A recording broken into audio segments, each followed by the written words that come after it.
the eldest daughter of the Count de Lanche, Lillian Lelanche. The main character was born into a marriage in which there was no true love. And after the funeral of Lillian's mother, the Count brought into the family an illegitimate son from his mistress. From that moment on, all the attention of the relatives was focused on the new family member, and the girl could only watch everything from the sidelines because absolutely everyone stopped noticing her. Moreover, the main character was no longer considered a family member, and she was on her own. But one day, Lillian's father and stepmother died in an accident while riding in a carriage. At the funeral, the girl and her half-brother looked at their parents and laid flowers. Those who came to honor the memory of the Count and Countess actively discussed what had happened, trying to understand whether it really was an accident. The girls also expressed their concerns to each other about the next head of the family, since Lillian and Edmund were too young. But when the funeral was coming to an end, a man appeared who introduced himself as the heroine's maternal uncle and said that she would now become the head of the family. The man continued and explained that Lillian was the real heir, not her half-brother. The girl herself was shocked by this, and she doubted the correctness of this decision, so she asked again. And the young man immediately reminded that after the death of the heroine's mother, no one noticed her, and obviously she would be the first to be gotten rid of. The man also explained his words and warning by saying that he did not want his niece to be treated so badly. Lillian understood everything, but since it was not up to her to decide, she was unsure, to which her uncle said not to worry and to trust him. After all, in the opinion of the young man, only the main character is capable of becoming the head of the family.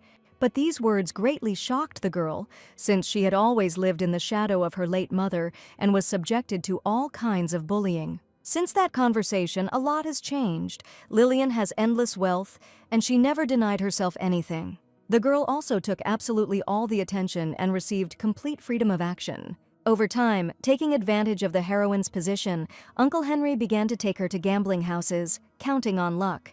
The girl was not very concerned about Edmund's fate, since she did not have time due to family matters. Lillian quickly fell into the trap of entertainment, just as Henry had wished, and soon she began to suffer from hallucinations, unaware that her life was getting worse with each passing day. Time passed very quickly, and the main character became quite an adult.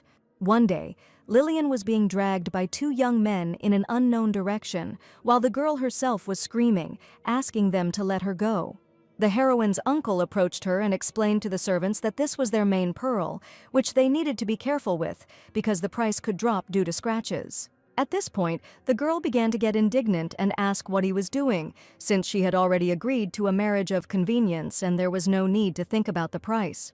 But the man smiled and reminded his niece that she was a legionnaire. Lillian didn't expect to hear this and just looked at her uncle in shock. The legionnaire is a creature with incredible abilities. Such creatures are no different from people, but when using abilities, their appearance changes. The man almost immediately said that even his sister had not told him about such important things before her death, but suggested that at that time, the girl had not yet fully awakened her power, since this usually continues until the age of 5. Continuing, the heroine's uncle expressed his joy that the price for the girl was quite high because the family just needed the money. But the heroine, realizing what was happening, said that the man would answer for all this, since she was the head of the family. The young man made it clear to Lillian that no one here perceived her or considered her to be the main one. After all, everything was agreed upon by all the relatives, and even if the girl disappears, no one will worry, and her new owner will take care of her, so she should not even allow the thought of death. The main character immediately realized that she needed to run away from here as quickly as possible and began to try to get back on her feet. But realizing that her strength was completely exhausted and she could not get up, Lillian panicked.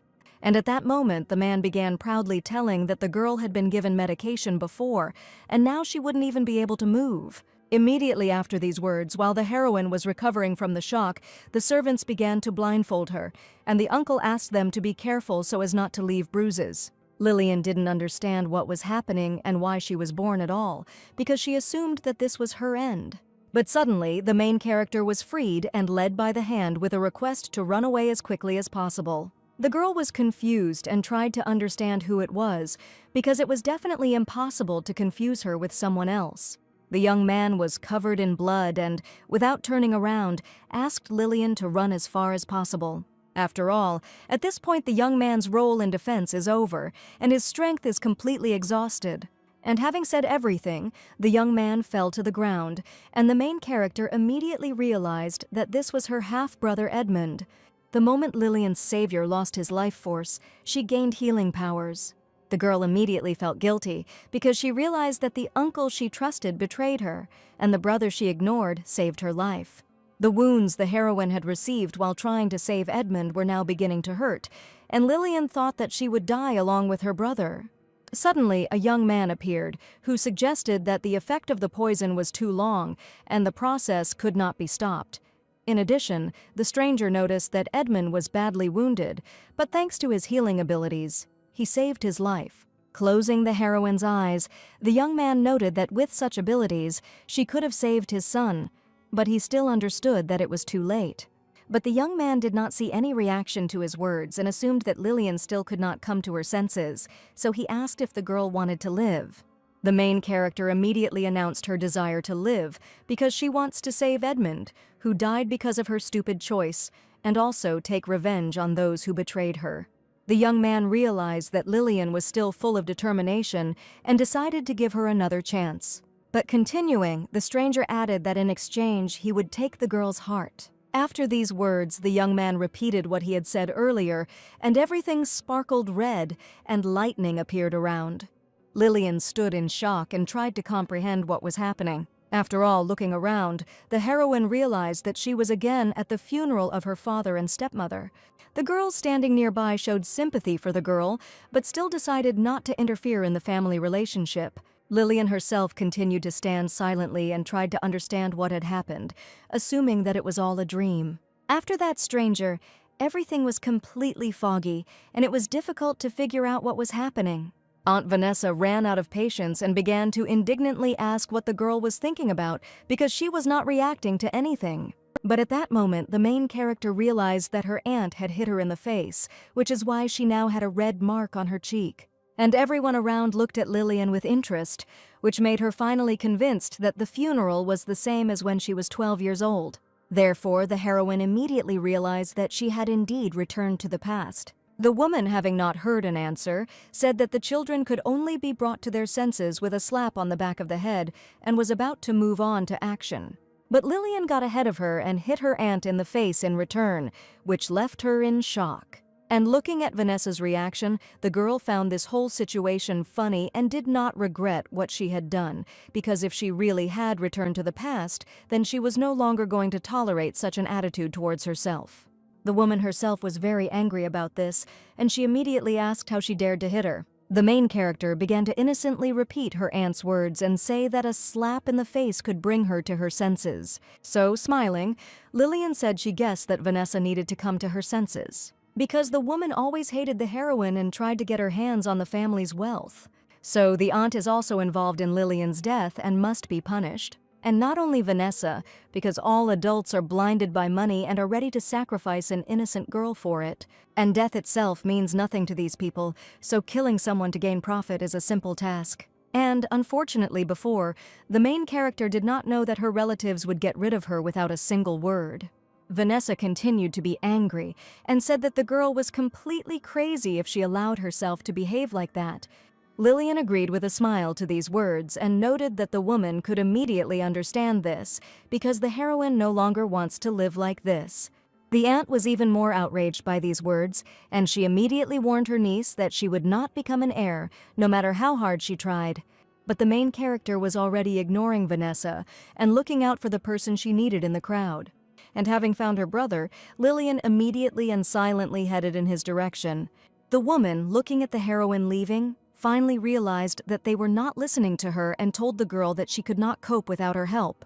Continuing, Vanessa warned Lillian that she would not forgive her for this, even if she crawled on her knees, but the heroine herself did not answer. After all, the main character didn't want any help from such terrible people and decided that she could handle it herself. And while the girl was thinking about this, she had already reached her brother and was glad that they had finally met. So, turning to the boy, Lillian said that she understood that now was not the best time to greet him. Edmund himself had a bandage on his leg to allow it to fully heal after the incident.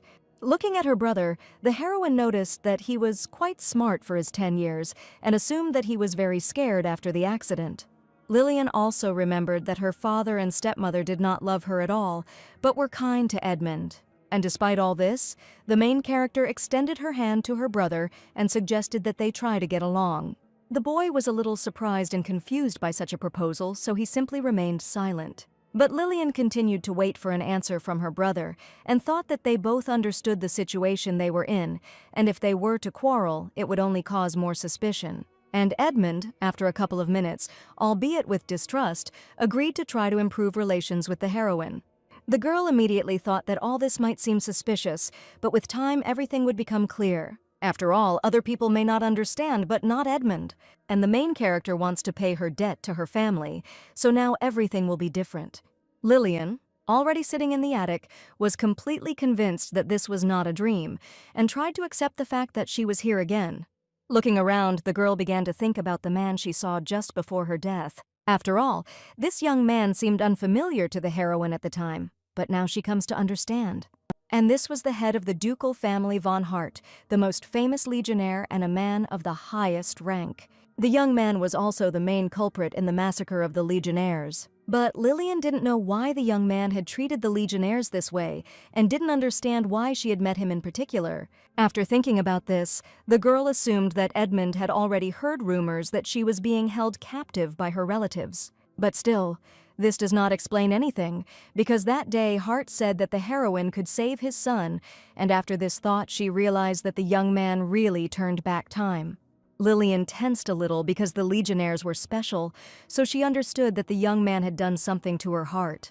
And after that, the girl suggested that Hart, like her, remembers the future. But be that as it may, the main character figured out a lot, and now everything is clear to her. Luckily, Lillian can now use her powers freely, something she couldn't do in the past. And first of all, the girl decided that she needed to meet with Duke von Hart. In the gambling house, one could hear all sorts of rumors, so the next day after the discovery of her legionary gift, the heroine was there.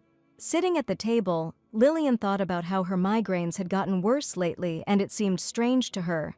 At that moment, the girl sitting next to them asked the young men if they had heard that the heir of Duke von Hart had lost his power and lost it. One of the young men asked again, to which she responded with her own assumption that the boy's own talent almost killed him. The main character immediately realized that the Duke's son was very obsessed with his abilities. The legionnaires themselves are very powerful beings with supernatural abilities, and in any family a child could be born with the gift of a legionnaire and awaken his power. The gift of the legion is very rare, but having awakened this power, a person is obliged to register and receive the status of a legionnaire so that the state can use his power for military purposes. And among the legionnaires, Duke von Hart was considered very powerful, and the heroine had heard about the misfortune of the man's son more than once. While the girl was thinking about everything, one of the young men called this situation a terrible fate, but the other said that the more the legionnaires use their abilities, the closer they are to mental illness. But the girl noted that it rarely happens that both father and son are legionnaires, to which the young man replied that the Duke's son is now considered harmless. The main character could not discuss anything at this time, as she was sitting and suffering from a severe headache. And while Lillian was trying to understand what was happening to her, literally a second later she began to fall out of her chair. Everyone immediately jumped up from their seats and began to look at the heroine with concern, trying to shout to her. But suddenly everything started to glow pink, and the boy's excitement turned to shock. Because the main character changed her appearance, everyone immediately realized that she was a legionnaire. And remembering all this in the present time, Lillian assumed that it was then that her uncle became aware of her abilities. A disarmed legionary is one who has lost his strength but retained his outward signs, and therefore they were sold to influential people for a huge price as a strange creature. And in the same way, the main character was sold in her past life so that she would simply be someone's souvenir. But it's unlikely that Lillian's mother told anyone about this, much less her brother. And the Countess was the only one who knew, and she didn't even tell the heroine's father that the girl was a neutralized legionnaire. Thinking back, Lillian had a flashback to when she was excitedly telling her mother about the flowers in the garden, but she was very upset about something. And the woman said that even when the heroine was not even a month old, her father continued to run to another woman. Getting up from her chair, the Countess continued, and not understanding how he could betray them, said that the man had married another. Then, leaning towards her daughter, the woman asked if she had seen her half-brother because he was a copy of her father. And the Countess did not understand why Lillian was completely different from the Count. In the end, the woman spoke out and immediately began to cry, without leaving her child. Now that she thought about it, Lillian assumed that circumstances required her mother to keep any problems concerning the girl hidden, and that no matter what happened, only they knew about it. Suddenly, someone called out to the main character, and she stopped. Recognizing this unpleasant voice, Lillian immediately turned towards the source of the sound with displeasure.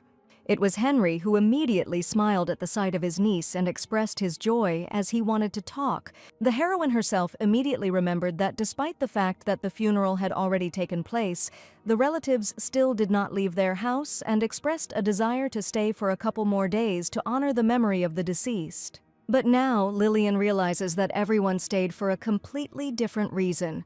In the end, the girl decided to be patient with her uncle, and he approached her and asked where she was rushing to. Suddenly, the man changed the subject and, after examining his niece, asked how this had happened.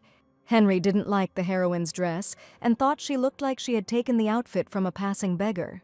Continuing, the young man said that he expected this after his sister died because the Count and his wife abandoned the girl, to which she replied that this was indeed her only dress. After these words, the man said that he had something to talk to Lillian about, but later he suggested that she go and order a dress. And the main character didn't give an answer right away, so Henry asked again what she thought about it. Hearing this, Lillian immediately smiled and expressed her joy, asking again if she really could have a new dress. The girl herself thought that since Uncle Henry wanted to use her for his own purposes, now she would ruin him with her whims, and that would be the end of it.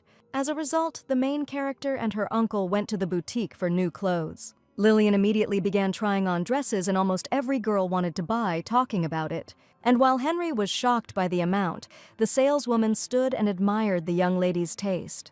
So the man decided to tell the girl that he couldn't handle such a bill. The heroine immediately began to apologize, saying that she forgot herself and thought that she could do anything, but the uncle did not accept the apology as he felt awkward.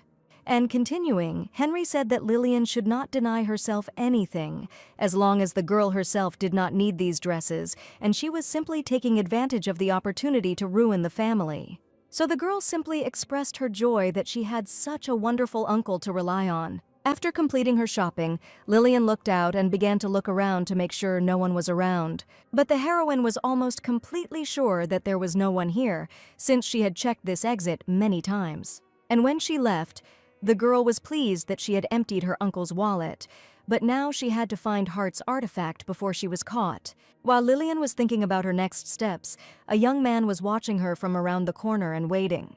And when the girl went to look for the artifact, with the thought that it was somewhere nearby, the stranger grabbed her hand, pulling her towards him. The main character was very frightened by this, and she simply froze in shock and couldn't even resist. But as soon as the boy pulled Lillian towards him, he was immediately glad that he had finally found her. And while the heroine herself was trying to understand who this young man was, he was already interested in where she had been. The boy noticed something and began to look around, while Lillian continued to look at him silently. But as soon as the heroine wanted to start a dialogue, the stranger stopped her and grabbed her hand. Hugging the girl, the young man told her that her uncle was coming here, and she should not raise her head. The man walked around looking for his niece, shouting her name and looking in every corner. Henry was angry because the heroine had always been very obedient, and he thought there would be no problems with her, but now she was running away. But suddenly, the man's attention was drawn to a boy standing in the shadows. While looking, Henry saw his niece and the girl standing next to the young man and began to call her. The stranger noticed this, so he immediately raised his head and looked at the man with a stern gaze. This frightened the young man greatly, as the boy seemed to him very similar to the evil magician.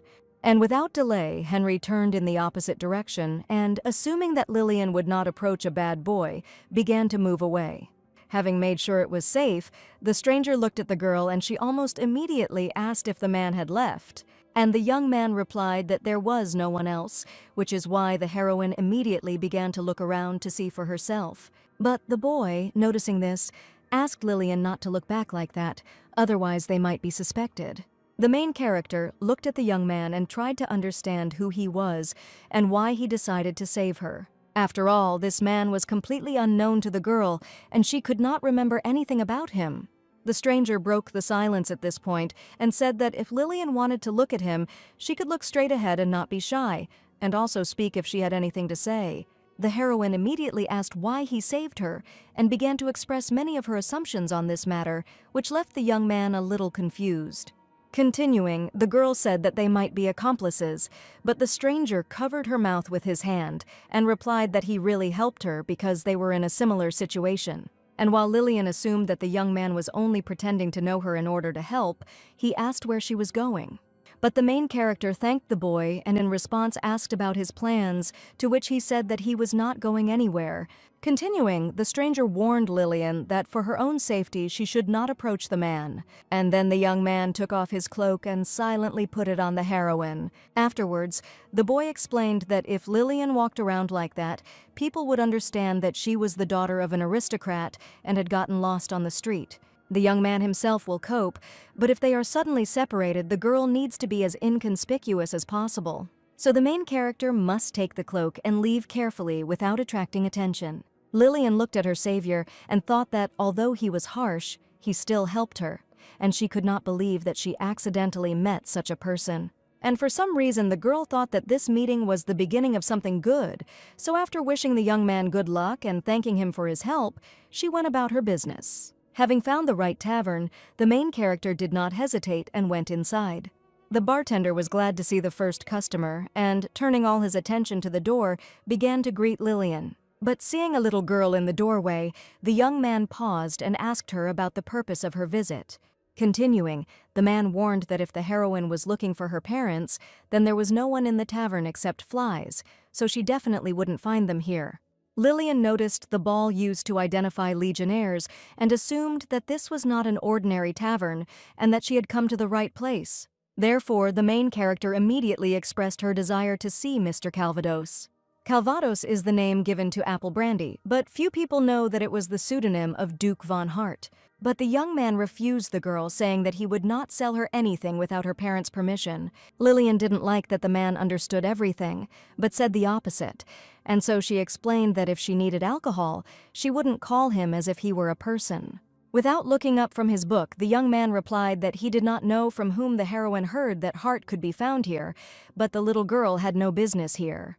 Lillian continued to insist on her own and told about her abilities as a legionnaire, but the young man did not believe it, since many people claimed this, and explained that the legionnaires did not go here, but to register at the office. The heroine said that she came to Mr. Calvados because she did not want to register her gift. After all, Lillian has the ability to heal, and she heard that the Duke is extremely interested in people like her.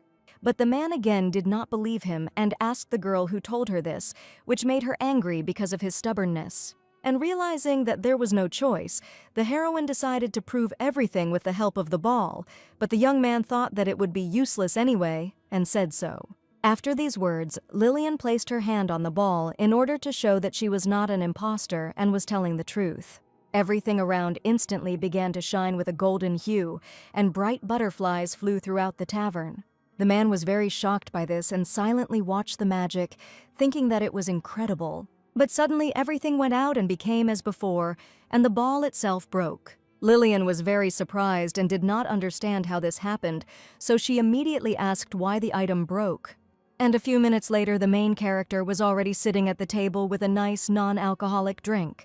But the girl found the tea very sweet, and she did not understand why the man thought that all children only like sweets. Lillian also realized that the young man's attitude immediately changed as soon as he found out that she was a legionnaire, because he immediately offered her tea and all sorts of goodies. At that moment, the young man approached the heroine and asked her not to go anywhere and to wait for him.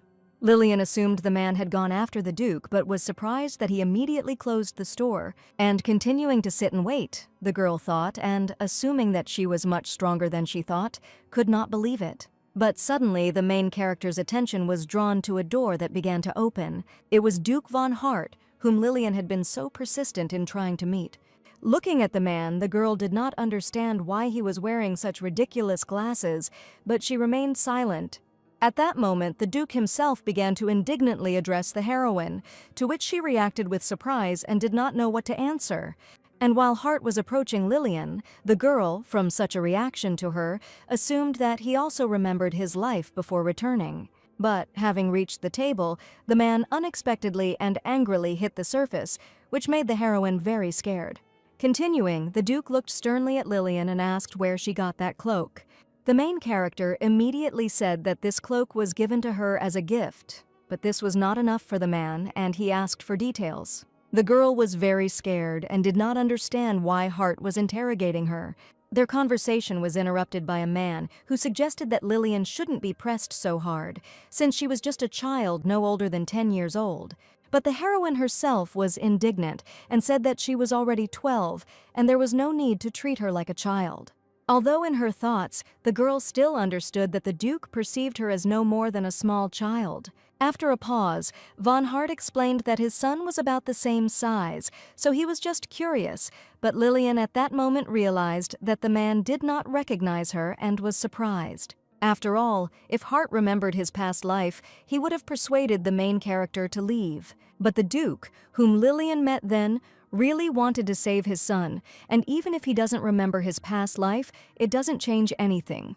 In the end, the man finally believed the girl and suggested changing locations for further conversation. And despite a little anxiety, the main character understood that there was no point in hesitating, because von Hart had power, and Lillian needs to protect herself from Henry and his relatives, whom she deeply curses. Very soon, the girl and the Duke moved into a small room to assess its capabilities. Sitting down at the table, the man asked again whether the heroine really had the healing abilities of a legionnaire, to which she immediately answered in the affirmative. Continuing, Hart cut his hand and asked Lillian to demonstrate her abilities. The main character was a little confused, as she did not expect that a man would want to test her skills without additional discussions. But as soon as the girl thought about Edmund, who was on the verge of death, her abilities began to manifest themselves, and Lillian suggested that perhaps she had never truly wanted to save someone before. The young man, watching from the side, was very surprised and froze in place, because the wound disappeared almost instantly, and for the young man this skill seemed incredible. But the Duke himself suggested that Lillian was taking on other people's wounds, and she immediately tensed up because she realized that she had been exposed. The man continued and asked the heroine to what extent these abilities could be used. The girl immediately said that this was not the limit, but she could only treat an ordinary person or a legionnaire. But when Hart asked about treating sick people, the main character immediately became upset and thoughtful. After all, if Lillian's abilities were more advanced, she would have saved Edmund in her past life. Therefore, the girl did not hide it and said that she could not treat sick people, to which the man immediately looked thoughtfully. This look made Lillian feel uneasy, and she assumed that the Duke now thought that her abilities were not so healing. But upset, looking at the cut, the main character realized that she was still quite capable, because such wounds heal quickly. And despite the fact that the girl was poorly fed and raised, she was left with no scars, and her wounds healed faster than others. But in the past, no one really cared about this. The man broke the silence a couple of minutes later and called Lillian's ability unusual. But continuing, the Duke said that he did not understand why the heroine needed all this, so he told her to return home. The girl was immediately taken aback by this outcome and could not find the words to respond. And while the man was about to leave, Lillian could not accept the fact that they would just break up. After all, if the heroine leaves, then everything will simply collapse, and you need to convince Hart at any cost. Make it so that he cannot refuse. So the girl interrupted the Duke's preparations and asked if everything was okay. And continuing, Lillian explained that the stronger the legionnaire, the more susceptible he is to corruption due to strength, and if he is unlucky, he can die. But healing is not limited to small wounds. The main character can save von Hart from his wrath. After these words, the Duke could not stand it and sharply asked the girl about her proposal. Hearing this, Lillian decided not to miss the chance and immediately said that she could save the life of the man's son because she was sure that he loved him. Then the heroine smiled and explained her confidence by the fact that an indifferent father would not even know his son's clothing size. Besides, the Duke is one of those who are ready to sacrifice their lives when on the verge of death. To this, Von Hart asked what exactly Lillian wanted, and she replied that she simply wanted to use his power until she reached maturity. Since the girl's mother and father recently died in an accident, and Edmund is the only direct heir, feud between relatives is inevitable, and the main character wants her brother to calmly accept the inheritance. In the end, as soon as Lillian finished speaking, the man asked again, and the girl confirmed that it just took time, because when she grew up, everything would stabilize. In the meantime, the heroine asked Von Hart to protect her in order to survive this time. The Duke was shocked by this request and asked for more details. And to this question, Lillian confidently said that the man would definitely not regret choosing her. After meeting with Duke Von Hart, the main character returned safely to the Count's estate. The girl tried to explain her absence with tears and deception, since throughout the day Henry scolded her and tried to find out where she was, but the heroine paid almost no attention to it. After all, her uncle's incessant scolding seemed pointless to Lillian, and so she simply headed towards Edmund. Knocking on the door, the main character immediately said that it was her and asked permission to enter, to which the boy was surprised. Upon entering, Lillian immediately asked her brother if he was feeling better, and he answered in the affirmative, but asked why she had come. The girl herself, looking around, assumed that Edmund often had relatives because there were flowers, toys, and amazing cleanliness around. Therefore, the heroine asked the boy if everyone really visited him often, to which he immediately confirmed his sister's assumption. But Lillian was a little upset by this answer, because Edmund was, as always, brief. As she approached the bed, the girl realized that her brother had not changed since the day they first met, and even when he should be careful, he behaved meekly, and it seemed strange to her now that she had such hostility towards him. And having thought everything over, the main character asked the boy if he had already thought about the inheritance. Edmund was a little confused by this question and said that he didn't know anything yet. Hearing this, Lillian assumed that his relatives were forcing the boy to lead the family and asked him again if he had thought about it, to which he replied negatively. Continuing, the main character said that she had been made the same offer.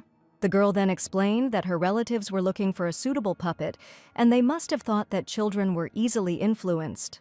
And Lillian understood that if she were older, she would not pay attention to these people at all, so she asked her brother not to accept such offers under any circumstances. But the heroine also made it clear to the boy that she was not forcing him, and the choice, of course, was his.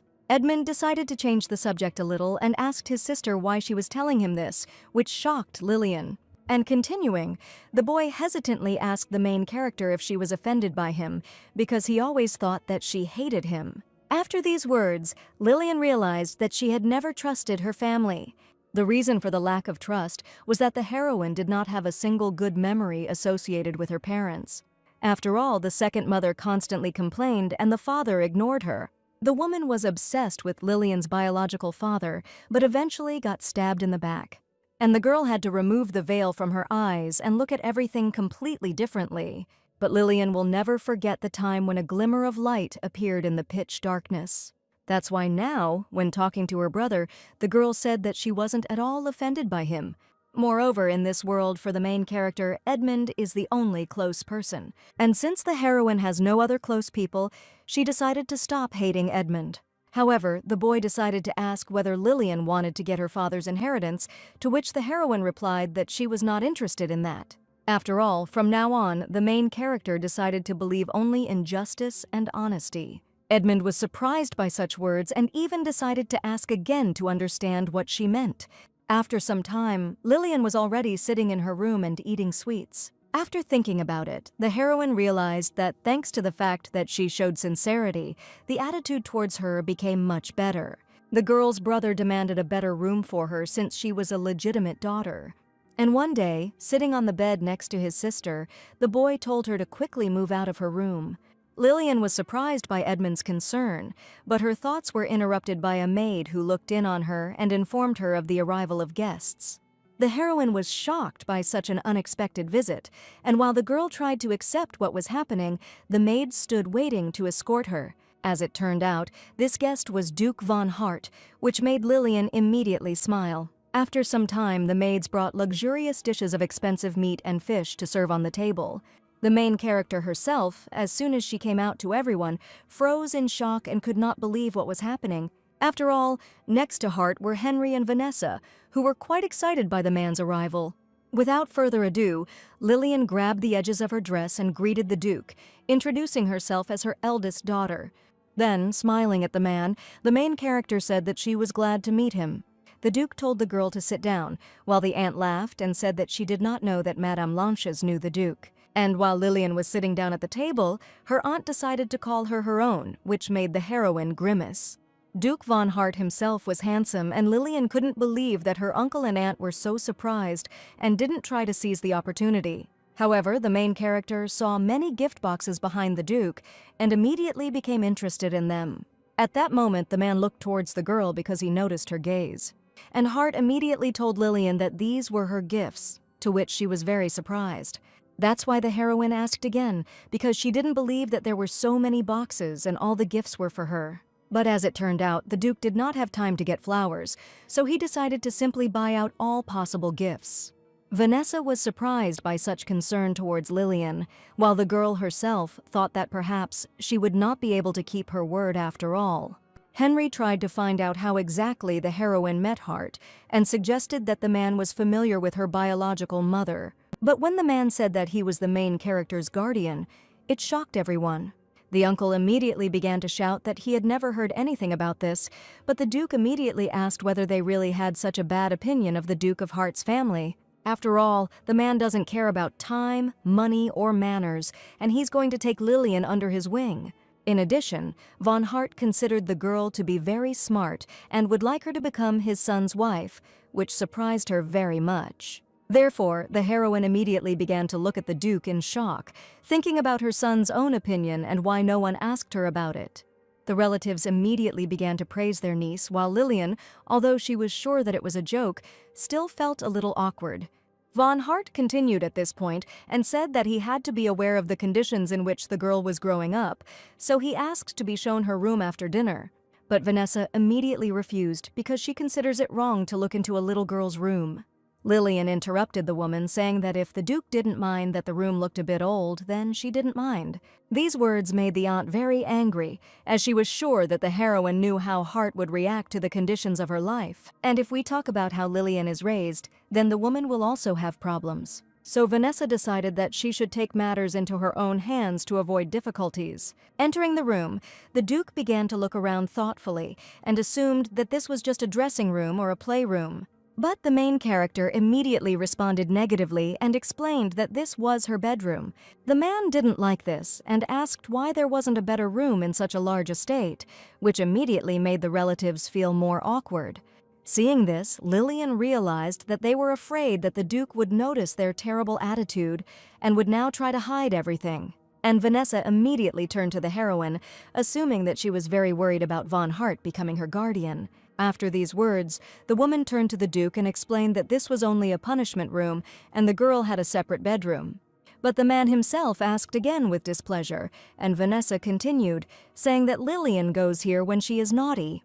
And then the aunt asked the main character not to lie, despite the desire to get more attention, but Lillian began to laugh at this. Seeing this, the woman became nervous and turned to the girl questioningly. But the heroine laughed even harder and, apologizing to Vanessa, said that she was lying so confidently that she could not hold back her laughter. This outraged the aunt, and she immediately asked if the girl really thought she was lying. And continuing, the woman explained that she had only said what she had heard herself, and that there was no lie here. Lillian replied that in that case Vanessa should not jump to conclusions about those in question, and then the girl asked if she really didn't know anything. After this question, the woman began to pretend that she really didn't know anything, and the heroine was outraged by this, so she said that it was impossible not to understand that someone lived in this room. Then Lillian added that she still understands Vanessa, because she has always been indifferent to the girl's life, and apparently that is why she doesn't know anything. So the main character asked to let her take the initiative into her own hands. After all, Duke von Hart is the heroine's guest, and she wants to give him a tour on her own. As she was seeing the man off, Lillian thanked him for agreeing to become her guardian. The Duke himself expressed his surprise at such a family, but the girl did not despair and said that she did not know a family in which there were no problems. Having said this, the main character immediately asked Hart when she could come visit him, because now it was her turn to fulfill her promise.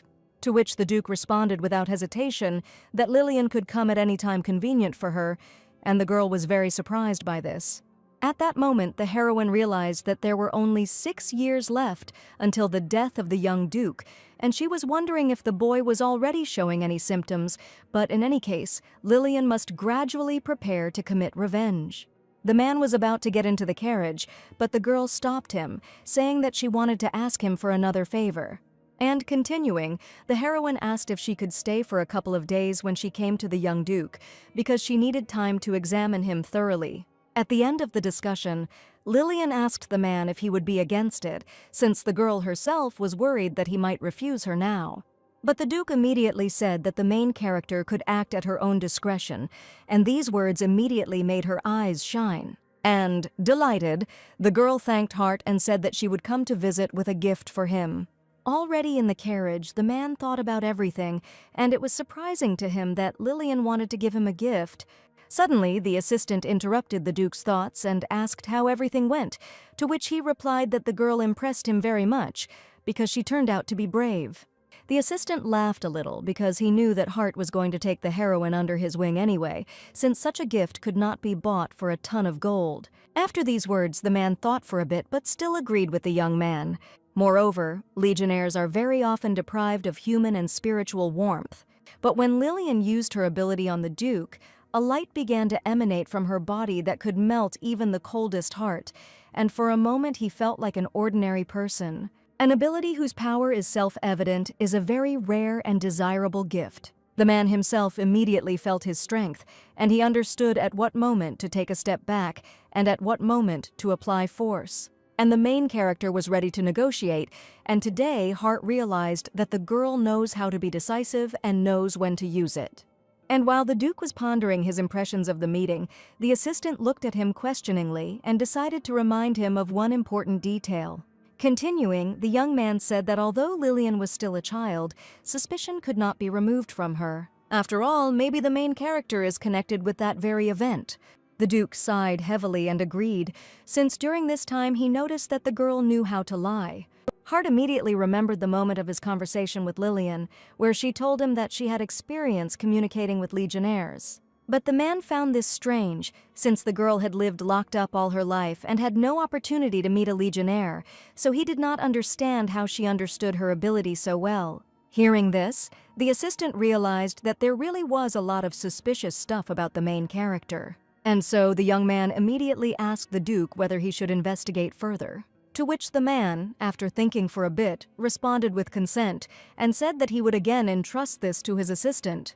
After these words, Duke Lieutenant Brandon immediately changed, as he was a legionnaire with the ability to change appearance. And having transformed, the young man spoke about his excitement, because the target is a man who has lost everything and still continues to fight, but still the young man will try not to disappoint Hart. After finishing, Brandon asked the Duke if his son had returned, since he had recently run away from home, but the man was a little upset by this question, since Hart didn't know anything about this, but even if the boy returned, he still avoided his father at home, which the Duke didn't like, but the assistant immediately explained this behavior by age, saying that it would soon pass. Brandon also thought that perhaps the young Duke was still suffering from what he had seen during the massacre, but he had already decided not to talk about it. The main character's life has changed a lot since Hart visited her.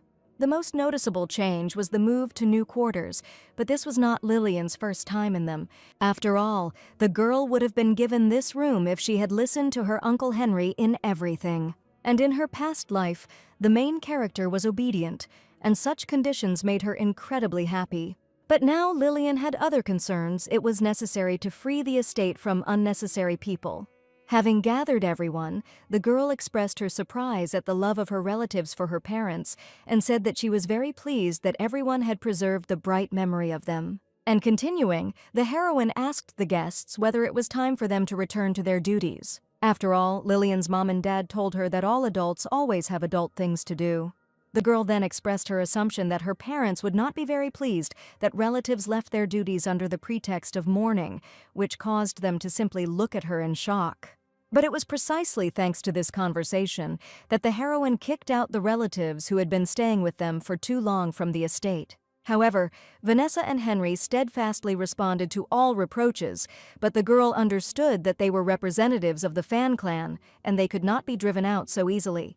Suddenly, there was a knock on Lillian's door, saying that they had brought the bouquet she had ordered, and the girl immediately remembered another change. As the atmosphere in the estate cleared up, even the servants who usually ignored the heroine began to treat her very well. And now one of the maids immediately came up and said that, on Lillian's orders, they decorated the interior with flowers given by the Duke, and what could be planted, they planted in the garden. The girl understood that, unlike her stepmother, she was not picky and many of the maids wanted to earn her favor, and now they would have much less work, which they were most likely very happy about. And realizing that she needed allies in this estate, the heroine decided not to push away the servants, so she immediately thanked Samantha for always helping her. Then Lillian asked if the maid was paid well, to which the girl became embarrassed and replied that her salary was enough. The girl herself, establishing contact with everyone, understood that the maids who did not want to be friends with her because of the past would distance themselves from her even more, and it would become obvious from whom to expect betrayal. After all, the main character is the seed of discord that fell between these people, and they just have to wait for her plan to start working. After meeting Lillian, the maids noticed that Samantha had bullied the girl the most, and asked if she was now ashamed to fawn on her. But the girl was indignant and said that this had never happened and that these accusations were lies. The maid immediately reminded Samantha of the incident when she released rats from the attic into the young lady's room. The others confirmed this because they remembered how that day Lillian ran to complain to her mother, who accused her of lying and beat her. And the maids also remembered that someone had brought the girl some ointment for her bruises, but it definitely wasn't Samantha. After listening to everything, the girl could not stand it any longer and, grabbing her colleague by the hair, began to say that she was no better and also mocked Lillian. But suddenly the door to the room opened, and the servant immediately called everyone to attract attention. And trying to catch her breath, the girl said to stop the fight because the main character fell down the stairs. Everyone immediately turned away from the conflict and looked at their colleague in shock, frozen in place. At this time, the doctor had already bandaged Lillian and warned that the girl would have to refrain from running for a long time. And continuing, the man said that if the fracture had happened higher, everything would have been much worse, but the heroine needed to eat well. Henry accepted the doctor's advice and began to scold the maids, asking why they had not told him that the railing on the stairs was broken. In addition, the man was unhappy that the servants did not greet the doctor, which made the girls blush even more and apologize. But Lillian herself was surprised by Henry's appeal to Vanessa, with the aim of urging her to approach this incident with complete seriousness. And then the man explained that he thought the best solution was to fire all the servants, but the aunt thought that was too cruel. Henry apologized and asked where Vanessa saw cruelty in this decision. To which the woman immediately said that these people had served the Count's lanches for many years, and that one mistake could not simply deprive them of their livelihood.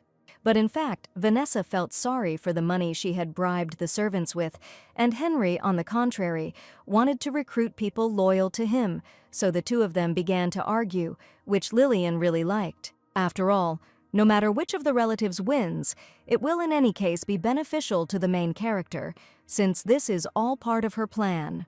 The main character knew that Henry would be coming soon, so she decided to cause problems for the maids. Everything worked out just as Lillian wanted, and for a while there were no servants to be seen in the corridors at all. And at that moment, the girl had no choice but to not miss this chance and somehow harm herself because she was counting on the girls being blamed for any misfortune that happened while they were busy. This turned out to be an easy task since, like the heroine's shabby room in the past, the railing on the stairs was broken.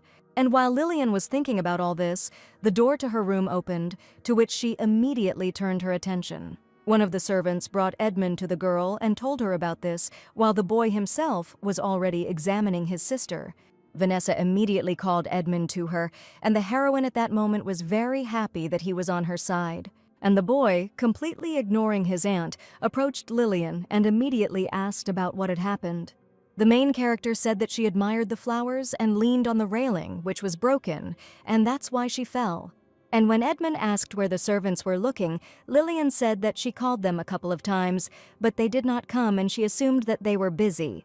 Vanessa interrupted the children's conversation at this point and told the boy that because of this incident, Henry now wants to fire all the servants. And continuing, the woman said that if Edmund thought it was too cruel, he should tell him honestly, because he was a young lord and they needed to know his opinion. But the boy reminded them that the victim here was Lillian, and besides, she was the eldest in this family, and they should first of all hear her opinion. Therefore, despite Vanessa's indignation, Edmund immediately turned to his sister, asking what she thought about all this. The heroine was waiting for a convenient opportunity and was glad that her brother had sped up this process and began to express his opinion on this matter. And as far as Lillian knows, in such cases, after severe beatings, the culprits must be branded with a hot iron, since this is negligence and lack of discipline, and they have the right to send the servants to prison. However, the main character took into account the fact that the girls had served faithfully for several years and considered such a punishment too severe. So the girl said she wanted absolutely everyone to be fired, and while one of the maids had already run to Lillian, the heroine added that everyone should be fired without compensation or recommendations because they were to blame for this incident. Samantha was already kneeling in front of the girl, saying that it was all unfair and begging for mercy, since they had made one small mistake and would now lose absolutely everything. But the main character herself believed that she already pitied the maids more than they deserved, and leaning over, Lillian whispered to Samantha to remember everything they had done, taking out their anger on her. So now the girls should be grateful that they were not punished to the full extent of the law, but were only fired. After these words, the main character immediately looked questioningly at Samantha with a smile, hoping that she understood everything. Already at night, Lillian was heading to her brother, enjoying the silence in the house due to the absence of servants. In addition, the girl now does not need to worry about being noticed and can safely walk around the estate. But the main character didn't like that Edmund didn't want to talk about his leg injury because, judging by how long and hard it was healing, it was something serious. And now Lillian also has a leg injury, so she thought it wouldn't be too noticeable if she took on her brother's injury. Therefore, while Edmund continued to sleep soundly, the main character did not hesitate and began healing. The girl's leg immediately gave way from severe pain, so Lillian could not stand normally for the first few seconds. And trembling from the pain, the heroine assumed that Edmund had a very serious fracture, because everything felt exactly like that. Already moving away, the girl realized that her guesses were correct, and therefore she only needed to be patient a little longer. But just as Lillian was about to leave quietly, Edmund crouched down and grabbed her hand. And looking at the main character with confusion, the boy asked what she was doing. Trying to fully wake up, Edmund continued to wonder what had happened and where the bright light had gone. Lillian nervously replied that she simply saw a rat run into her brother's room, and that's why she came in. The boy immediately panicked, and taking the heroine by the shoulders, began to ask again, hoping that this was not true. But from such physical pressure and pain from the fracture, the girl was unable to stay on her feet and fell to the floor. Edmund became worried and, asking questions, got out of bed, which immediately made him freeze in shock. And while the boy was trying to figure out what was wrong with him, Lillian replied that she was fine. Her legs just suddenly gave way and asked for help to get up. And when Edmund asked what she had done to him, since his legs no longer hurt at all, the heroine asked again, since she did not understand what they were talking about.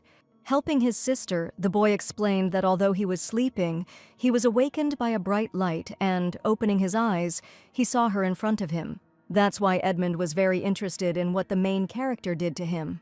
Lillian immediately became tense, as she did not want to reveal her abilities right away. But after thinking a little, the girl realized that she could trust her brother, so she decided to tell the truth. After these words, the main character expressed her assumptions that she has the gift of the Legion. Edmund was taken aback by this and asked again, since he had not noticed any signs in Lillian before.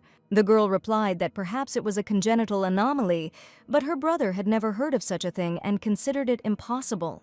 The main character, having begun her transformation, explained that her abilities had only recently manifested themselves. And Edmund, watching the process in surprise, could not say anything and simply stood silently. A few seconds later, Lillian completely changed her appearance and continued her speech, saying that she was a unique specimen. The boy stood there, illuminated by the light from the wings, trying to find words, while the heroine herself asked if he understood what she was talking about. And turning his head slightly, Edmund replied that he understood that the girl was a unique specimen, and therefore everything was a little different.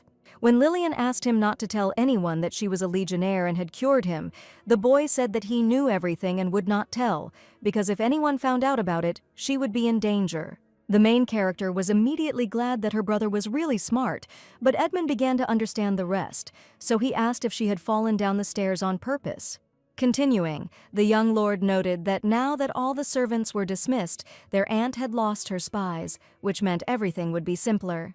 Then the boy asked if the main character could heal herself, to which she looked at him in surprise. And after thinking, Lillian explained that this was impossible, but she had a strong regenerative ability, so after sleep she would feel much better. Hearing this, Edmund handed the girl his painkiller because she had cured him and he no longer needed it, and besides, the boy really wanted to help his sister. The heroine immediately remembered the moment when she once saw rats in her room and ran to complain to her stepmother, but she did not believe her and beat her with a cane, and that day someone secretly put ointment for bruises in her room. So now, looking at her brother with warmth, Lillian thought that it was he who brought her the ointment back then. So the main character took the medicine without hesitation, thanking the boy. Already sitting alone, Edmund examined his leg and was surprised that there was almost nothing left of the injury.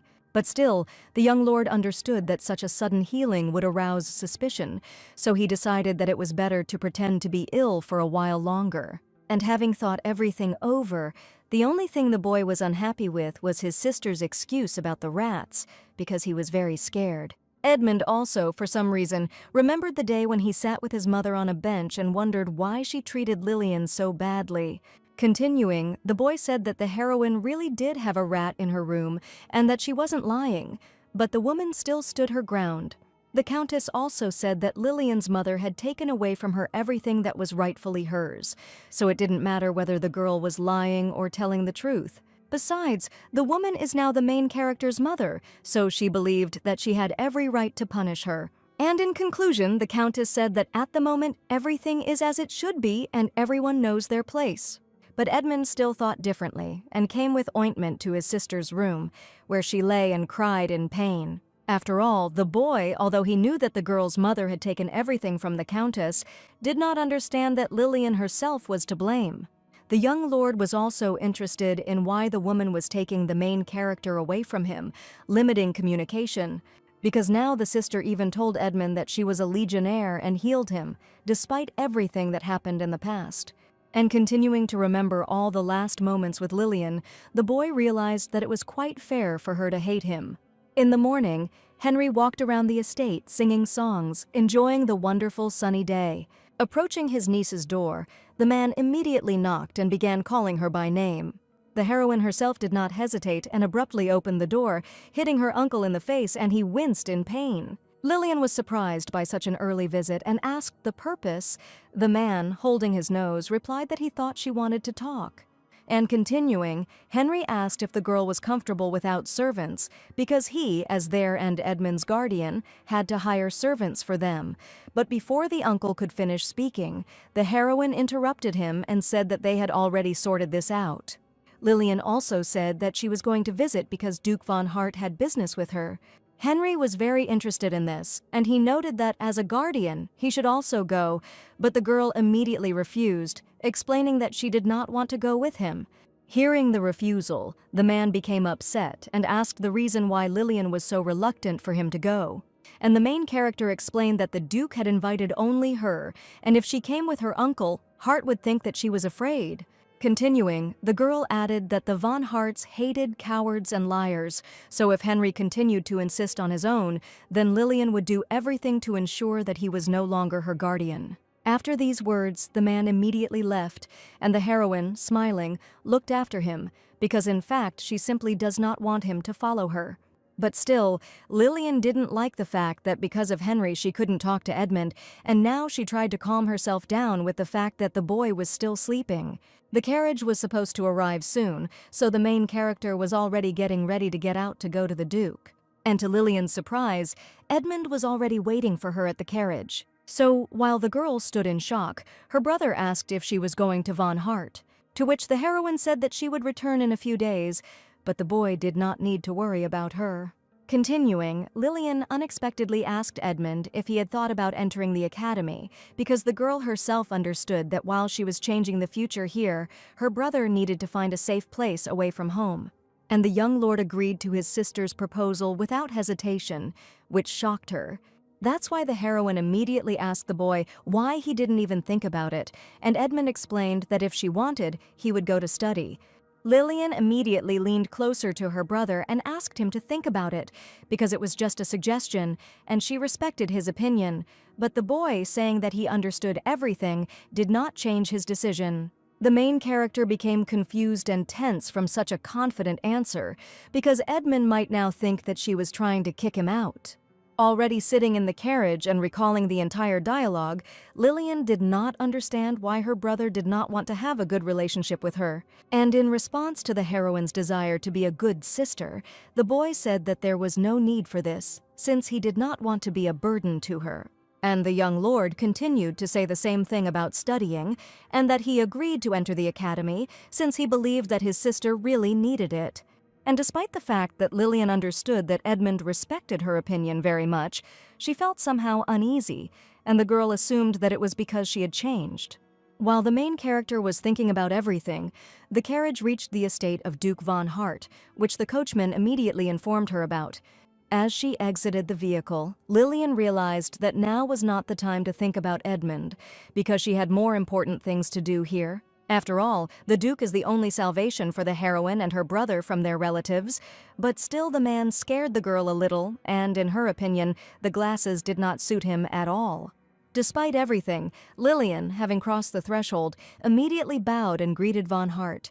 The Duke immediately noticed the girl's leg and asked what had happened, which made her a little worried, as she had not thought it was so noticeable and wanted to pretend that nothing had happened. In the end, the main character said that she accidentally twisted her ankle, but there was nothing serious about it. After these words, the man silently began to approach Lillian, and she stood and did not understand his actions. Coming up, the Duke immediately picked up the girl in his arms and asked why she walked away from the carriage herself, since it was completely unnecessary. And while Von Hart carried the heroine to the right room, she sat on her hands and stared blankly at one point. Lillian was in a very strong shock, and therefore, even when the Duke sat her down on the sofa, she continued to not move and try to understand what had just happened. At this time, the man sat down opposite and asked the servants to bring a treat for the main character. Hearing this, Lillian immediately came to her senses, as she remembered the gift she had brought with her. And then the girl immediately asked for forgiveness and handed the Duke a small box. When Hart asked what it was, the heroine said that it was the promised gift, namely, a homemade, very tasty dessert. After these words, the man looked sternly at Lillian and assumed that the girl thought that he would not show hospitality and feed her. The main character immediately began to deny this and explained that she simply loved this particular dessert, and that was why she decided to give it to the Duke. But looking at Von Hart's reaction, Lillian was upset because she thought that he didn't like her, and also, the girl heard that sharing is more pleasant than eating everything alone. The Duke was a little shocked by these words, because he didn't expect that the heroine would want to eat together and would be upset now because of this, so he still said that he might join later. Lillian, not hearing full consent in the answer, decided to put aside a piece for the young lord so as not to throw it away. And continuing, the heroine sadly began to ask for something for dessert, since the Duke did not want to eat with her yet. But the man interrupted the girl and asked the servant to bring 2 saucers for dessert, at which point she happily repeated his words. Then Hart also said to serve tea of Lillian's choice, and she added and asked for another tea of the Duke's choice. Von Hart himself, looking at the main character, realized that the girl was quite assertive and would not give up so easily. And smiling, the Duke thought with complete confidence that Lillian was, after all, a legionnaire. As soon as the table was set, everyone immediately began to eat. The main character ate and watched Hart, mentally rejoicing that he had finally agreed to eat with her. After all, at first the man did not express any desire, but now he even liked it, and he eats his piece with pleasure. So Lillian was immediately convinced that there was nothing better than food to lift her spirits and decided to get down to business. The heroine said that at first she thought of bringing dessert from the kitchen of their mansion, but problems arose at home.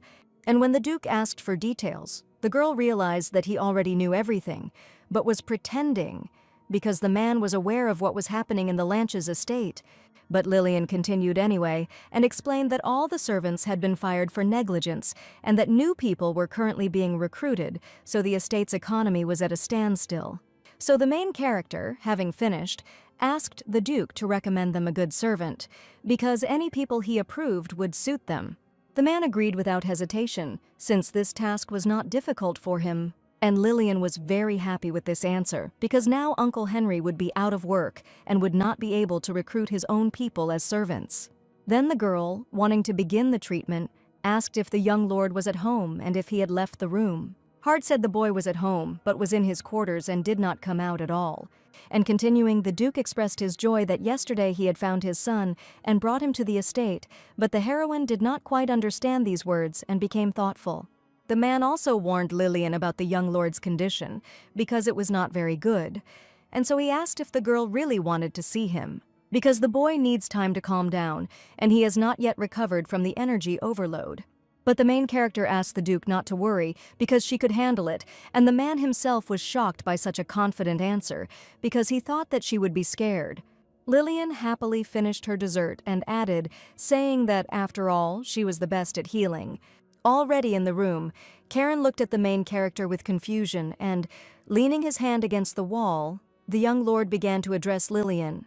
The boy asked what was wrong with the girl, which made the heroine tense up, since, despite her confident words, she didn't think that everything would turn out like this. But as he looked at Lillian, waiting for an answer, Karen caught himself thinking. So the young lord asked if they had met before, which immediately made the girl think and try to figure out if this was the boy she had met in the alley.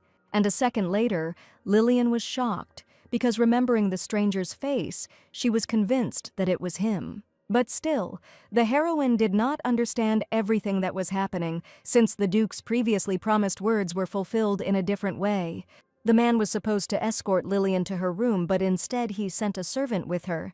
However, the employee himself did not take us to the room itself, but only to the door. And the heroine at that moment realized that she would have to figure everything out on her own, and so, heading towards the room, she began to think everything over.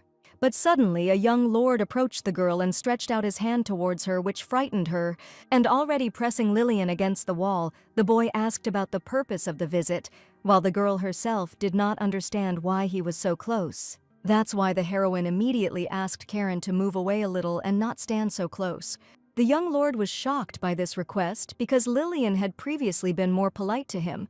The main character herself was pleased that she now knew that the stranger was the only son of Duke von Hart, Karen von Hart. Lillian then expressed a desire to formally introduce herself and said that she had come to assist with the treatment. Continuing, the girl bowed and said that her name was Lillian de Lanches. And looking up at Karen, the main character added that she did not expect to meet the young lord here again.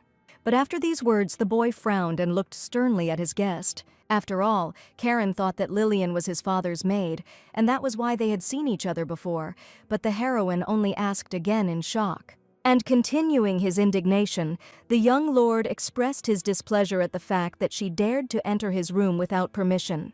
Then Karen clenched his fist and asked the heroine if she really thought that he would let down his guard, and if that was the case, then he would have to report on every step. At that moment, the young duke had a tense aura about him, which made Lillian realize that Hart hadn't told his son anything, and now it seemed like she was some kind of spy. Therefore, it is not surprising that even earlier the girl found this situation strange, because when she and the Duke stood at his son's door and discussed the presence of a man during the treatment process, he immediately refused. And Lillian was very surprised that the Duke would not even check her and whether she was doing everything right. But as it turned out, the son hates his father, and therefore he will immediately run away upon seeing Duke Hart. The heroine noticed this during their previous conversation and realized that the relationship between the man and Karen was not simple. However, now Lillian was still outraged because everything could have been explained normally, but the girl's thoughts were interrupted by the young lord because she saw that his condition had worsened. And the heroine immediately tried to calm the boy down while she took his cheek with her hand to check his temperature, which turned out to be high. Karen grabbed Lillian's hand and wanted to move it away from her face, but the girl already understood that the rollback process had begun. Because of his anger, the boy has accumulated energy that no longer fits within him. So, taking the young lord by the hand, Lillian pulled him towards the bed so that he could lie down. However, Karen was outraged by what was happening and demanded an explanation, not wanting to listen to the girl. Lillian climbed up to the boy and touched his forehead, saying that she had come to help and immediately changed her appearance. Karen himself was shocked by what he saw, because after her touch he also felt better. The torment that drove the young lord mad and the destructive impulse that made him thirst for blood disappeared without a trace. At that moment, the main character fell right onto Karen out of helplessness, having used up all her strength. The boy, having caught Lillian, stared in shock at one point while she lay motionless on top. But looking at the heroine, the young lord had even more questions about everything that was happening. While trying to lift the girl, Karen noticed that she continued to not move at all, which made him even more shocked. And putting Lillian on the bed, the young lord asked if she was okay, but the heroine did not react in any way. The boy assumed that the heroine was sleeping, but still could not believe that after everything she fell asleep so quickly. So, poking the girl in the cheek, Karen tried to determine whether she was deceiving him, because otherwise he would have to turn to his father. And having made sure that Lillian was really asleep, the young lord sighed heavily and got ready to go to the Duke. At this time, the assistant asked Hart about Karen and Lillian, to which he said that they would see if the girl could cure his son. Brandon noted that in any case, while checks were being conducted in the palace, it was better not to stick his head out. Moreover, the main character does not want anyone to know about her, to which the Duke immediately agreed. After all, there had already been a conversation about this earlier, when Hart and Lillian were sitting together and drinking tea. The man wondered why the girl did not go to the imperial palace, despite having such abilities. And the heroine immediately explained that she would not have enough strength to defend herself, and if the palace found out about her gift, she would be sent to the battlefield. But Lillian really wants to go to war, because then her plan will not come true. But the heroine hates it even more when she is used. And thinking about everything, the Duke realized that the girl's words were quite clear, and therefore not subject to doubt. The lieutenant continued and said that they would have problems too if they were caught, and the imperial family would never miss an opportunity to take such a legionnaire. But Hart replied that they could arouse suspicion, but the young man did not understand and asked again in surprise. After these words, the doors of the Duke's office suddenly opened, which greatly shocked the man. Brandon also turned around and asked what was going on. And seeing Karen, the young man was no less surprised than Von Hart himself. The young lord walked purposefully towards his father's table, demanding an explanation. Karen was interested in the identity of the girl who had just been in the room with him and had used magic. After some time, the main character woke up and tried to understand where she was. And looking at the ceiling, Lillian found it unfamiliar, which caused even more questions. But the girl realized that she had lost consciousness while treating Karen and wanted to lie down a little longer when suddenly the Duke sitting next to her said that he was glad that she had woken up. Lillian immediately opened her eyes and looked at Hart in shock. As soon as the heroine realized that she was in the Duke's estate, she immediately sat down, but the man told her not to get up. Then the Duke said that the girl had slept for 3 whole days since she had treated Karen. Lillian was shocked by this information and could not believe that so much time had passed, and since the heroine was fast asleep, Hart periodically came and visited her. The Duke inquired about Lillian's condition, and the heroine immediately demonstrated her good condition, saying that she could even run a marathon. However, this did not sound so convincing, so the man asked the girl if he could believe her words. After all, before this, the heroine also said that her legs were fine, but in reality everything turned out differently, and now she explained that since she can walk, there is no need to worry. But while Lillian smiled in the hope that they would believe her, Hart's expression didn't even change. And then the Duke asked whether Lillian had been treated before, to which the heroine's smile immediately changed its meaning.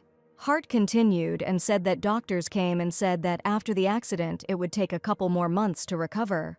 Hearing this, Lillian immediately tensed up because she realized that the Duke had already noticed everything. At that moment, the man told the girl that from now on she would only treat his son, and the heroine agreed, since there was no one else to whom she could show her abilities. But Lillian had a feeling that she had forgotten something, and besides that, she had doubts about the possibility of curing Karen. After all, the young lord was quite strong and his body could not resist. However, if Lillian continues to support the boy's power, he will be able to grow up peacefully and learn to control his abilities. And Hart was sure that the heroine would be able to save his son from being absorbed by the Force. The girl told the man that Karen knew nothing about her and asked if he had told him about everything. But the Duke replied that he did not consider it necessary, and the girl immediately became indignant. The man continued and reminded Lillian of the massacre that had happened 6 years ago. And at first, the girl did not understand the reason for the start of this conversation. But then the Duke said that Karen saw everything with his own eyes. The main character was very surprised and did not understand what the young lord was doing there. And then the boy told his father words that he remembered very well. That day, Karen told the man that he had received a lot of help, and the savior was a fair-haired girl with pink eyes. The heroine immediately remembered that besides her, there was only one other person with such a rare combination of colors. And that person, Lillian's mother, is Chloe Lanches. Realizing this, the girl was surprised and assumed that her mother had her own secret. Hart continued and said that the Legionnaires are obsessed, and as soon as they notice someone similar, they cling to them with all their might. And Lillian reminds the Duke of that woman, so he decided that he didn't need to introduce her to his son in advance. After all, the man was sure that there would be no problems because of his appearance, but in the end, everything turned out differently, and the young lord became very angry. The Duke said that thanks to Lillian, Karen is learning to overcome difficulties, which he is very happy about. So Hart decided to thank the heroine and said he hoped it would continue that way.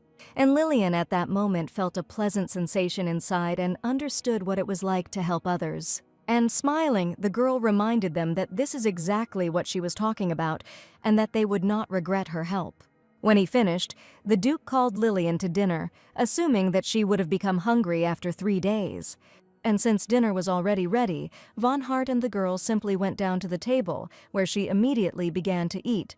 Everything was so delicious that it even melted in her mouth, and Lillian enjoyed it more than it satisfied her hunger. After all, it had been a long time since the heroine had eaten without worrying about poison, since there was a fear of poisoning in the Duke's estate. And Lillian had been stuffing herself with the poison called alcohol for a long time. But here you don't have to worry about that because the heroine is well taken care of and protected. The Duke and the Duke's men tended to Lillian when she passed out while saving his son, and the man himself looked after her all night. But looking at Hart, the girl saw something that looked very much like a cigarette and was very surprised. The heroine immediately began to think about how harmful tobacco smoke is, but when the man pulled the candy out of his mouth, Lillian was taken aback and asked about it, and the Duke said that his wife hated the smell of tobacco, so he didn't smoke. Hearing this, the heroine thought about the man's fidelity, since the Duchess had been gone for a long time, but he still thought about her. But Von Hart interrupted the girl's thoughts by asking if she wanted more food. Lillian immediately remembered the day when Karen behaved just like his father, and realized that they were very similar. The heroine then asked if the Duke could recommend a servant for the Lanches estate, as she was concerned about what had happened at home while she lay unconscious. However, the man immediately asked Lillian not to worry, because he called on those who can work quickly and keep their mouths shut, and they most likely already did their job without leaving a trace. These words shocked the girl because she thought that Hart had sent not servants to the estate, but killers. So Lillian asked what the Duke meant, and he explained that the staff had already finished dusting and doing other housekeeping chores. And the man guarantees that when Lillian returns home, she will not find a single speck of dust there, and the staff of servants will be minimal. Lillian immediately exhaled as she realized that they were talking about cleaning, and in fact, everything was fine and no one was killed. Duke Hart decided to ask if the heroine fainted every time she used her abilities, but the girl couldn't answer and said that they could check it the next time she treated Karen again. Lillian herself doubts this because she uses her abilities too often. And so the heroine assumed that the problem was that she couldn't heal external wounds, because when she treated Karen, the sensations were completely different. But the Duke began to insist that the heroine remain with them in the estate if she needed rest after each treatment. Lillian decided to ask Hart again, to which he explained that in this way they could avoid unnecessary suspicions. However, the Duke is only a guardian for Lillian, and even if he took on the responsibility of providing for her, if she stayed for a long time, it could lead to problems. But the man explained that if the heroine agreed to the engagement, then all questions would be removed, which immediately shocked her. And seeing this, the Duke immediately asked whether Lillian herself had not said that she wanted to take advantage of everything they had. Lillian herself couldn't help but be surprised, because she and Karen should have been asked about this in advance. But suddenly a servant came and asked the Duke to take a break, whispering this in his ear. Hart immediately stood up from his chair and said that they would discuss everything else later, which surprised the heroine. But before the girl had time to say anything, the Duke announced that he had assigned her a personal maid. After these words, a girl approached Lillian and introduced herself as Olivia, Lillian's personal maid. The heroine greeted him in return and asked him to take care of her during her presence, to which the maid immediately bowed. Lillian thought the maid's name sounded very familiar, but she couldn't remember where she had heard it. The maid decided to ask what the girl wanted, to which she immediately said that she wanted to go for a walk. However, Olivia was sure that Lillian would not be able to walk for a long time because of her sore legs, so she offered to carry her on her back, but the heroine immediately refused. The girl then explained that she had been fine since waking up, and Olivia was a little surprised, but she remained silent.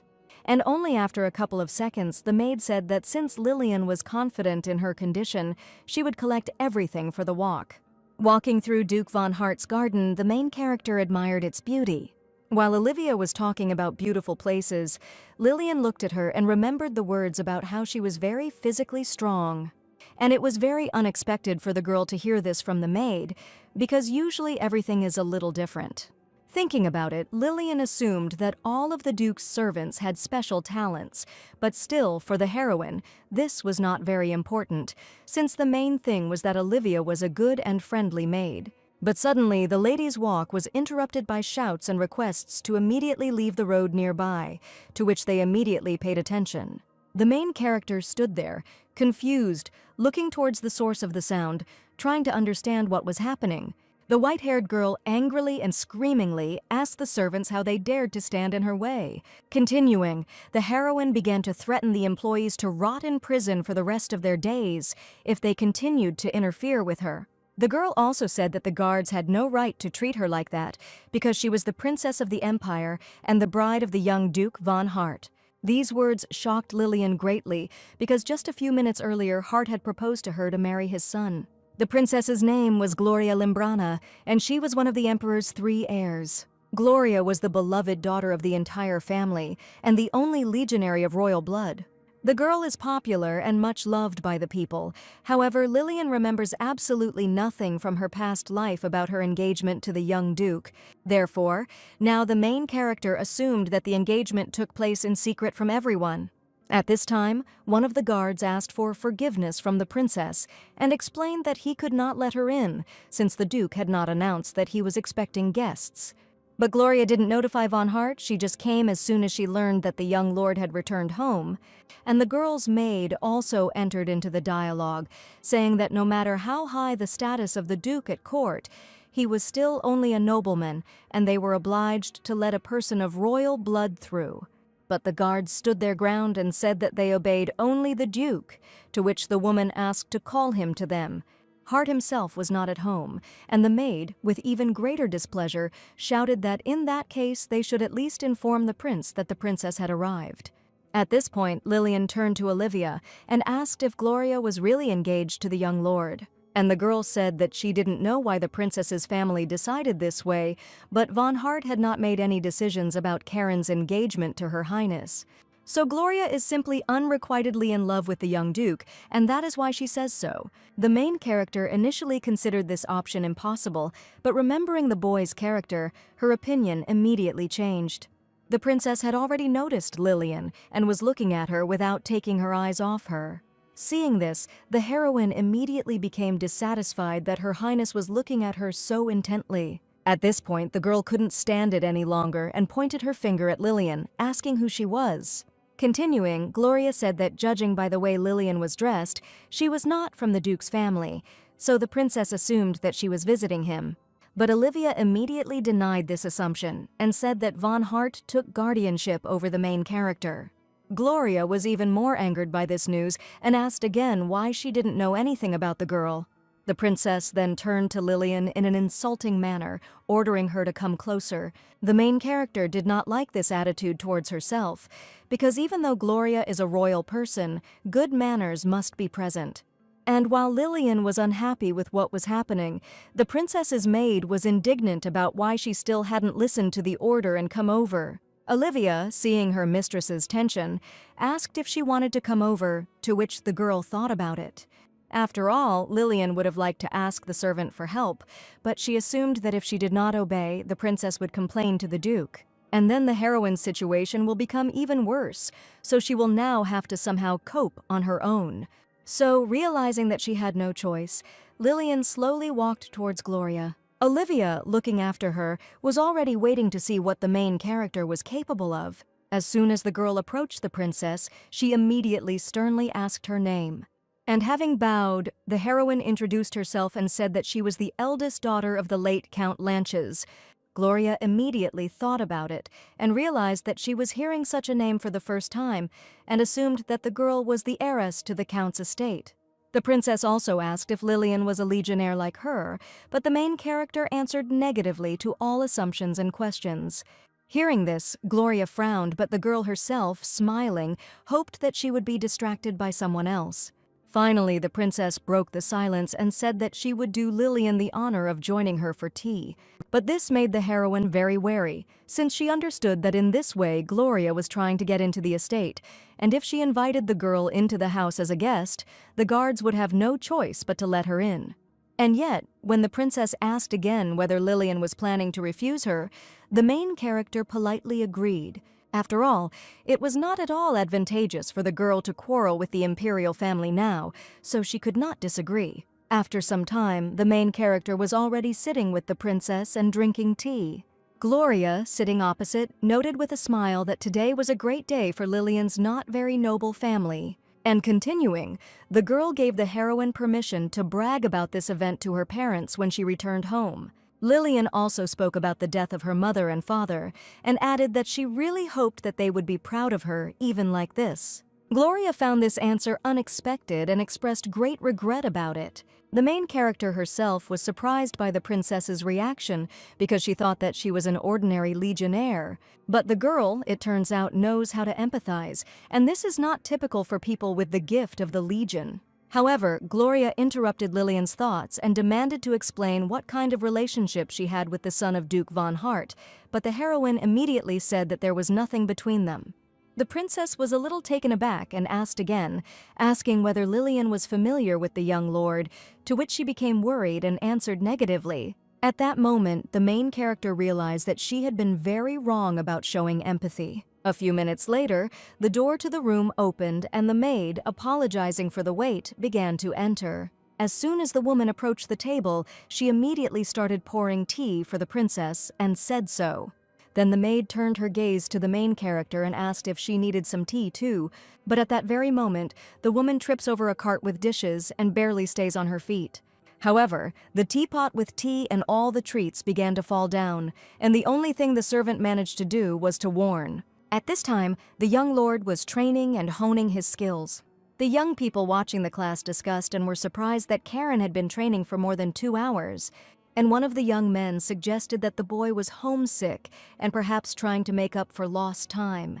His partner immediately replied that he could understand the young lord, but he was still confused by the fact that the legionnaire could withstand this without any particular problems. After all, Ethan, who fought with the young lord, was quite a strong opponent. But for Karen, the whole fight felt completely different, and he asked the boy to add more fury to make the training more difficult. Ethan was a little taken aback and noted that the young lord's mood was completely different today, to which he became indignant and began to deny it. However, the boy's expression suddenly changed and he began to look around. Karen immediately asked what had happened, to which Ethan said that for a moment he seemed to feel his mother Olivia's gaze. At that very moment, a servant ran up and began shouting for the little Duke. And while Ethan was still looking around, the man said that he had an important message. Continuing, the servant began to talk about the arrival of Princess Gloria, but the boy, blushing, immediately interrupted him because he already knew everything. Then Karen thought about it and assumed that the princess was pursuing him because he had persistently courted her since childhood. But now everything had changed and he was disgusted even to hear her name. But the servant interrupted the boy's thoughts and shocked him by informing him that Lillian had invited Gloria to tea at the estate.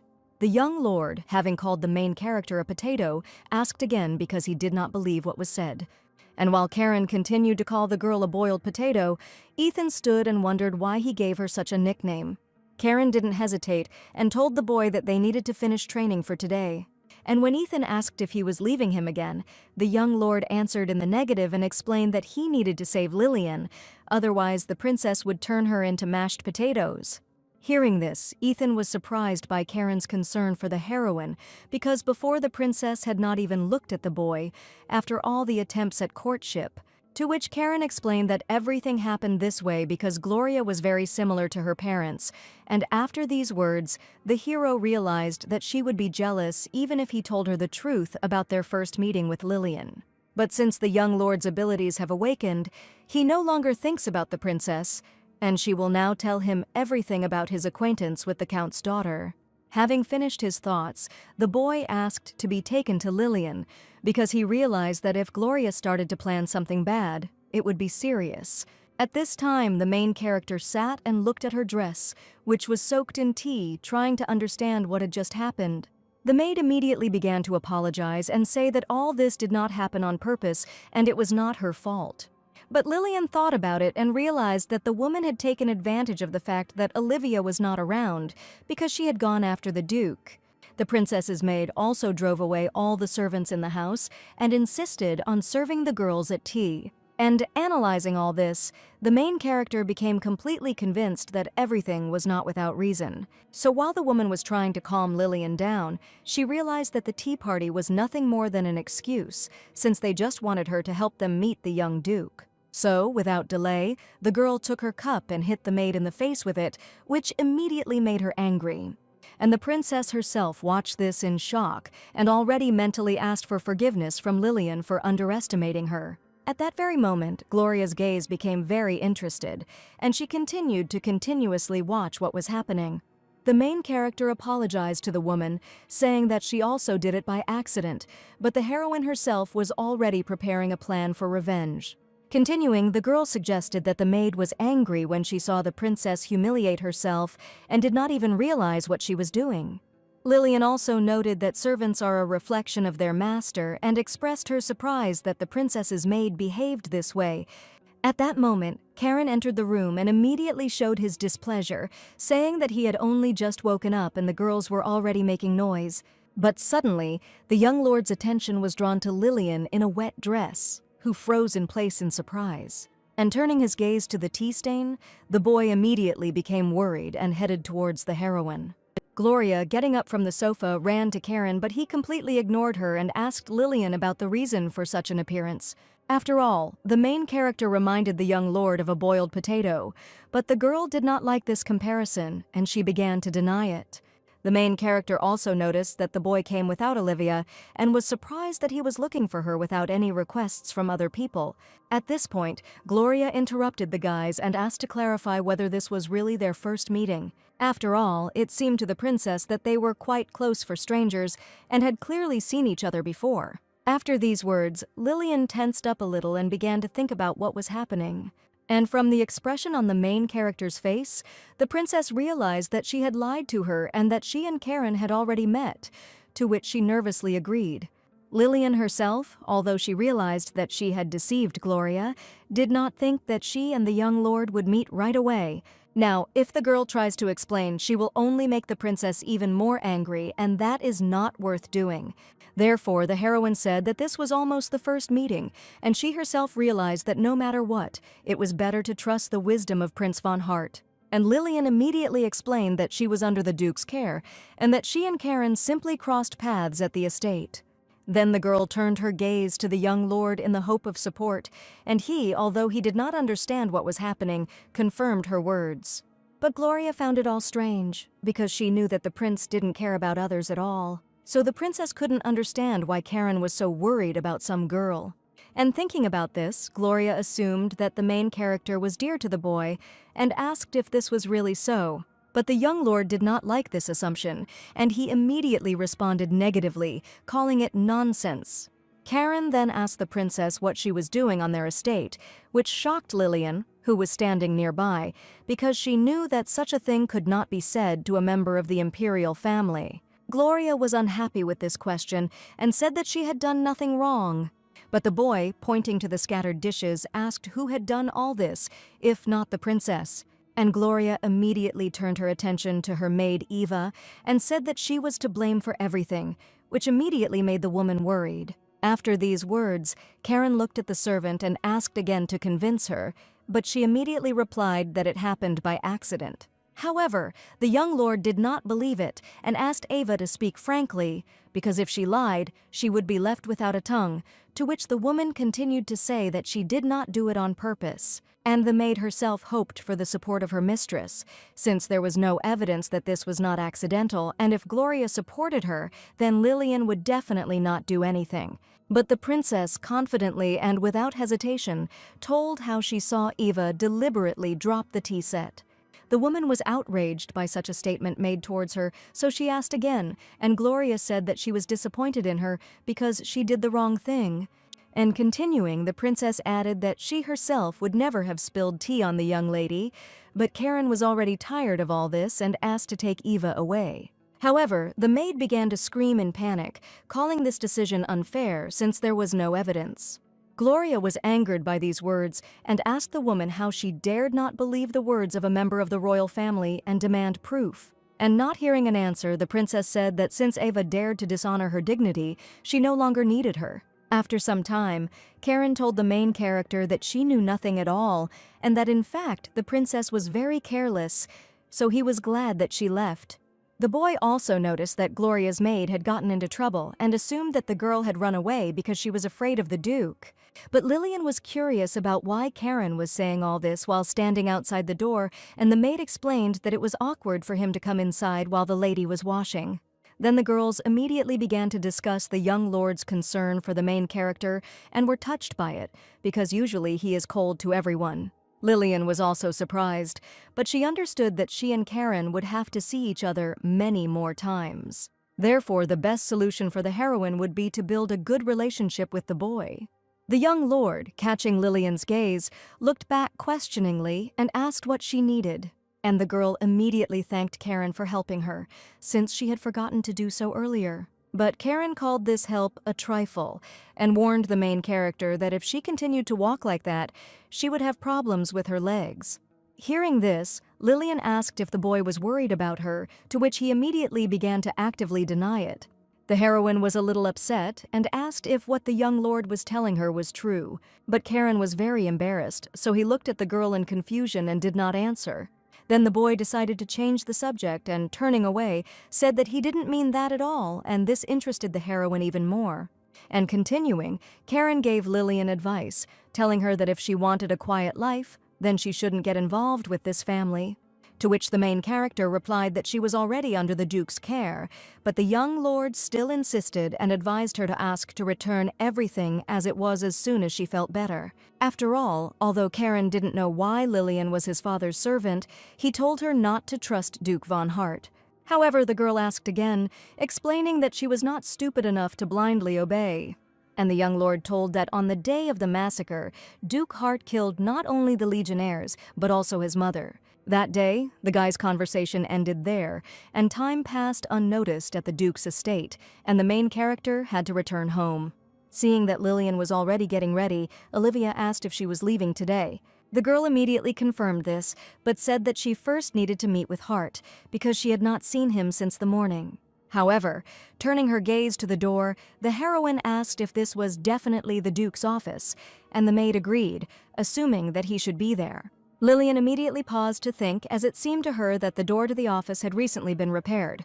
That's why the girl became a little tense, because most likely someone was trying to get inside. As soon as the main character went to the Duke, he immediately showed her the letters that Henry had been sending him all this time. And while Lillian was surprised by the number, Hart said the man still continues to send him letters, although he has not responded to any of them. The girl began to read everything, and the message of what was written did not surprise her at all, since Henry was upset that his plans had failed. Having finished, the heroine asked if anyone else had written, to which the Duke replied in the negative, suggesting that she was expecting a letter from someone else. And Lillian agreed, because she thought that her brother would send her a letter, and now she is a little worried. Because in the Von Hart mansion, everything is fine with the main character, but Edmund, unfortunately, is still locked up among his relatives. So after thinking about it, the girl said that she wanted to send her brother to the academy. The man decided to clarify to make sure he had not misheard. And Lillian immediately happily confirmed, and then proudly said that her brother was very smart and he should study at the academy. The main character also promised that Edmund would be the best in the class, would achieve success, and would definitely thank her. However, the Duke did not answer and simply stared at one point, which made the girl a little upset, although she expected such a reaction. But still, Lillian really hoped for help, because she didn't have much power, and if she sent her brother to the academy, he would finally be free from his relatives.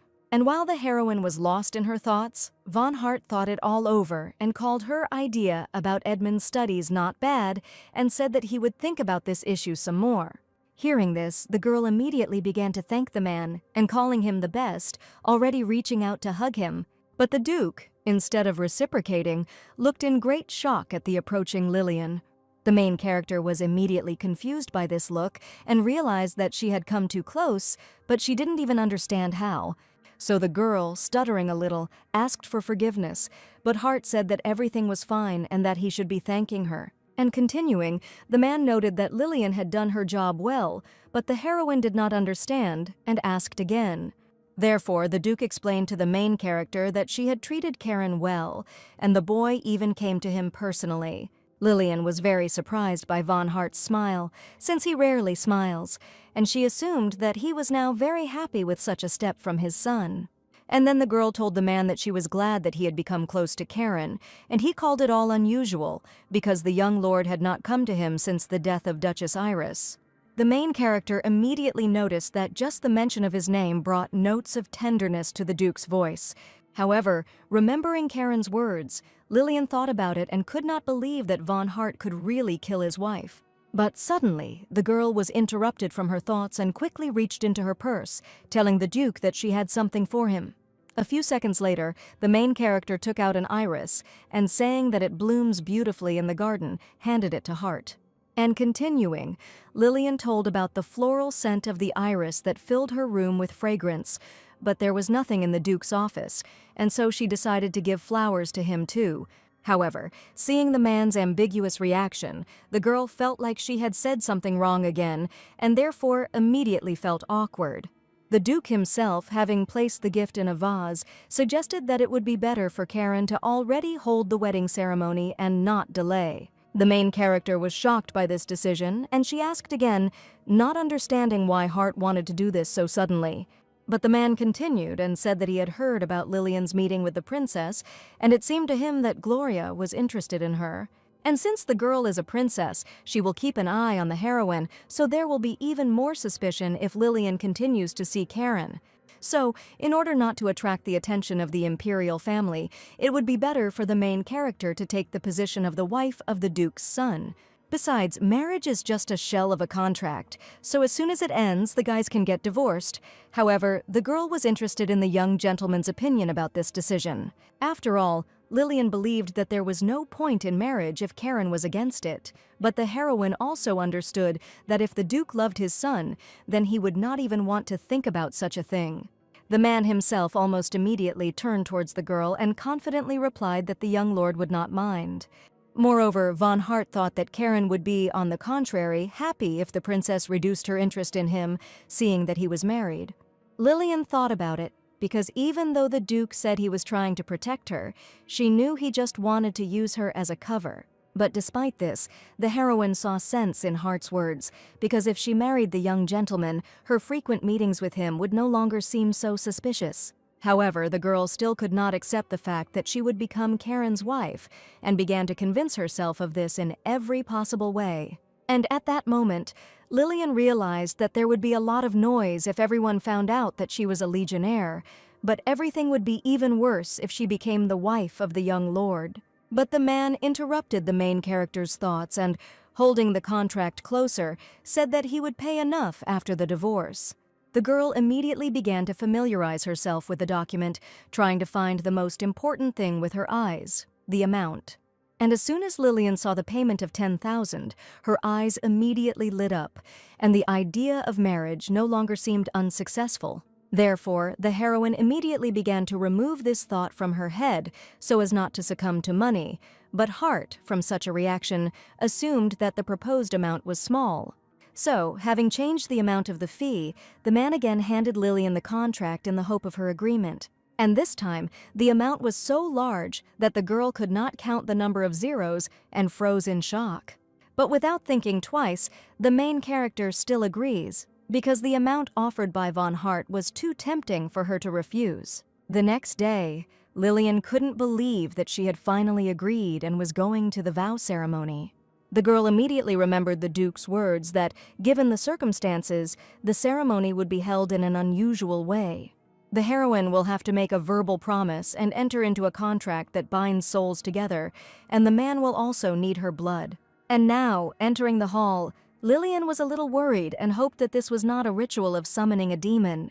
Von Hart immediately turned his attention to the girl, noting that she had arrived just in time. Lillian agreed, and saying that Olivia had woken her up, looked down at the floor in surprise. And continuing, the main character became interested in the circle below, which made her very wary.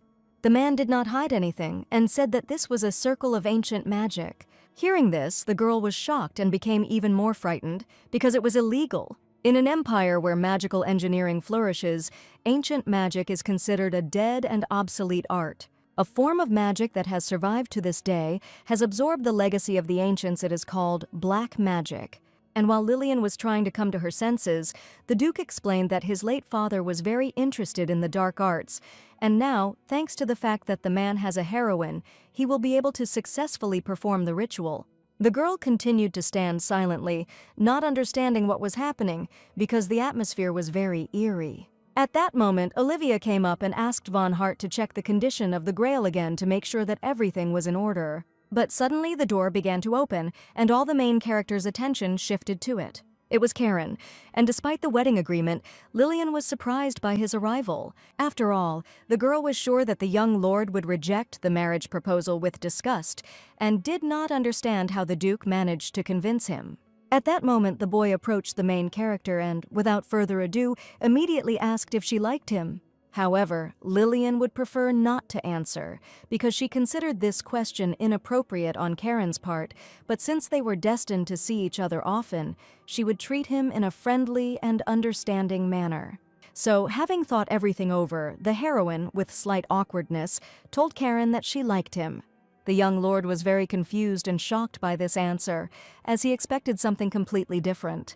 So the boy turned away and asked Lillian how she could answer such a question so easily, since she had only seen him a couple of times.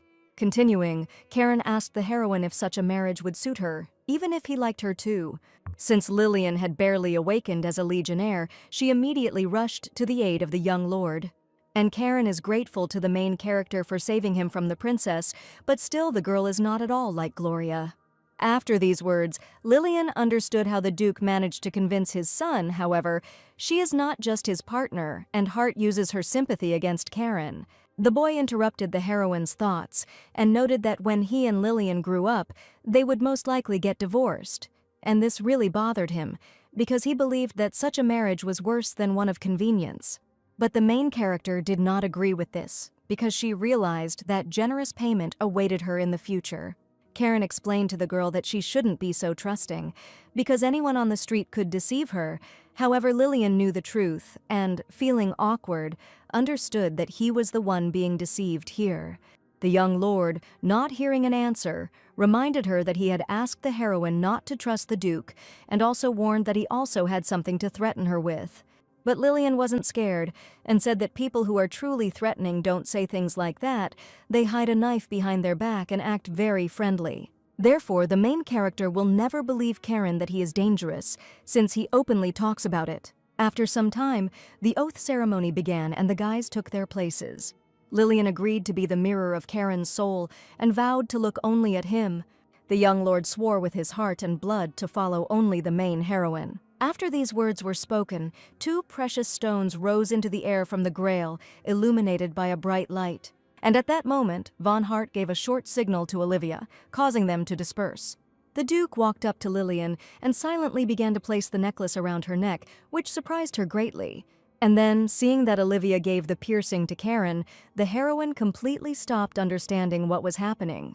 The man himself, as soon as he finished, explained that now, when necessary, the young lord and Lillian would be able to find each other. The main character immediately became tense, because all this time she thought that she was just doing the Duke a favor, but now she had a feeling that he had outplayed her. After the vow ceremony, the girl was assigned a personal bodyguard, and it was Ethan, who immediately introduced himself and said that it was an honor for him to serve the heroine. The heroine heard about the boy from Karen and was pleasantly surprised that he was the one protecting her, but Ethan himself continued, explaining that he was just a bodyguard, so she could feel free to have any conversations in his presence.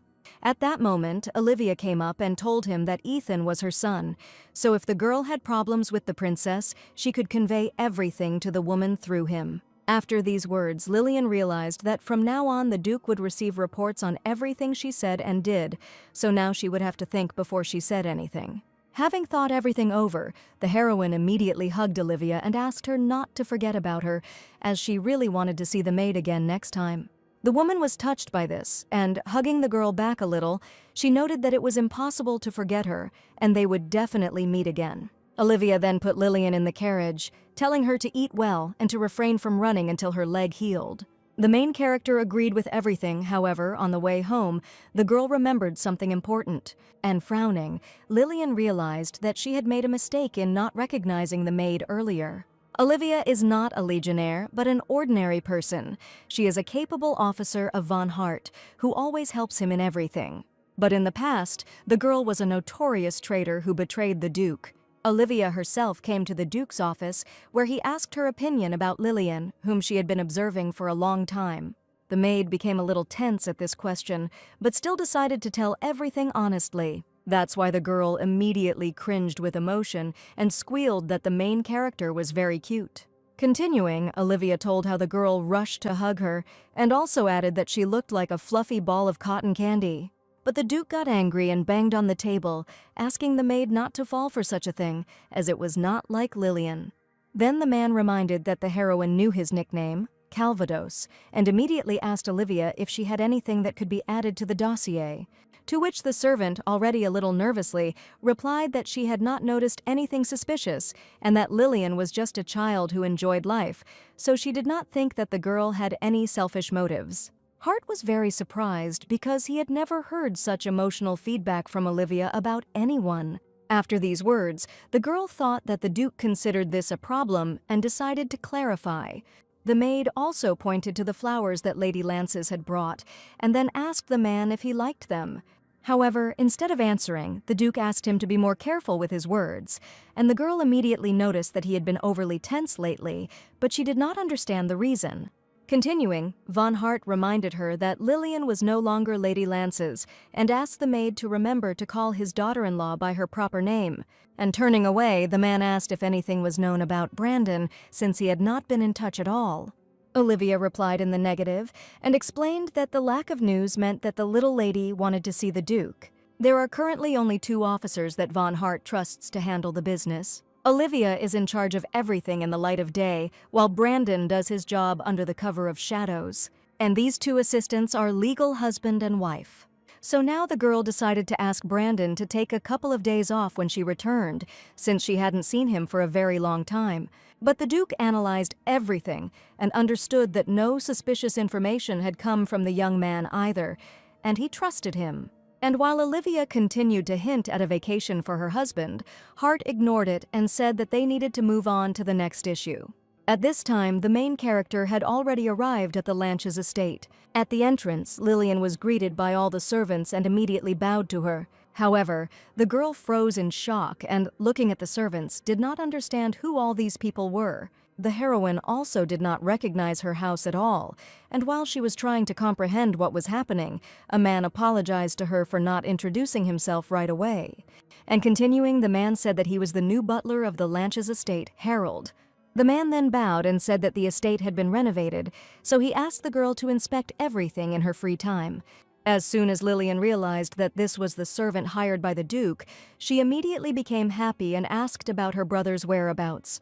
Harold immediately replied that Edmund was in his room, but asked the heroine to rest from the journey, since she was still recovering. The girl ignored this and decided to check whether her uncle and aunt were at home, to which the butler responded in the affirmative. Without further ado, Lillian told the man to call them. After some time, Henry burst into the room rejoicing at the return of the main character. After all, the man thought he would go crazy because of Lillian's long absence, and besides, he didn't like the new servants, whom he didn't want to let in at all, if not for the Duke's order. And although Henry understood that he was only a guardian, he still told the girl his thoughts about Von Hart exceeding his authority, and the heroine herself, putting down the cup, said that it was her request. Continuing, Lillian thanked her uncle for agreeing because the estate was now in perfect order and she liked it. However, the main character also explained to her relatives that she asked the butler to call them because she had something to say. Without further ado, Lillian ordered her aunt and uncle to leave the house immediately. These words shocked Henry and Vanessa very much, and they could not believe what was said. The woman got angry and immediately expressed her dissatisfaction with the fact that her niece turned out to be more stupid than she thought. Vanessa also assumed that the Duke's patronage had completely turned the heroine's head, so she decided to remind her that the girl was not yet a duchess. And if Lillian loses her inheritance, the woman will only be happy, because it will go to Edmund. After hearing this, the main character immediately realized that Vanessa was no longer going to pretend to be a good aunt, and turning her attention to Henry, the girl noticed that he was not even going to object to the woman. Therefore, my aunt and uncle never had and never will have any agreement with the rest. And after thinking it over, Lillian asked Vanessa if she was really worried that her niece would not receive the inheritance, to which her face immediately changed and politely agreed. But the heroine, although she said that she was very pleased that her aunt was worried about her, still refused this inappropriate help, which brings more harm than good. Then Lillian announced that Edmund would be entering the academy, and also said that they were friends, but the relatives, of course, did not know about this. Vanessa immediately began to be indignant again, until Henry decided to ask how the heroine would live alone in the estate. But Lillian asked not to worry about this, since she was getting married and her husband was Karen von Hart, a young duke. The relatives were shocked by this news, and they immediately fell silent because for them it was all very unexpected. The girl also said that she took Karen from another contender, and the Duke himself would teach her how to manage the family's affairs. And when she finished, Lillian rang the bell, hoping that her aunt and uncle understood everything. A few seconds later, the servants entered the room, and the main character told them that Vanessa and Henry wanted to return home as soon as possible and asked the young men to help them. The young men immediately accepted the order and came closer, causing the relatives to start to panic a little. And as soon as the servants began to perform, Vanessa began to break free and scream that Lillian would not be able to live without them. However, the main character only smiled and replied that she would not only be able to live alone, but would also enjoy life, and her aunt would see everything herself. After meeting with her relatives, Lillian immediately ran to Edmund, who was in the yard at that time. The boy was surprised by his sister's appearance, but chose not to say anything. The heroine, coming closer, inquired about Edmund's condition and life in her absence. However, the young duke avoided details and only said that he was told to pass the exam. Lillian was a little upset that her brother decided to get straight to the point, but she still did not change the subject and confirmed that what was said needed to be handed in. Hearing this, Edmund said with concern that he had a very busy schedule. And the heroine explained to the boy that she was simply afraid that his relatives might start bothering him, and Lillian herself was surprised that the Duke helped sort this out quickly enough. The young Duke decided to end the conversation about admission and asked his sister if her legs were feeling better, to which she confidently replied that she was already running. Edmund immediately smiled and looked warmly at his sister, saying that he was very glad to hear about the improvement in her condition. After these words, Lillian was a little confused, as she did not expect that the boy had been worried about her all this time. The young Duke himself at that moment turned his attention to Ethan standing nearby and asked who it was. The heroine immediately introduced the boys to each other and told her brother that the Duke had assigned a bodyguard to her. And while the guys were getting acquainted, Lillian asked Edmund if he would like her to keep him company tomorrow. The young Duke, thinking that he should prepare better for the test, still agreed to his sister's proposal. The main character was very happy about this because this was their first joint appearance, which she would now look forward to with impatience. The next day, the boys arrived at the academy on time and stood near the entrance. Lillian told her brother not to worry, and if he didn't know the answer, to skip the question and come back to it later. The heroine also assumed that the boy might be hungry and therefore immediately put a candy in his hand. However, Edmund himself was almost completely calm and noted that Lillian was clearly more worried than he was. And even though the girl knew that her brother would definitely cope, she still couldn't help but worry. At that moment, the young Duke turned around and was already heading in the right direction, but Lillian stopped him, since she had forgotten to tell the news because of the exam. And after making sure that her brother was listening to her, the heroine announced that she was getting married. At this news, Edmund dropped the treat from his hands, and the boy himself turned around in shock and asked again. Lillian, noticing that the candy had fallen, immediately reached out to pick it up to give it back to Edmund and ignored his question. Therefore, when the heroine handed him the sweet, the young Duke again asked what kind of marriage they were talking about. But Lillian said that she would tell everything after the exam so that her brother would definitely not be late. However, Edmund could not get the thought of the heroine's wedding out of his head, so he left very worried, and the girl immediately wished him good luck.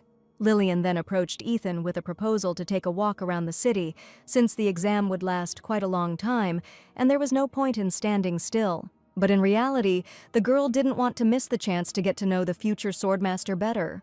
The main character is also very interested in the Munez family. After all, in my first life there were rumors circulating in society. In the past, the girls discussed the fall of the Munez family and how they betrayed Duke von Hart. But one of the ladies became a little wary and asked her friend to be careful with her words, because if the Duke found out that they were talking about this, they would be punished. However, the second girl believed that the man did not care about these traitors and did not want unnecessary conversations, so nothing would happen to them for discussing them. Although, of course, betrayal in close circles cannot help but upset. Therefore, the title of the great traitor was assigned to Olivia after she betrayed Duke von Hart. But the strange thing was that Ethan Munez, the son of a traitor, received no punishment despite constant criticism. The boy eventually became a member of the von Hart Duchy's Dark Moon Knights. And then the main character decided that it didn't concern her, so she didn't investigate anything.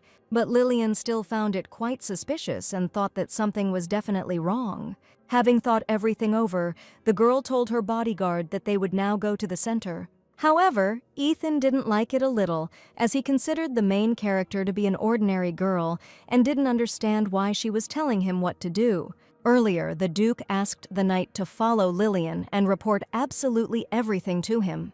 But the man also warned the boy to try not to answer difficult questions. However, if he still has to talk, Ethan must answer that everything is fine or refuse. The young knight did not expect this, so after listening to the instructions, he accepted everything without further ado. And now, as Lillian looked around the city, she wondered if Ethan thought he wouldn't have to answer questions. However, the heroine immediately moved closer to the boy and asked him if he thought people were looking at them. But the young knight, as ordered, replied that everything was in order, and this surprised the girl very much. After all, turning her gaze back to the people, Lillian was convinced that she had not imagined it. Absolutely all the people in the center were spying on the main character from behind their newspapers. So, noticing a little boy walking past with newspapers, Lillian asked for one for herself. And as soon as the main character started reading the very first article, she was shocked. After all, on the first page was written Lillian's story, and that Duke von Hart had already announced the wedding and held the wedding ceremony. And looking at the photo, the heroine assumed that it was taken secretly right in front of the estate. And now, since Lillian's photo is in the newspaper, most people in the capital already know her. That's why the girl got very angry and decided to look for those who did it. However, at this time, an unknown man standing around the corner took another photo, and looking at the frame, the photographer thought about a new article, since now all the newspapers are writing about a girl who became a princess overnight. The main character was still tense from the understanding that people were getting big money for her photos. The paparazzi himself noticed that the photo was blurry because the camera shook and was a little upset. And as soon as the man decided to reshoot for better quality, Ethan came up and kicked the camera out of his hands. The photographer immediately began to get angry and indignant, looking at the boy in shock, while Ethan himself very displeasedly and silently watched the further actions of the paparazzi. The man did not remain silent and called the young knight a Kelton, not understanding how such a person could be near Lillian. But the heroine didn't like it, and she called this behavior disgusting, because in addition to the fact that the paparazzi was taking photos without permission, he also started being rude. After all, Kelton is a derogatory nickname for those who are of humble origin and those who come from the people, so it is a very offensive word that cannot be said to someone's face. The man was immediately very confused because he had never been caught before, and in a panic, he called himself just a passerby. However, Lillian didn't believe me and said that she knew how to use a camera, so she checked all the photos. Moreover, the main character's night is so good that he is immediately noticed by the paparazzi, so all he can do is confess to what he did. But the young man continued to deny the accusations and pretend that he did not understand what was being discussed. Hearing this, Lillian threatened to break the camera and asked the photographer again if he had taken the photo. The man immediately began to say that he was sorry and begged her to give the camera back because it was very expensive, but at that moment, the heroine remembered him from her past life. This is Jack, the infamous paparazzo, and now he seems like a rookie, but in just a couple of years he will become the most insidious photographer. The young man will sell photos with false information, and sometimes this will even lead to death. And as soon as the girl remembered everything, she immediately began to scold the man, saying everything to his face. With every word the paparazzi said, it became worse, because he understood that everything said about him was the truth, which he could not accept. In the end, the man couldn't take it anymore and asked him to stop, but the heroine was still unhappy that the photographer didn't like it when others scolded him, but he himself threw insults. Lillian also understood that if she took the camera, it didn't mean that anything would change, because the young man would simply buy a new one and go back to his old ways. However, the main character will not leave Ethan's insult so easily, so she tells the man that if he wants to return the camera, he must go after her. Approaching the young knight, the girl explained to the photographer that one should not insult people based on their appearance. And starting to count to 3, Lillian waited for her words to be repeated, but the man became very worried and could not really say anything. That's why the main character yelled at the young man and told him he was speaking too quietly and asked him to say it all over again. But the photographer was again very confused, so the girl, with even greater aggression, ordered him to repeat her words, and the man, frightened, immediately did what he was told. Having heard what she wanted, Lillian explained that Ethan himself would decide whether to forgive the young man or not, and if the young knight wanted, she would beat the man. However, the boy answered without hesitation that everything was fine. The main character was upset by this attitude towards the situation, and she asked Ethan again if everything was really okay, since the paparazzi had literally just insulted him. But the young knight called it all a trifle and said nothing more. Lillian immediately frowned, as such a calm reaction suggested that the boy was told this often, but she couldn't believe that he was really that unremarkable. And despite Ethan's words, the main character still did not tolerate it, because she believed that the photographer could not just leave. So a second later, the girl hit the young man between the legs, causing him to immediately scream. But the young knight did not expect this from Lillian, and simply watched from the side in shock as they stood up for him. The main character finally called the man a vile person and decided to end it there. At that moment, the young man was trying to come to his senses and was worried about the fact that he wasn't even married yet. After some time, Lillian was already very proud of herself because she caught the paparazzi and managed to buy Edmund a gift. The girl then told Ethan that she would have been in trouble if the day had not been so eventful, but the night again remained silent. However, the main character immediately turned to the boy and handed him a small box. And while Ethan was looking at the gift, Lillian said that she noticed how interested the boy was in desserts, so she thought about his desire to eat something sweet and decided to buy some. The young knight was very surprised, because in the store it seemed to him that the heroine was busy choosing a gift for her brother and did not pay attention to him at all. And now Ethan just stood there, silently looking at the box, which made Lillian a little confused. So the girl assumed that the knight did not like the gift and asked about it. However, Ethan, without taking his eyes off the box, said that he liked the gift. The main character immediately became happy and noticed that the young duke also carried candy, so the boy had similar tastes. And seeing Ethan's reaction to these words, Lillian realized that he didn't really like all of this. Then the heroine looked at the crowd of children nearby and assumed that the exam was already over. That's why the girl immediately found Edmund with her eyes and started calling him, asking if he had written the test well. Also, when the boy approached, Lillian asked about the difficulty of the questions and began to wait for an answer. But Edmund himself was clearly tense and, ignoring his sister's interest in the exam, he asked what kind of marriage they were talking about. The heroine didn't like the fact that her brother again got straight to the point, but she suggested that they first get into the carriage. And while in transport, Lillian began to tell everything about the wedding. The girl also did not hide the fact that her husband was Karen von Hart, which immediately shocked Edmund. Then the young duke asked if she and Karen were really together, but the heroine answered negatively and explained that she was just visiting the estate. These words made Edmund even more worried, and he began to ask questions about feelings and their love, but Lillian said that Karen had not confessed anything to her. And while the boy continued his interrogation, the heroine turned away from him a little because she realized that he thought that she was passionately in love with the young lord, and she felt awkward. Edmund, however, expressed his suspicion that Lillian had been deceived, so he began to read the article of the law to help his sister, but she stopped him, explaining that she herself wanted it. However, from her brother's eyes and reaction, the main character saw that he did not believe her at all. Therefore, the girl decided to take extreme measures, since there was no other choice. And blushing, Lillian told how she fell in love with Karen at first sight. Hearing this, the boys looked at the main character in shock and could not believe what was said. But Lillian herself did not understand why Ethan was also surprised and worried that she had made a mistake. However, the main character continued and said that Karen is an incredible person. After all, the young duke has beautiful black hair, golden eyes that look like the sun, and colors in his clothes that touch both day and night.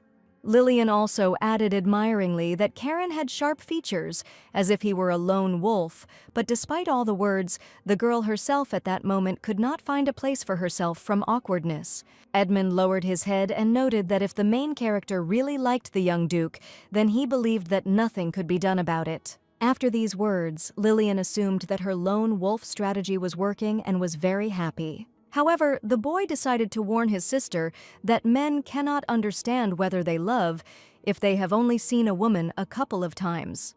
The main character immediately asked for forgiveness in anticipation of the continuation, because she did not believe that such a small child could know anything about love. And Edmund explained that he had heard that love and marriage were different things, so he asked the girl to let him know if it suddenly turned out that the young duke had problems with his character. The boy then turned to Ethan to ask him what kind of person Karen really was, as he assumed he knew him well due to his closeness to the ducal family. The knight immediately came up with a positive, negative, and neutral description of Karen in his head, and he decided to be brief and say that he was nothing special. However, Edmund did not like this answer, because he believed that if a person does not stand out in any way, it does not mean that he is good.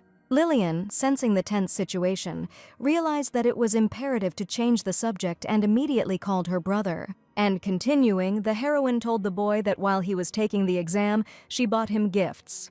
Edmund asked again for clarification, and Lillian confirmed and said that she had already told the maids to wrap them up and they could go home and unpack each one. The boy agreed without further ado, and the heroine, hearing a positive answer, was very happy. After all, everything seemed to work out, and Lillian's assumption that children are children was confirmed. After some time, the guys finally arrived at the Lanches estate. Edmund was already standing in his room, looking at the gifted teddy bear, and could not believe that his sister had given it to him without any jokes. So the boy immediately asked what it was, and the heroine mentally answered that it was something she bought at the toy store. Then Lillian came closer and explained that she chose this bear because she thought that her brother would be lonely at first, since he would not know anyone in the dorm, but Edmund himself looked at the boxes and hoped that they contained more than just toys. The main character also added that perhaps the boy would feel absolutely normal during the day, but in the evening, she was sure that he would definitely be lonely. And at such moments, Edmund must remember that Lillian loves him and he is not alone. After that, the heroine said that if you press on the toy's chest, it will say that very phrase. But the boy had already noticed this earlier, so he didn't try. And Lillian decided to end it there and, asking him to hold the teddy bear tighter while he slept, she handed it to his brother. Edmund took the toy in his hands and thought about the main character's words about love for him. And the boy understood that these words from his sister meant a lot to him, so he would not refuse the teddy bear. At this time, the sensation about the new secret hobby of the nobles was actively spreading in the newspapers, and all those who held secret meetings to study black magic were arrested. Lillian, sitting at the table, assumed that absolutely every nobleman was questioned about this case, and Edmund confirmed this, since even relatives of their family were involved in this. The main character immediately said that the relatives most likely tried to open a business with the help of black magic, because otherwise there was no reason for their detention. When this scandal first started in Lillian's past life, she was very surprised why Henry was so happy. And it turned out that the whole thing was that the business was run by the Valles family, and while Vanessa was busy dealing with the case, Henry personally took control of the Lanches family. But now the main character is the only one who enjoys what is happening. Edmund immediately noticed his sister's grin, so assuming that it was she who had arranged everything, he asked about it. However, Lillian responded in the negative and said that she did not even have time to read the newspaper and did not know what was going on there. But in fact, the main character gave a little food for thought. And on the day of the exam, the girl told the paparazzi about the opera singer Carmela. Lillian told the young man that the girl had someone with whom she regularly met alone, but the young man began to actively deny it. However, the photographer was still interested and decided to ask Ethan about all this, while the girl herself watched from the side, happy that her plan was working. Carmela is a famous opera singer who is a commoner. Soon the girl was to be involved in a scandal with the nobility. And as expected, the photographer began to follow Carmela. Therefore, in the end, most likely, the young man discovered that the singer's lover was studying black magic. However, initially, a journalist with a heightened sense of justice took on this case, but everything ended badly.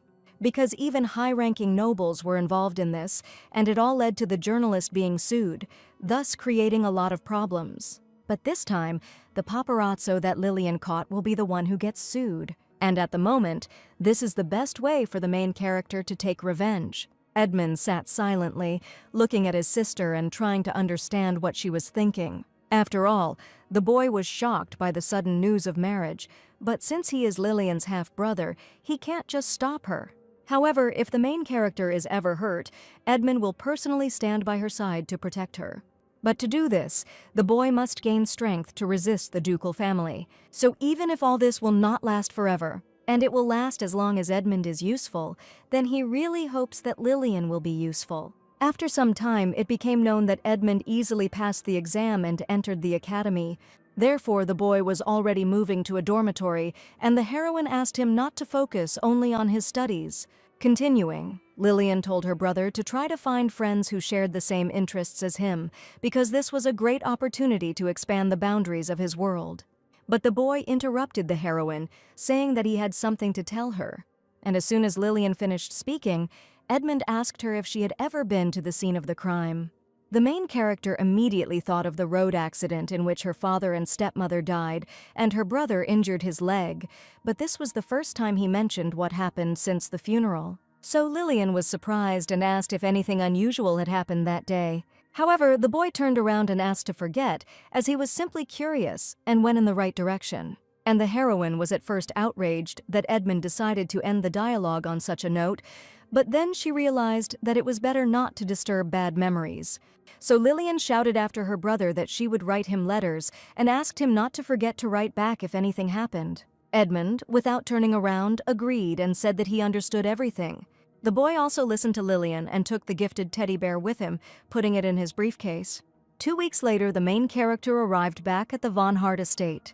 The girl immediately looked into the room and, calling the Duke her father, said that she was home. The man was shocked by such a greeting, so he just looked at her in surprise and remained silent. And the servants who were next to the Duke at that moment looked at each other questioningly, trying to understand what was happening. Lillian headed towards the man and simultaneously asked about all the news that had happened while she was gone. But not hearing anything in response, the heroine assumed that her behavior now was unceremonious and that Von Hart should still be called Duke. However, the man said that everything was fine because Lillian had officially married his son, which meant that she could now call him father. The servants were very surprised that the Duke reacted so calmly to all this, and in their thoughts they assumed that he was in a good mood. At this time, Hart told the girl that she could go to her room, as he understood that she needed to rest after the journey, to which she immediately thanked him and ran in the right direction. But suddenly the Duke asked Lillian to stop, and she immediately froze in place, not understanding what was going on. The man came closer and took the heroine in his arms, saying that it would obviously be difficult for her to find her way, so he would carry her. Lillian immediately began to be indignant and say that she knew where to go, but Hart explained to her that she now lived in a different place. The main character was confused by these words and asked again. However, the man only smiled slightly and carried the girl to her new bedroom. In the room itself, Olivia was already waiting for Lillian and began giving her a tour, saying that they had recently renovated it especially for her. Then the maid led the heroine a little further and showed her the living room. The girl also said that from the balcony, Lillian can enjoy views of the garden while sipping tea. But at the moment with the wardrobe, the girl stopped the tour with displeasure and said that she would prefer to stay somewhere else. The Duke immediately assumed that this room was too small for the main character, so the man asked Olivia to call the contractors to knock down the walls today and turn the entire floor into a room. The maid reminded him that on this floor there was a room where the former Duke kept paintings, and she became thoughtful. However, almost immediately, Olivia said that she believed this would not be a problem. But upon hearing this, Lillian interrupted and explained that she meant that the room was too luxurious for someone like her. The Duke immediately frowned and asked the girl why she thought so. The main character herself thought about it because she really can hardly restrain her desire for luxury. Because if Lillian gets used to places like this, she might repeat the life of greed she led in the past. So the girl said she would prefer something smaller, with not so much light and something like an attic, where everything around is covered in a layer of dust and there are bugs. Olivia and the Duke were frozen in shock by such wishes and could not immediately find the words. However, the main character continued and explained, shouting that she was used to such non-luxurious places. But almost immediately, Lillian noticed that the atmosphere around her had become more tense and realized that she had gone too far. At this point, the Duke broke the silence and explained to the girl that she was living here with Karen and, given the public attention, they had to share one room. The man also added that as the daughter-in-law of the Dukedom of Hart, if Lillian stayed in a place like an attic, she would be looked down upon. So the Duke told the main character to just use this room. Lillian realized that if the man insisted so much, then she had no choice, and agreed. And after a tour of the room, the heroine still decided to drink tea on the balcony. Olivia, setting the table, addressed the girl a little hesitantly. Continuing, the girl became confused, but added that she needed to tell something.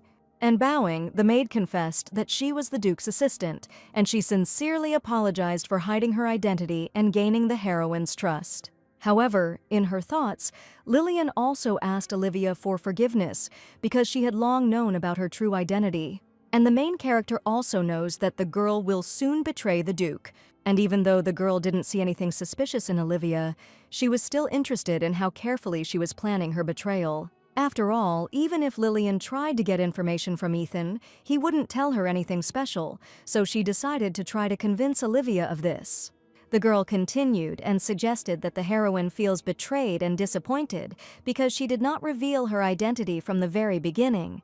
However, the heroine interrupted and said that everything was fine and for her she would remain the same Olivia. Lillian also added that she likes the girl the way she is, which made her even more touched. And then Olivia asked the main character to accept a gift from her as an apology. It was a ticket to the opera, which surprised the girl very much. Lillian accepted the gift, and after some time, the carriage with her arrived at the opera house.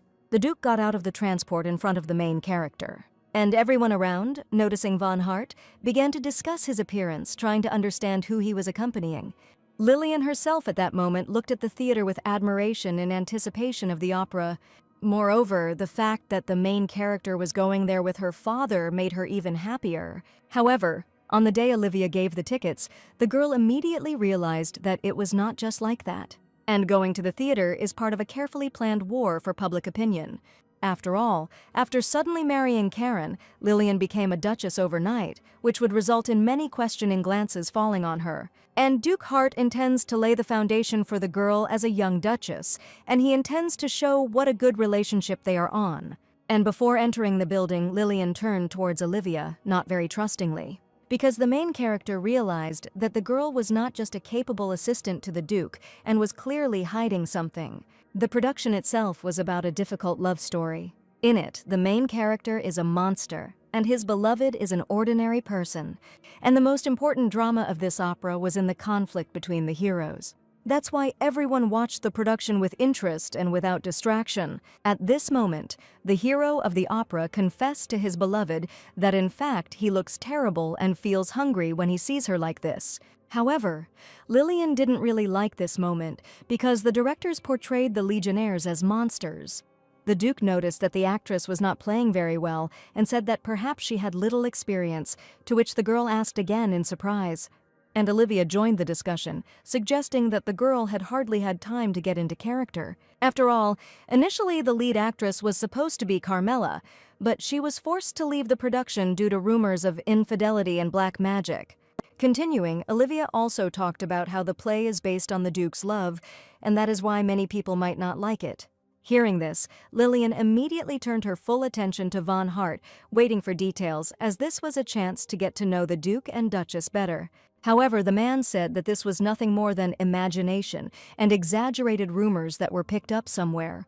But these words did not remove the heroine's interest, and continuing to look at Hart, she assumed that there were coincidences after all.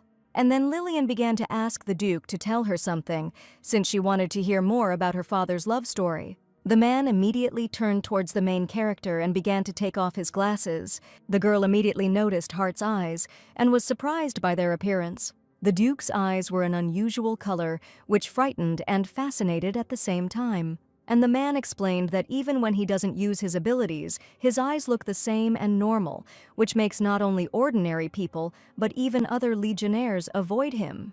But the Duke's wife was the only one who accepted him as he was. After these words, Lillian noted that the Duchess was an incredibly kind person. Von Hart agreed with the girl and said that there was no other wife in the world like the Duchess. The heroine immediately noticed the loving expression on the man's face and felt awkward asking about his love story. However, Lillian's attention was distracted by extraneous sounds behind her, and turning around, she saw Olivia's suspicious behavior. After all, the girl very unexpectedly and in a hurry began to leave, without warning about anything. The main character immediately understood that she needed to keep an eye on her assistant and had already started to get up, but the Duke stopped her and asked what had happened. And continuing, the man suggested that the girl did not like the acting at all, to which she immediately began to deny it. Then Hart thought that Lillian, like everyone else, was also afraid of his eyes. But the main character said very emotionally that this is not true at all. After all, in fact, the girl saw the Duke's eyes not for the first time, and thinking about this, Lillian began to come up with a reason to move away. Finally, the girl, a little worried, said that she needed to go to the toilet. And without waiting for an answer, the main character very quickly headed towards the exit. However, the Duke still found it suspicious and thought about it, because the man didn't understand at all what the girl was trying to do. In the Munez family's report, David had previously apologized for being late and explained that no matter how much he researched Lillian, he couldn't find anything. Olivia confirmed her husband's words and said that she had thought about it a lot and believed that the young lady was harmless. Ethan also did not remain silent and said that the main character is ordinary. But after a couple of seconds, the boy clarified that Lillian still seemed strange to him. And now, remembering everything, the Duke began to become more and more convinced that the heroine really was a strange child. Lillian herself was running down the corridor at this time, trying to catch up with Olivia. Having stopped, the girl began to look around because she understood that the assistant could not have gone far and must be somewhere nearby. And almost immediately after these thoughts, the heroine saw Olivia standing next to the mirror. Lillian began to come closer, but the girl, without turning around, stopped her and asked why she left. The main character immediately felt very strange and did not understand the reason. But as Olivia continued to talk about how the production was not over yet, the girl began to guess what was going on. So Lillian decided not to delay, and confidently told her assistant that she was not Olivia. And then the main character asked the girl who she was. The assistant immediately apologized and asked again in order to find out who she was, if not Olivia. Lillian frowned at these words, saying that she had the same question for the girl because she was sure that this was a different person, because the real Olivia is not a Legionnaire, but an ordinary person. The girl immediately turned around and asked the main character how she understood this. Lillian didn't go into details and replied that she found out about it by accident. The Legionnaire became a little worried, saying that Ethan was right about the girl being strange. And after these words, a more familiar face appeared before the heroine. It was Brandon, Duke von Hart's second mate. Lillian was very shocked by the young man's appearance, to which he suggested that it would be more correct not to say anything. However, the main character's face immediately changed and she asked about the whereabouts of the real Olivia. And the young man replied that most likely the girl was dealing with the accumulated work on the estate. But Lillian didn't believe it and said with disappointment that she was sure that Brandon wouldn't turn out to be a liar. The young man was confused and explained that he had only borrowed his wife's appearance with her permission, so calling him a liar for this was quite cruel. The heroine was very surprised and could not believe that Brandon was Olivia's husband and Ethan's father. The young man himself called himself a true genius of transformation and explained that he is not limited to one gender. And after a couple of seconds, Brandon transformed into Edward, whom they had seen earlier in the theater. Then the young man changed his gender and became the heroine of the opera, to which the girl was even more delighted with what was happening. However, as soon as Brandon changed his appearance to an older man in a robe, the smile disappeared from Lillian's face. After all, for the main character, this appearance was unfamiliar and a little frightening. So the girl assumed that the old man was Brandon's grandfather, but he immediately denied it and said that he had just caught a glimpse of that face somewhere. But in reality, the young man understood that Lillian had no idea about the doctor's identity. However, the young man was distracted from his thoughts by a black liquid flowing from his hand, the sight of which made him panic. The girl was attracted by the sound, and she also noticed the assistant's hand, not understanding what it was. That's why the heroine became worried and immediately told Brandon that his hand was melting. Hearing this, the young man became upset because he did not expect to be caught at the very end, and explained that he can hold on when his mind is full of strength, but over time even his face begins to melt and ooze. Lillian immediately frowned and turned around, saying that she would go call her father, but Brandon stopped her, since if the Duke found out, he would not like it at all. The girl listened, but asked the young man why Hart should kill him for this, since he was not so heartless. The young man agreed with the heroine's opinion about the Duke, but replied that he still shouldn't know about it. And after these words, Brandon decided to show Lillian something, so he began to roll up his sleeve. The young man had a mark on his hand, proving that he had been influenced by black magic and that it was limited. So if Duke von Hart finds out, Brandon will be killed. The heroine asked how the young man learned about the restrictions, and he said that the doctor who cast black magic on him told him everything himself. Then, when the young man woke up, there was only darkness around. That day, Brandon, as usual, carried out the captain's orders. And when the young man realized that someone in a deep black hood was approaching him, it was already too late and he lost consciousness. After some time, the assistant woke up from the familiar smell of medicine and the persistent smell of old blood. There was also a man there, the same doctor who was desperately tracking the Duke. The man referred to Brandon as an escaped experimental subject and asked about his new name. Continuing, the doctor told the young man that he had poisoned him, but the test results were positive, so he would soon feel the effects. And if the young man wants to get the antidote, then he must bring the man data on ancient magic that Duke Hart researched. Brandon had only a week, and if he didn't manage to get the data, he would die. However, when the young man came to his senses again, the doctor had already disappeared. After listening to everything, Lillian asked the young man why the man needed all this. But the young man himself knew nothing about this, so the heroine decided to ask if Olivia knew about what happened. To which the young man responded negatively and explained that there had not yet been an opportunity. And after these words, the main character immediately began to think. Lillian was confident that Olivia would find out eventually, even if not right away. After all, the girl is perceptive enough to notice sooner or later that something strange is happening, and it's only a matter of time. The heroine also now realized that the reason Olivia betrayed the Duke was to save her husband, and the girl is ready to help her husband even at the cost of her life. The assistant herself has a unique ability that is invaluable for collecting information. In addition, Olivia is a gifted person who is worthy of Duke Hart's trust and values her family very much. And this is precisely why the main character likes the girl, and that is why she does not want to allow her death.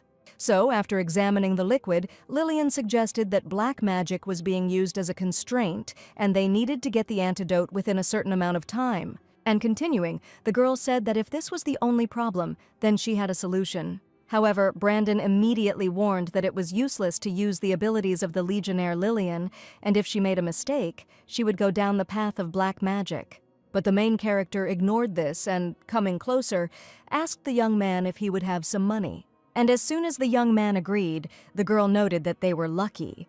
So Lillian asked Brandon to give her the money. Already at the estate, the Duke asked his assistant about the heroine's departure with Brandon. Olivia confirmed this and said that the young man was now disguised as an ordinary servant. Brandon also said that upon returning to the mansion yesterday, Lillian was delighted with the production, and now the main character is going to secretly buy a gift for the Duke. The man immediately asked again, and Olivia assumed that the girl wanted to give him a gift in return.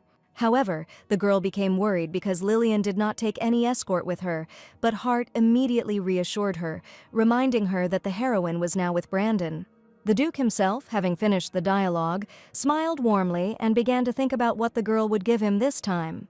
At this time, Lillian and Brandon arrived at the right place, and the young man, looking around, could not believe that they had come to such an area.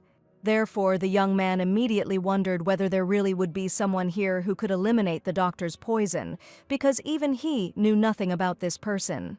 And thinking about it, Brandon realized that he had believed Lillian in vain and decided to just play along now in order to quickly get back home. So the young man moved closer to the girl and asked where exactly they were going. The heroine was already standing, looking at the building, and said that this was Erica's house. Lillian then added that this was the only place where there was a benefactor who could cure Brandon of the poison. And after these words, the girl thought and realized that if someone asked her to describe Eric, she would say that he was the one who made himself in his past life. The young man was hailed as a genius in the field of herbalism and gained recognition in scientific circles after a series of his famous works, thanks to which he quickly became rich and famous. However, 6 years later, those who suspected something was wrong with the young man's actions began a secret investigation against him. It turned out that the genius who was once hailed as the Pearl of the Empire was a fraud who stole all the work from his stepdaughter. And despite the Empire's belated attempts to save Erica, she, long subjected to harsh treatment by her stepfather, died.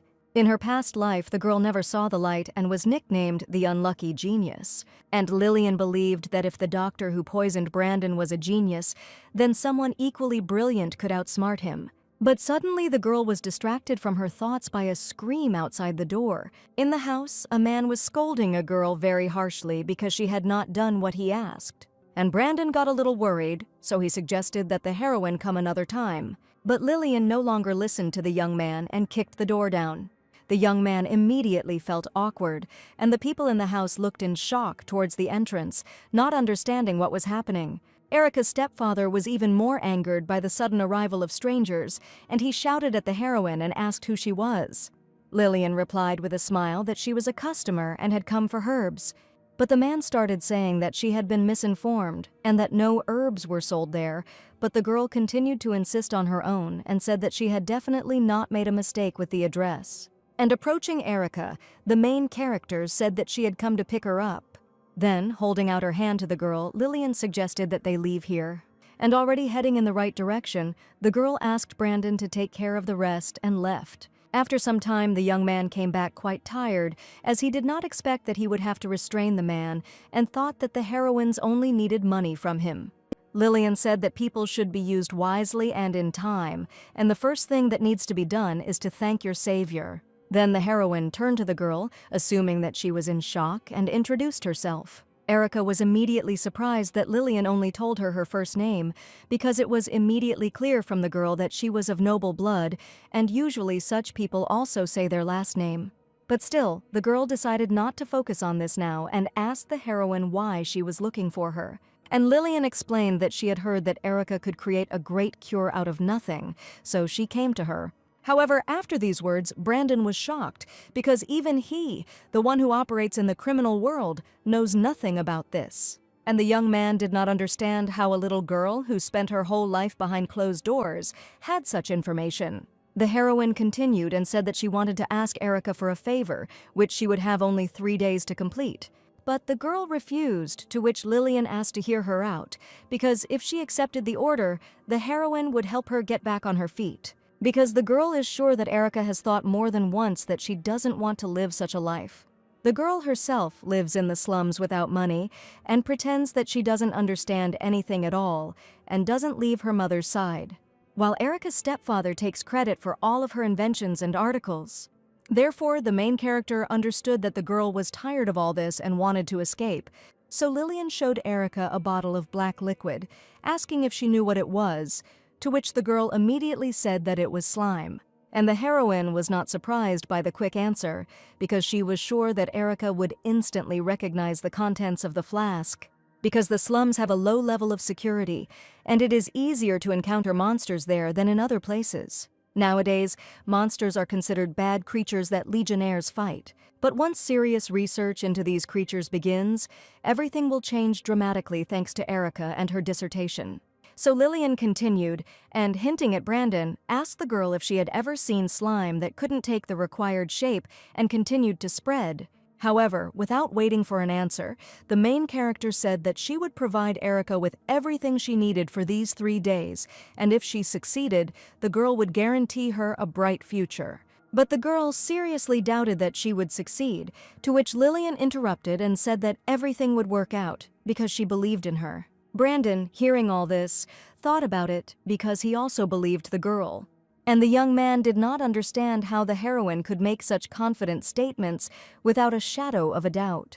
At that moment, Lillian took Erica's hands and warned her that this proposal was her first and last chance to finally see the light of day. Therefore, the main character asked the girl to take responsibility for her own future and make the right choice. Already in the carriage, Lillian said that now all that was left was to wait for good news. However, Brandon still didn't believe in all this and complained that if they didn't succeed, then he had wasted his money. The main character considered the young man's thoughts pessimistic, while he himself said that the girl gives him false hope, and there is no confidence. After all, the young man believed that he had wasted his money by picking up a random person from the slums. Lillian immediately asked if Brandon had ever gambled. After all, everything that happens, as well as the bets, since it is unknown what cards the other person has, and therefore one can only guess the outcome. And the higher the stake in a situation that others consider impossible, the greater the chance of hitting the jackpot.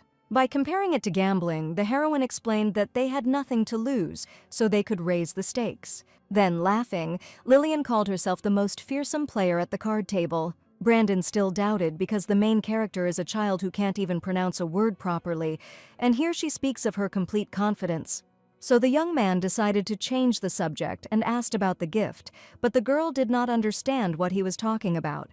And Brandon reminded that Lillian left under the pretext of buying a gift for the captain, and since the guy told Liv everything, the Duke was definitely expecting a surprise. Hearing this, the main character immediately tensed up and began to actively consider the assistant's words, and realized that, at the very least, Olivia already knew everything. And Lillian suggested that Brandon's words were a hint at being a double agent, which she thought was bold. Therefore, the girl decided not to tell the young man any secrets, and the guy himself at that moment talked about the gift and the difficulties in buying something worthwhile because of the time. After thinking it over, Lillian heard the young man and agreed with his words. And since there was nothing to buy in the evening, the main character said that she would have to find a way out of this situation. Already at the estate, the Duke was surprised by Lillian's appearance at such a late hour and inquired about the reason for her arrival. The girl told him that she had gone to the city today without the man knowing, and Hart, avoiding details about obtaining information at Olivia's request, replied that he already knew everything. The heroine thanked the Duke for accepting her as his daughter-in-law and explained that this was why she wanted to give him a gift. But Lillian continued, suggesting that there was no gift that was perfect for Von Hart. And the Duke immediately guessed that Lillian had not bought anything, but she had thought of everything. So the heroine said that she couldn't take a photo of the man, so she drew a picture. Lillian then immediately presented her gift, which featured an image of the Duke himself. However, looking at the picture, the man could not say anything or react in any way for a long time. After all, the picture was drawn in such a way that the Duke did not understand who was depicted there and tried to figure it out. And Hart assumed that the drawing showed a demon, which immediately left the heroine speechless. Although Lillian knew that there was no point in expecting a man to respond appropriately to a given situation, the main thing was that she tried. So the girl explained that it was Hart who was depicted in the picture, but the Duke asked again, as he was not sure that he had understood everything correctly. And the main character repeated, saying that she had drawn Von Hart. Lillian herself knew that it sounded stupid, but she had no choice but to draw the Duke, because there was little time. So, given the circumstances, the girl decided to play her trump card and, playing the role of an upset child, began to talk about her poor drawing skills. And continuing, the heroine said that if Hart doesn't like the drawing, she can take it back. However, the Duke grabbed the piece of paper, despite the fact that he had previously thought that a demon was drawn on it. And then the man said that he liked the drawing and that it touched his heart. The heroine was shocked that the Duke still told her to leave the drawing with him, although at first he couldn't even make out who was drawn there. And while the girl was thinking, Hart called her over, which distracted her from her thoughts, and she looked at the man. The Duke continued and asked for clarification whether this was a gift of gratitude, to which Lillian immediately responded in the affirmative. Hearing this, Von Hart asked the main character to draw more such pictures when she had free time. The girl herself was taken aback by such a request and froze in place. After all, Lillian couldn't understand what the Duke was going to do with such drawings, especially in large quantities. However, smiling, the main character said that she could make drawings at any time for her father. At this time, Olivia, sitting on the couch and minding her own business, heard Brandon's voice, which attracted her attention. And heading into the room, the guy said that he intended to talk. The girl was surprised and asked about the purpose of such a late visit, warning that she needed to take care of the young lady. However, Brandon said that he had just come to talk about Lillian. And continuing, the young man said that earlier the girl had asked the maid about her family's arrival from their hometown. The girl immediately confirmed this and added that she was really looking forward to meeting her relatives, since she hadn't seen them for a long time. Lillian was delighted with this news and asked the maid if she could go and meet her family with her. After all, the girl always takes care of the main character, so she would like to look at her loved ones at least once. And having told everything, Brandon said that because of this he would have to leave for a short time, but asked his wife not to worry because she could easily transform into one of the family members. However, Olivia was upset and outraged that Lillian only suggested this to Brandon and had never said anything like this to her during her time as her servant. The young man assumed that the heroine was simply bored of sitting in the room all the time on this rainy day, and besides, children at such a young age cannot stay in one place. Hearing this, Olivia agreed, because she realized that it was better to go outside even on such a day, since it was boring in the estate anyway. After these words, Brandon asked the girl about the Duke's condition. And Olivia said that everything was as usual. The man had closed all the curtains because of the sudden rain and was drinking Calvados alone. But still, the assistant was worried whether everything would be okay with the young master that day. However, almost immediately the girl assumed that the rain would soon end, so everything should be fine. After some time, Lillian and the maid arrived at the station. Ethan, upon entering the building, immediately offered his hand to the main character, for which she thanked him and entered. The girl began to look around and examine everything with admiration, since she had not been to the station for a long time, which aroused considerable interest. And as soon as Lillian stepped forward from everyone, the maid immediately called Ethan by name. The boy found this voice very familiar, and he immediately turned around in shock. And to the knight's assumption that this was his father, Brandon confirmed these words. Ethan immediately realized that the man had decided to transform into a maid this time and asked about meeting the family. To which Brandon explained that the family history had to be made up in a hurry, so he simply hired actors. And finally, the man asked Ethan to pretend that he did not know that the maid was actually his father. The girl then turned to Lillian and announced that she would now be accompanying her. So continuing, Hannah said that her sister was waiting for her opposite the station. At this time, the heroine agreed with everything and asked the maid if she had managed to convince her real family. And the girl immediately replied with a smile that everything worked out because she had honed her acting skills.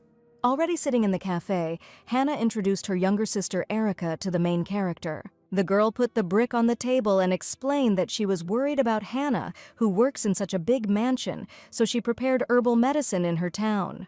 Lillian, calling Erica very caring, turned to Ethan and asked him to get some egg tarts from the bakery while they chatted.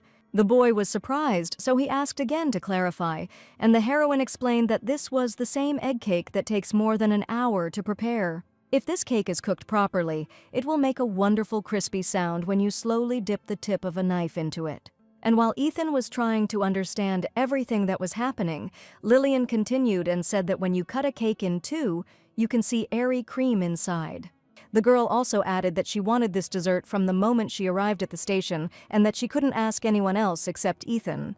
The young knight accepted the request and left, hoping that since his father was there, everything would be okay.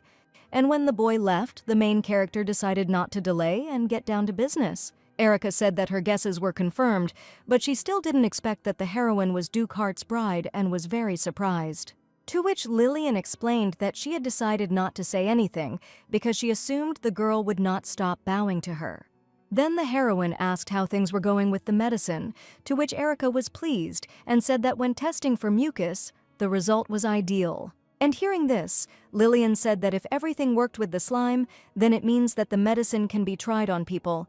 However, Brandon did not like this attitude towards monsters, but he remained silent. At this point, the main character continued and asked the girl to tell more about the medicine. So Erica explained that the substance in the flask had the same composition as the slime, so thanks to Lillian, she was able to narrow down the search and everything went more smoothly. When the slime absorbs the root of a plant called photinia, it exhibits abnormal reactions, and the moisture in its body quickly evaporates, causing it to lose shape and begin to melt, much like Brandon's situation. The main character immediately realized that Brandon was in the same state as the slime that was absorbing photinia.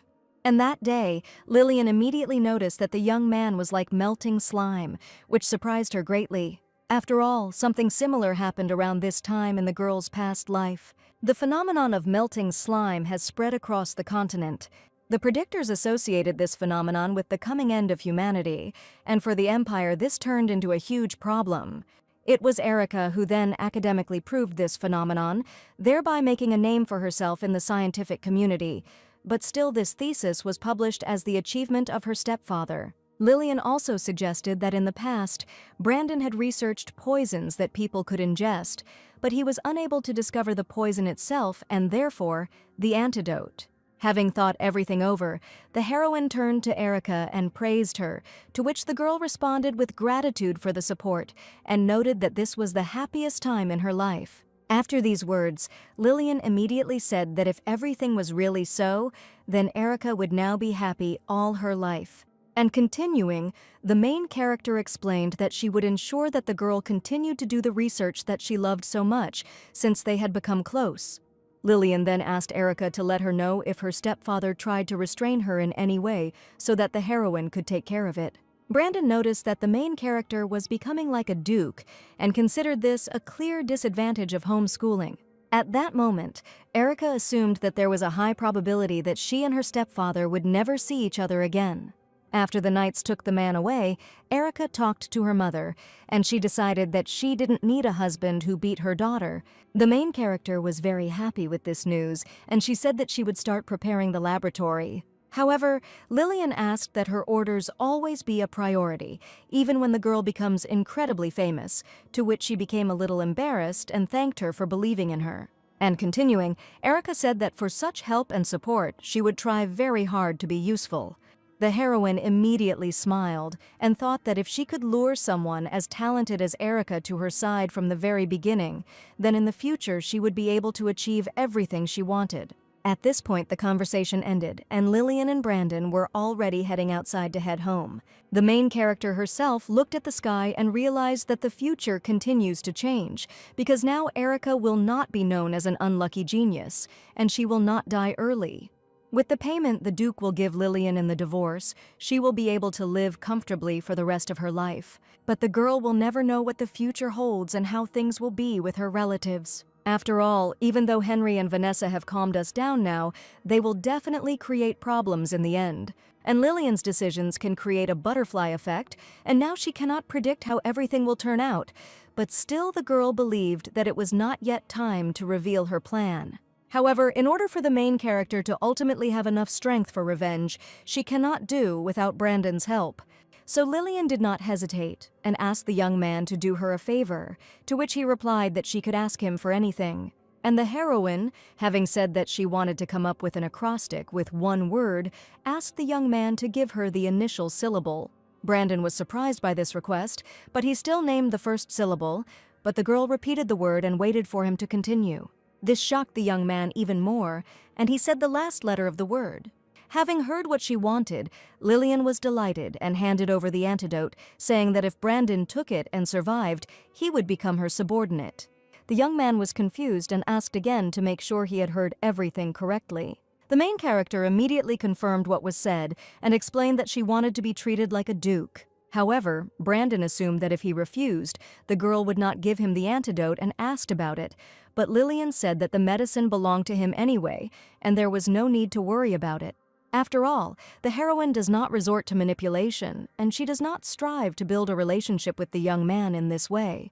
Lillian just wants to see a capable person next to her who would become her subordinate and not betray her. Therefore, the girl asked Brandon not to worry, since she was not asking to betray the Duke, and she had no intention of opposing him or spreading any confidential information. The heroine herself at that moment understood that because she looked like a child, she could not act openly outside the home, but with the help of someone talented, she would be able to act more actively. Brandon himself was interested in where the nickname Calvados came from, and he asked about it. However, suddenly the young man felt a strange feeling and froze in worry, stopping speaking. The young man's face began to melt, so he dropped his bag from his hands and immediately grabbed his skin. Seeing this, Lillian said that it was for the best, because to test that the medicine was working, there was nothing more effective than drinking it when the illness was getting worse. The girl also recalled Erica's words about how, when she experimented with mucus, the medicine worked immediately after administration. But despite everything, Brandon stopped the main character and told her that he still had questions for her. Lillian herself noticed Ethan at that moment and, in order to hurry the young man, informed him of her son's approach. And since the heroine assumed that the young man did not want to show the boy what state his face was in, she asked him to take the antidote quickly. However, Brandon was afraid that nothing would work, to which the girl replied that they would not have time to find another cure, so everything would be decided today. So either the young man will recover and join the main character, or he will keep his family in the dark and die. And continuing, Lillian said that there was no point in hesitating, because the worst-case scenario could not be avoided anyway. The girl also recalled that she had previously said that the less you lose, the more freely you can raise your stakes. Therefore, there is no need to be afraid, and such an opportunity only happens once in a lifetime. So now the young man should be more confident. A few seconds later, Ethan came up with the cakes, but Lillian immediately said that he could keep them. The boy was surprised because he had bought the baked goods especially for the heroine, to which she explained that she had already eaten too much, since there were a lot of desserts in the cafe.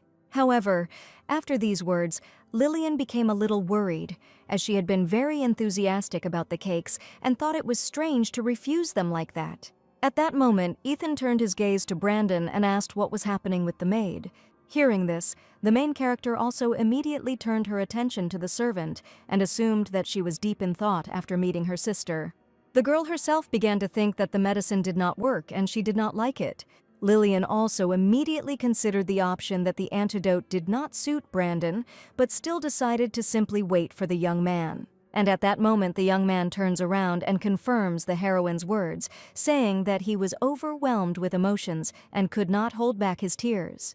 The girl realized that everything worked and was happy, but still asked Brandon about his condition, to which the young man replied that everything was fine and he had come to his senses. Ethan, watching this, was very surprised and stopped understanding what was happening a little, since it seemed to him that his father had gotten too into character. But the boy decided not to focus on this and looked at the box of cakes, not believing that he could eat all of it. Then the young knight turned his gaze to Lillian and, blushing a little, realized that she was a good person because only such people share food. The heroine decided not to linger any longer and took out an umbrella, suggesting they go home. However, Ethan noticed a strange light coming from the girl and asked about it. It was the pendant from the vow ceremony, which immediately rose into the air and shone even brighter, causing Lillian to panic a little. The girl immediately remembered the Duke's words that she would now be able to find Karen at any moment, and would also be nearby when he needed her, and she realized that this was all for a reason. And just a second later, the main character's thoughts were confirmed, and she found herself next to the young lord. Lillian immediately began to look around, and realizing that she was in an alley, was very surprised. But suddenly the girl noticed Karen's condition and worriedly asked if he could hear her. Then the heroine sat down closer to the boy and asked him how many fingers there were on her hand. However, the young lord himself showed character, and instead of answering, he sternly asked Lillian to stay away from him. After these words, the girl calmed down a little, because if he said that, then everything was okay with him. But the main character was still worried about the condition of Karen's body, as it was covered in wounds, and she assumed that he had been in a fight. And Lillian found all this strange, so she asked the boy why he was holding back and not showing his legionnaire abilities, to which the young lord immediately explained that if he did not restrain himself, he would become like his father. The heroine was surprised by this and asked again, and Karen said that that day was no different from today. It was raining in exactly the same way, and the boy's mother lay dead in the Duke's arms. Lillian saw that it was difficult for Karen to talk about this and tried to stop him, but he continued and explained that during the rain, this scene was before his eyes, and that day keeps replaying in his head, and the boy can't even move. After these words, the young lord fell silent and continued to look down. But the main character did not hesitate, and covering Karen with an umbrella said that everything was fine. And then Lillian suggested that the boy return home. The young lord, looking at the main character, noticed that she was very similar to one person. The girl immediately thought about these words and an idea arose in her head. So Lillian immediately asked Karen if he was talking about the man who helped him on the day of the massacre. Hearing this, the boy became wary and asked how the heroine knew all this, to which she panicked a little. But in the end, the girl, deciding not to give away the Duke, replied that she had simply heard this information by accident. Karen immediately frowned and tried to understand who was spreading gossip, because he really didn't like that. However, Lillian herself interrupted the boy and, holding out her hand, asked him to wait. After these words, the main character touched Karen's cheek and realized that he still had a fever. The young lord was angered by this and immediately jumped back, but the girl continued and said that she was not sure that it was precisely this temperature because of the heat, and suggested that she simply had warm hands. But Lillian still decided to cure Karen just like last time. Hearing this, the boy immediately remembered that day and did not like this idea very much. Therefore, Karen decided to remind the heroine that she fainted then, and he does not want to repeat that situation now. However, Lillian confidently said that everything would be fine today and asked to trust her. After all, last time this happened because the main character often used her abilities without realizing her limits, but now she did not heal anyone and maintained her strength with good nutrition and sleep. But as soon as the girl began to act, she again felt nausea and the sensation that she was being sucked into a black swamp. And at that moment, Lillian's heart was squeezed into a cold vice. Karen, seeing this, became worried and immediately asked the main character to let him go. However, the girl began to actively refuse. And even when Lillian began to cry from pain and the young lord asked her to stop again, she still stood her ground. After all, the heroine believed that she had to endure until the very end and cure the boy. Since this was the main condition of the contract, and if nothing worked out, it would be cancelled. And feeling everything that Karen was experiencing, Lillian couldn't understand how he could act so naturally if he was in so much pain. So the girl assumed that the young lord had learned to ignore pain, just like she had, but she still hoped that this was not the case. Having thought about this, the main character, with the last of her strength, began to tell Karen about the seriousness of his wound. And then Lillian asked the boy not to suffer and not to let anyone beat him. At this time, the maids were actively cleaning the estate, and one of the girls asked if Karen was still in her room, to which the colleague immediately told him that the young lord never goes out until the rain stops. However, another servant interrupted the girls and told them to talk less, because on such days it was better not to be caught doing nothing. And at that moment, the door opened wide and Karen appeared on the threshold with the main character in his arms. The boy did not explain anything and asked to call a doctor immediately. On this day, the young lord came to the Duke's estate for the first time of his own free will. After all, before this, Karen swore to himself that he would never return to the place where the man he least wanted to call his father lived. But when the boy realized that Lillian had taken his wounds, the oath had to be broken, because the only place that came to the young lord's mind was the Duke's estate. The place Karen hated the most was the only place where he could get help, and he found it very insulting. After thinking it over, the young lord remembered his father's words on the day of their first meeting with Lillian. Then the Duke explained to the boy that the heroine does not use magic, but is a legionary healer. And continuing, the man asked Karen to keep the girl close because she would be useful to him. However, the young lord did not understand how exactly the heroine would be useful. After all, before this, not a single legionary healer was known. Now Karen realized that if the abilities simply transferred wounds from the healer to the legionnaire, then Lillian took all the pain that he felt at that moment. And the boy was surprised that, knowing about all this and having personally experienced it, the heroine still decided to marry him. However, Karen's thoughts were interrupted by Lillian, who began calling out to someone in her sleep. The girl began to fidget violently and ask Edmund why he did it. The young lord, realizing that this was a man's name, immediately jumped up and became nervous. At this moment, Karen had many questions in his head because he was trying to understand who Lillian was talking about. And the boy immediately assumed that Edmund was the one the main character had loved before. After all, among the nobility, conversations about marriage begin at a much earlier age. Karen himself considered Lillian very naive, and therefore thought that the girl gave her consent because she was unable to refuse. But the more time the heroine spent with Edmund, the more irresponsible love she developed. From these thoughts, the young lord began to get angry, and feeling this, he froze, because he did not understand why he was doing something like this. However, the main character began to cough, and continued to talk about what was bothering her. But Karen ignored this, as he noticed something that surprised him much more. It was a white flower that was in Lillian's hair. After some time, the heroine woke up from the cold and was surprised that it was already night. Seeing this, Karen immediately told the girl not to get up, but Lillian herself was interested in whether she had a temperature. The young lord found this a little strange and asked if the heroine herself felt what was happening to her. To which Lillian, still clutching her head, said that she was sure that she was not sick. And the boy immediately asked about the rapid healing of wounds. And the heroine explained that she usually doesn't stagger like that, so she considers Karen a special case. After all, when Lillian uses her abilities on the young lord, she feels more pain than usual, cold and sticky. Karen called these feelings obvious, since the girl took his wounds. After these words, the heroine became a little worried and asked the boy if he saw all of this, to which he responded indignantly, because she was crying from pain and it was hard not to notice. Lillian was surprised by the young lord's reaction and did not understand why he was so angry. Since Karen had been showing far less compassion all this time, the girl assumed that he simply couldn't bear to see someone in pain in front of him. After all, for the boy, the heroine is just a means by which he can live peacefully without the princess and pain, so she believed that Karen should only be glad that the wounds were transferred to her. So Lillian asked the boy if he was worried about her, but he just asked again, uncomprehendingly.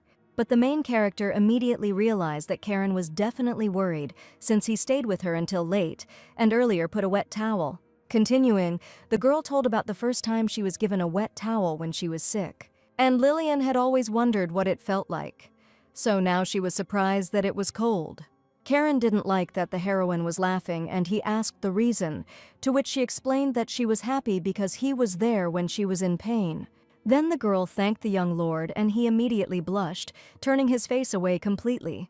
But after a couple of seconds, Karen suddenly changed the subject and asked about the flower that was in his hand. And when Lillian said it was a small white flower, the boy told her that she had coughed it up in her sleep. The main character was shocked by this and asked again, but Karen only calmly repeated what he had said earlier.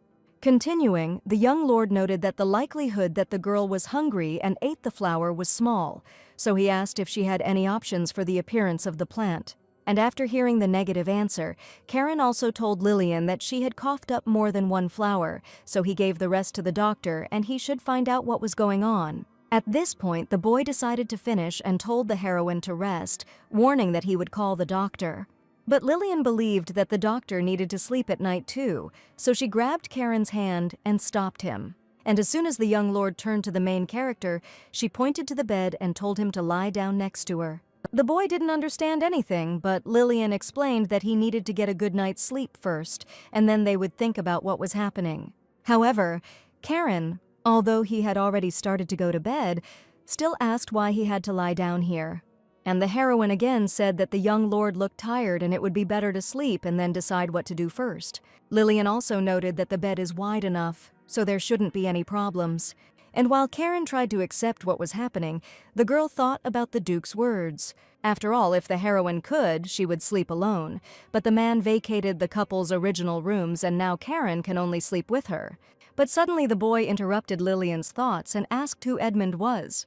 The main character immediately sat up and asked again, to which Karen hesitantly suggested that she knew this young man.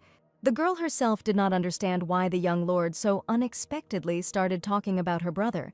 Because unlike the Duke, who knows absolutely everything about the Lillian family, Karen knows absolutely nothing. Besides, the young lord doesn't get along with his father, so the heroine realized that he most likely never heard anything about it.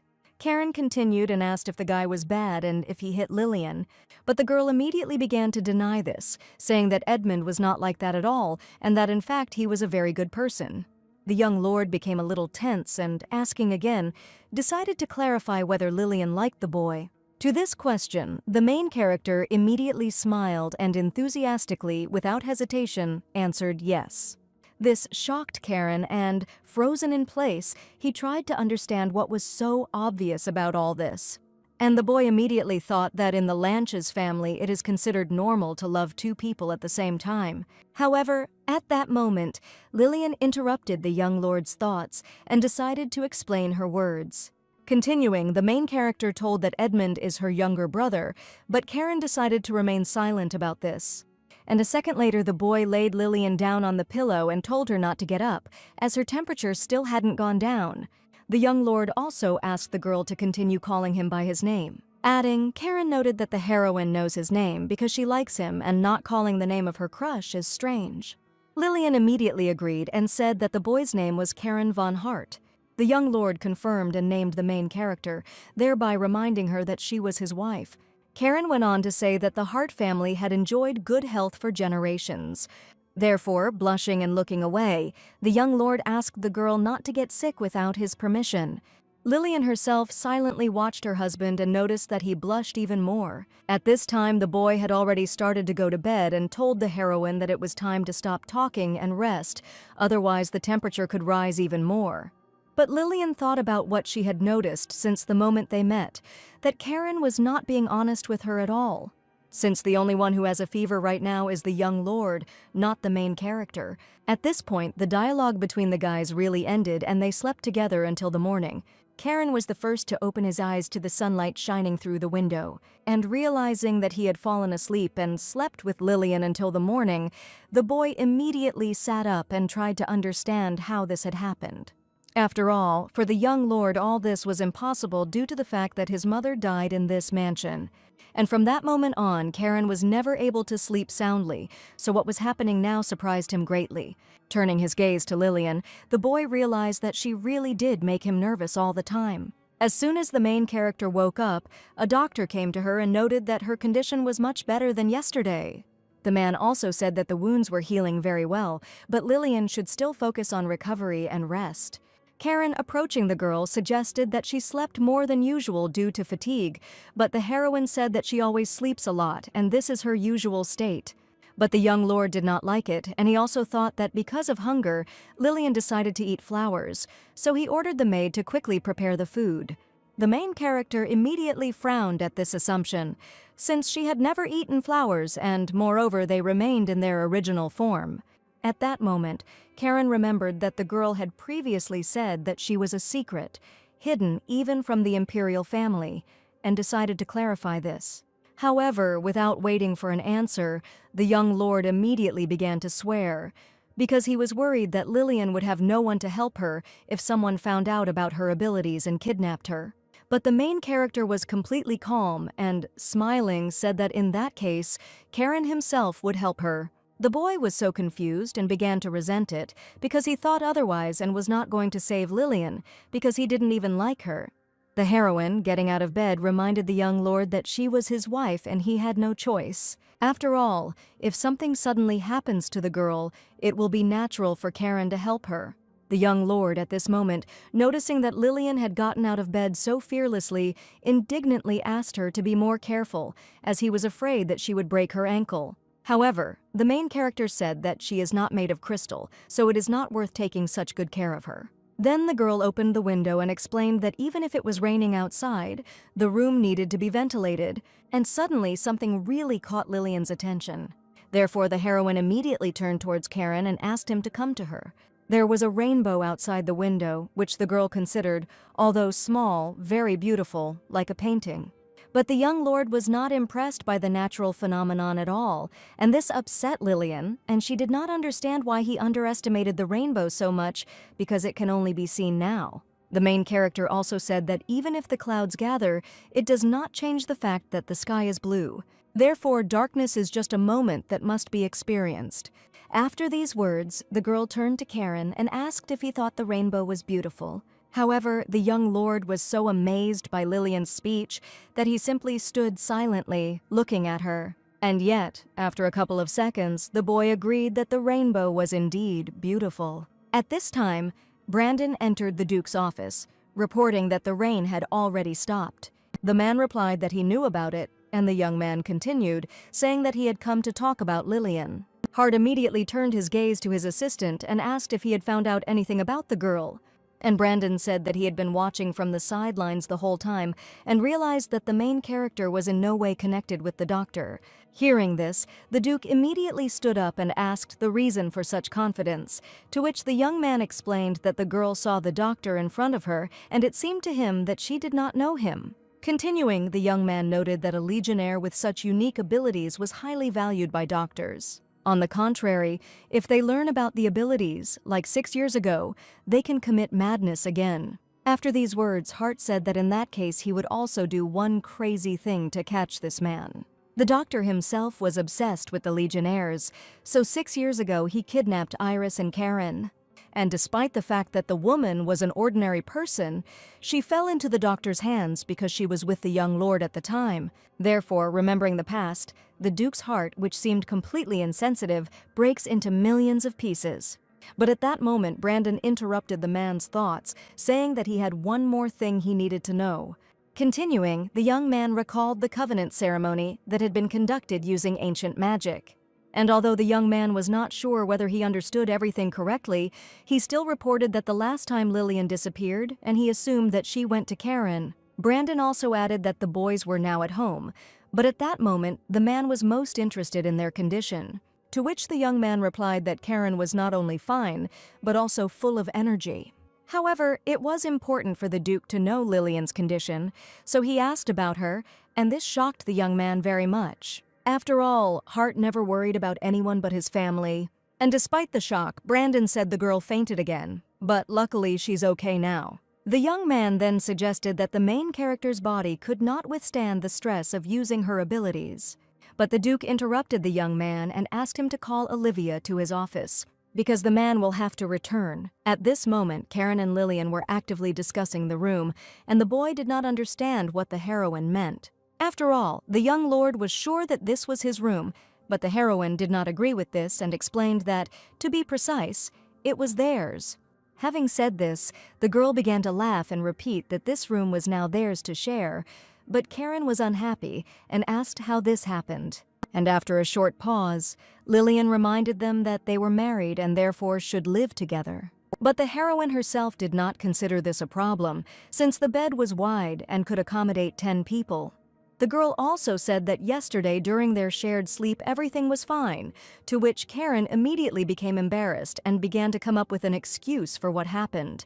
However, seeing Lillian's upset eyes, the young lord immediately fell silent, and out of confusion, Karen was unable to find the words to say what he had planned. Suddenly there was a knock on the door, asking the main character if they could come in. The boy immediately turned towards the source of the sound and asked who had come at such a late hour. Lillian, seeing that it was Hannah, immediately called her name joyfully and headed towards her. After greeting him, the maid showed Karen out the door and was glad that he left quickly.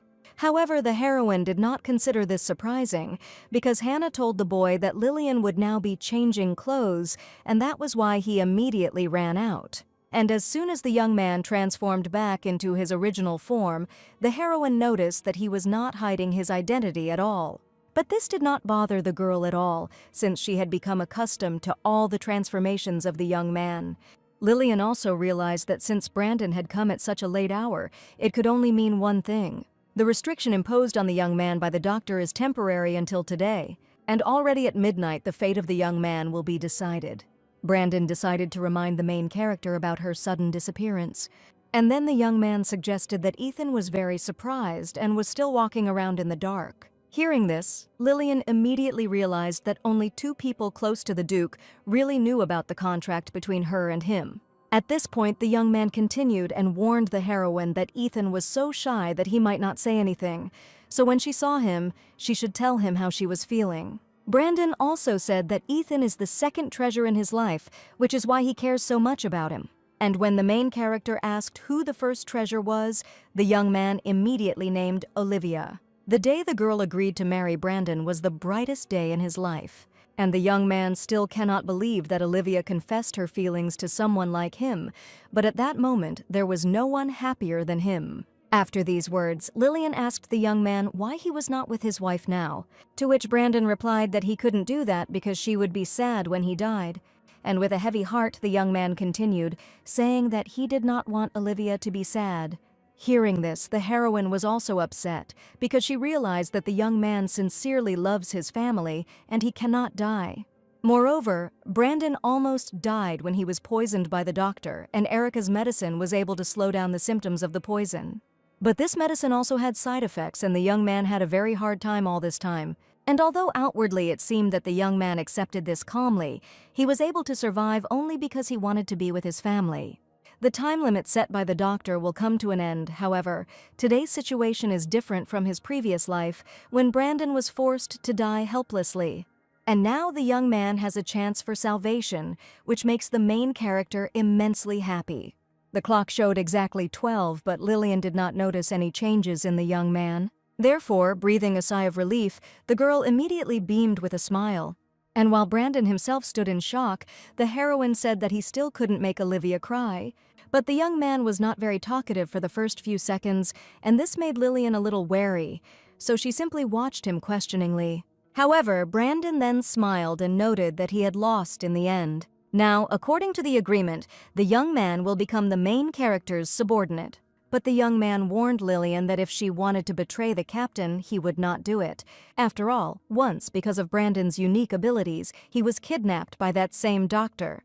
And the man who pulled the young man out of there was Duke von Hart. Therefore, the young man will not betray his captain under any circumstances. After finishing his story, Brandon turned his gaze to the main character and called her by name.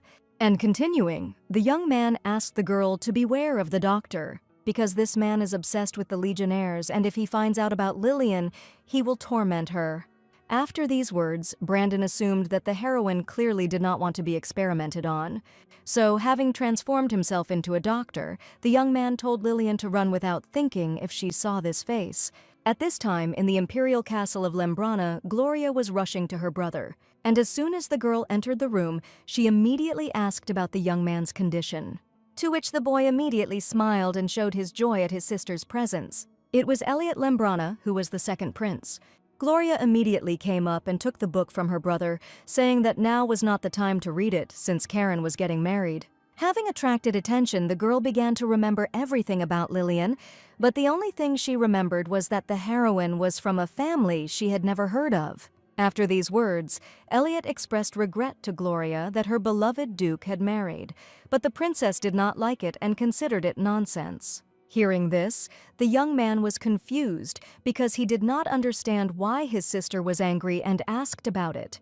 And as soon as Gloria said that everything had become more complicated now, the boy understood the complexity and exhaled tensely. At this point, the princess continued and, naming her status, repeated that she was going to marry the man who had now married a homeless girl.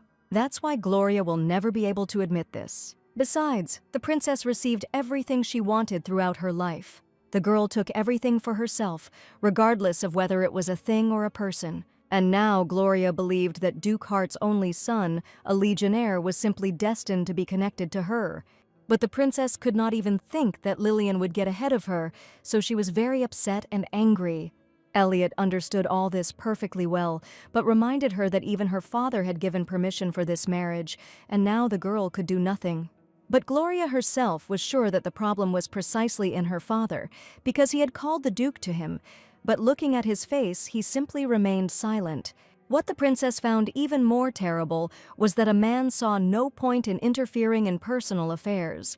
And these words angered the girl even more, because no matter how great Duke Hart was, he was not an emperor, and if Lillian did something, she would not be able to go unpunished.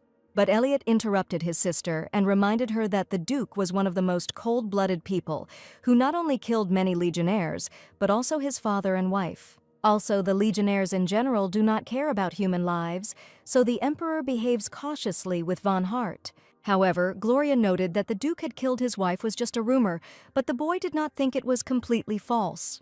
And then Elliot asked if the princess had ever spoken to Marcel, to which she shouted at him to forbid him from mentioning her older brother, because the young man's reaction to the wedding of the young Lord Gloria was not pleasing. After all, Marcel believed that Karen was not the only suitable option for the princess, and that she was still young, so she did not need to rush. And after quoting these words to Elliot, the girl said that she had never heard anything more stupid and that it really irritated her. After this was said, Gloria thought, and began to compare the two brothers. After all, Elliot supported the princess and decided that if she really liked Karen so much, then they would figure out what could be done, and this already sounded much more pleasant to her. Although absolutely everyone tells Gloria to avoid Elliot, and after one incident with him, she began to hear such words more often. Also, after what happened, even the now deceased mother changed her attitude and turned away from the young man. And the young man's situation worsened considerably, which was natural and expected. But for Gloria, Elliot is the one who treats her like an ordinary person, even though she is a legionnaire. During this time, the guy thought everything over and noticed something strange. Therefore, continuing, the prince noted that the young lord was still underage and there was no need to rush into marriage. Gloria immediately agreed and said that Lillian seemed a little cheeky and cute, but nothing more. Elliot decided not to miss the moment and asked his sister the name of Karen's wife, to which she immediately gave her first and last name. Hearing this, the young man laughed, as he realized that the princess was only pretending not to remember the details about the main character. However, literally a second later, the young man thought and tried to remember whether he had heard the name Lanches before. And since all had failed, Elliot told Gloria that she really didn't know much about Lillian. Therefore, the young man suggested to his sister that she introduce the heroine into her social circle. Meanwhile, at the Duke's estate, the room issue had been resolved to some extent, and Karen stopped trying to run away from home, and thanks to this, he and the main character began to meet often. Now the young lord collected flowers for Lillian as a gift and emotionlessly asked her to take them, and such sudden actions from Karen became quite frequent for the girl from the moment their life together began. Therefore, having accepted the bouquet, the heroine asked the boy why suddenly there were flowers, to which he, continuing not to look into the eyes, said that he simply picked them up. However, the maid knew and understood everything, so, leaning closer to Lillian, she told her that these were flowers from the Duke's garden. Continuing, the girl noted that recently many flowers had been blooming, and the girl immediately responded enthusiastically to this, saying that she wanted to see them. Hearing this, the servant immediately suggested that the main character go for a walk in the garden and went to prepare everything for going outside. After some time, Lillian was already walking around the garden and admiring its appearance. And the girl did not regret at all that she went out, because the scent of the flowers was so sweet and the heroine herself felt very calm. The only thing that worried Lillian was that Karen was acting like a stranger, and that he had previously shown with his whole appearance that he didn't want to, but still walked with her. The young lord reminded the girl very much of a stray cat. After all, if you approach Karen first, he will immediately run away and not approach. But if you pretend not to notice the boy, he immediately approaches. Just like now, since the main character could offer the young lord a walk, but he is still afraid of her. However, Lillian still decided to take a risk and show that she saw Karen in the hope that he would not run away. And a second later, the heroine turned towards the boy and asked why he didn't wake her up when he went to get flowers to go out together. Remembering all the care and gifts from Karen, Lillian realized that he was more sentimental than he seemed. But at that moment, the boy answered her question, calling it nonsense, and this shocked the main character. Then the young lord explained that he was there to find out if the girl had eaten the flowers. And after these words, Lillian realized that she was wrong, because he was a legionnaire, and they were insensitive. But suddenly, the main character was visited by memories from her childhood, and she said that she had never eaten flowers. However, continuing, the girl said that despite this, there was something edible in the flowers and reached out to the bush to pick one. Afterwards, Lillian asked Karen to do the same things with the plant that she did. And having finished, the main character showed how to eat this flower, which made the boy freeze in shock. But almost immediately, the young lord began to be indignant, since the girl had previously said that she had never eaten flowers, and now she was doing everything differently. But Lillian responded negatively and explained that this was simply sucking out honey. Then the heroine did not hesitate and brought the plant to Karen's mouth, persistently asking him to try it. In the end, the boy decided to trust his wife and began to hesitantly suck honey from the flower. The young lord himself, at that moment, trying, did not understand why he was doing what he was told, and did not resist. Lillian, seeing that Karen had finished, asked him if he liked the taste, but he remained silent, although in fact he thought the sweetness was not bad. After this, the boy sullenly voiced the assumption that the heroine's family had no money, and that was why she ate the flowers. But the girl was surprised by this opinion, and looking at the young lord with incomprehension, asked again. And Karen immediately explained that usually nobles do not put flowers in their mouths in this way. However, Lillian said that regardless of the Lanches family's wealth, she did it several times when she was a child. The young lord immediately corrected the heroine's words, reminding her that she was still a child, to which she looked at her with displeasure and corrected herself. The time when Lillian was even younger than she is now, and when her stepmother was still alive, was not the happiest period of her life. One day, the woman reproached the main character for lying to her again. And despite the girl's repentance, the stepmother told the servants that she would suffer corporal punishment and asked them to bring something suitable. The woman also ordered the maids not to give Lillian anything to eat all day. However, a hunger strike throughout the day was no longer something special for the main character.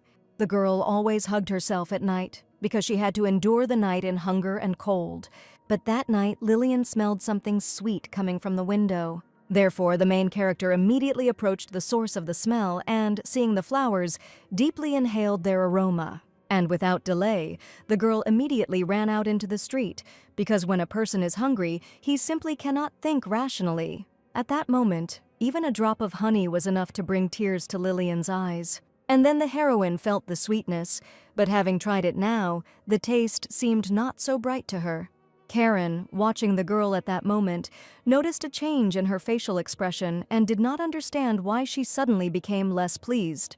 Lillian herself turned to the young lord and asked if he would soon leave here. After all, the main character understood that even though the boy, for some reason, was diligently sitting at home, he would soon leave again. Because Karen hates her father, and this place belongs to him, the Grand Duke. And after thinking it over, Lillian told the young lord that she understood him, to which he was very surprised.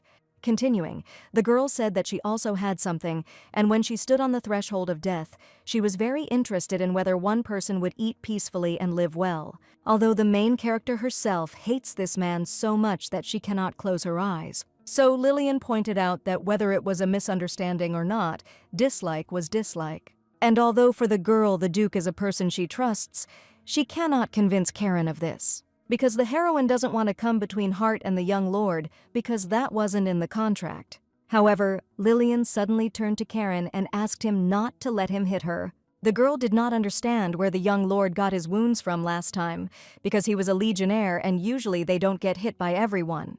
But the boy himself considered all this absurd, since he was lucky with people who were not afraid of the legionnaires. However, remembering the day Lillian first used her powers on him, Karen didn't understand how she could advise him to save himself from being beaten. So the young lord decided it would be better to ignore the girl's words.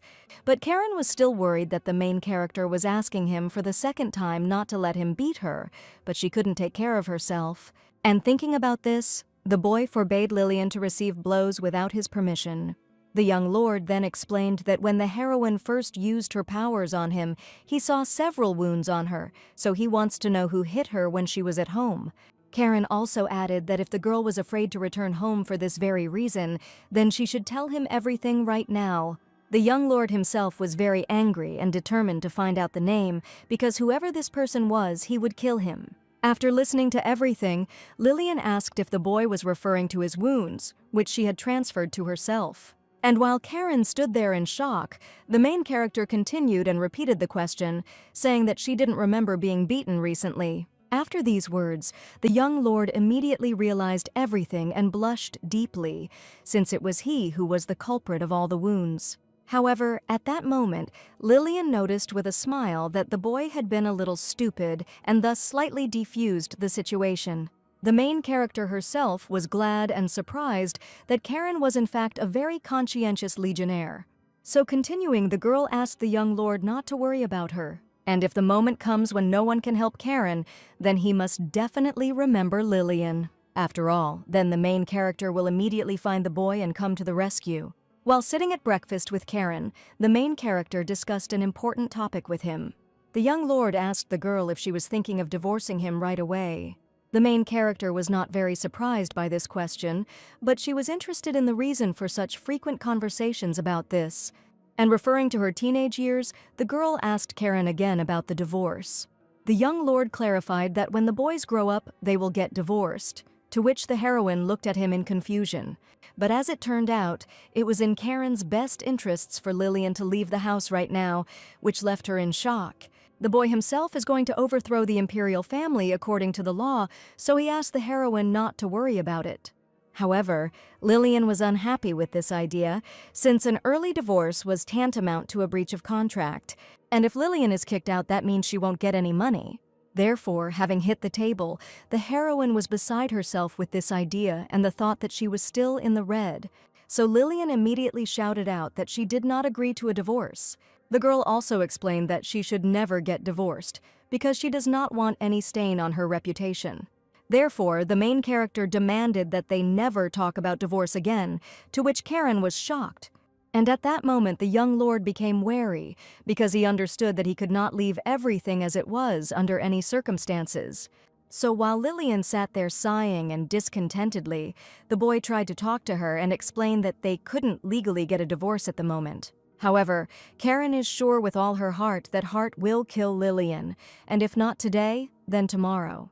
And the boy repeatedly warned the heroine, but she not only does not want to listen, she does not understand him at all. Lillian herself, thinking about the payment she would not receive, told the young lord of her sympathy for him. Karen immediately asked what was so good about him, and the girl realized that he didn't believe her. And since the main character did not expect such a question, she had to remember absolutely everything about Karen.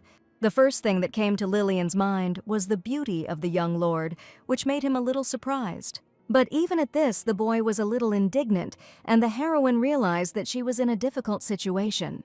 Karen interrupted the girl's thoughts and asked if she would divorce him if she met someone who was more handsome than him. And while Lillian was surprised that the Lord still believed her, the guy himself began to say that there was something else. However, the main character interrupted her husband at the moment when he wanted to tell everything, and so he remained silent. At this moment, Lillian was ready to tell her beautiful and eloquent lie about love. And continuing, the girl noted that when you fall in love, the world and everything around you seems brighter and takes on different colors. But while Lillian was talking about how much her world had changed since Karen came into her life, the boy just looked at his wife with confusion. The heroine herself was perfectly aware that, despite her behavior and words, she did not know love at all. Karen felt awkward about all this, so despite the nice words addressed to him, he demanded that they stop. And seeing the reaction of the young lord, the girl understood that her words were not spoken in vain. Suddenly, while the young couple continued to sit at the table, quick footsteps were heard outside the door. As it turned out, it was a maid who, having run to the guys with a letter, immediately turned to the main character, which scared her a little.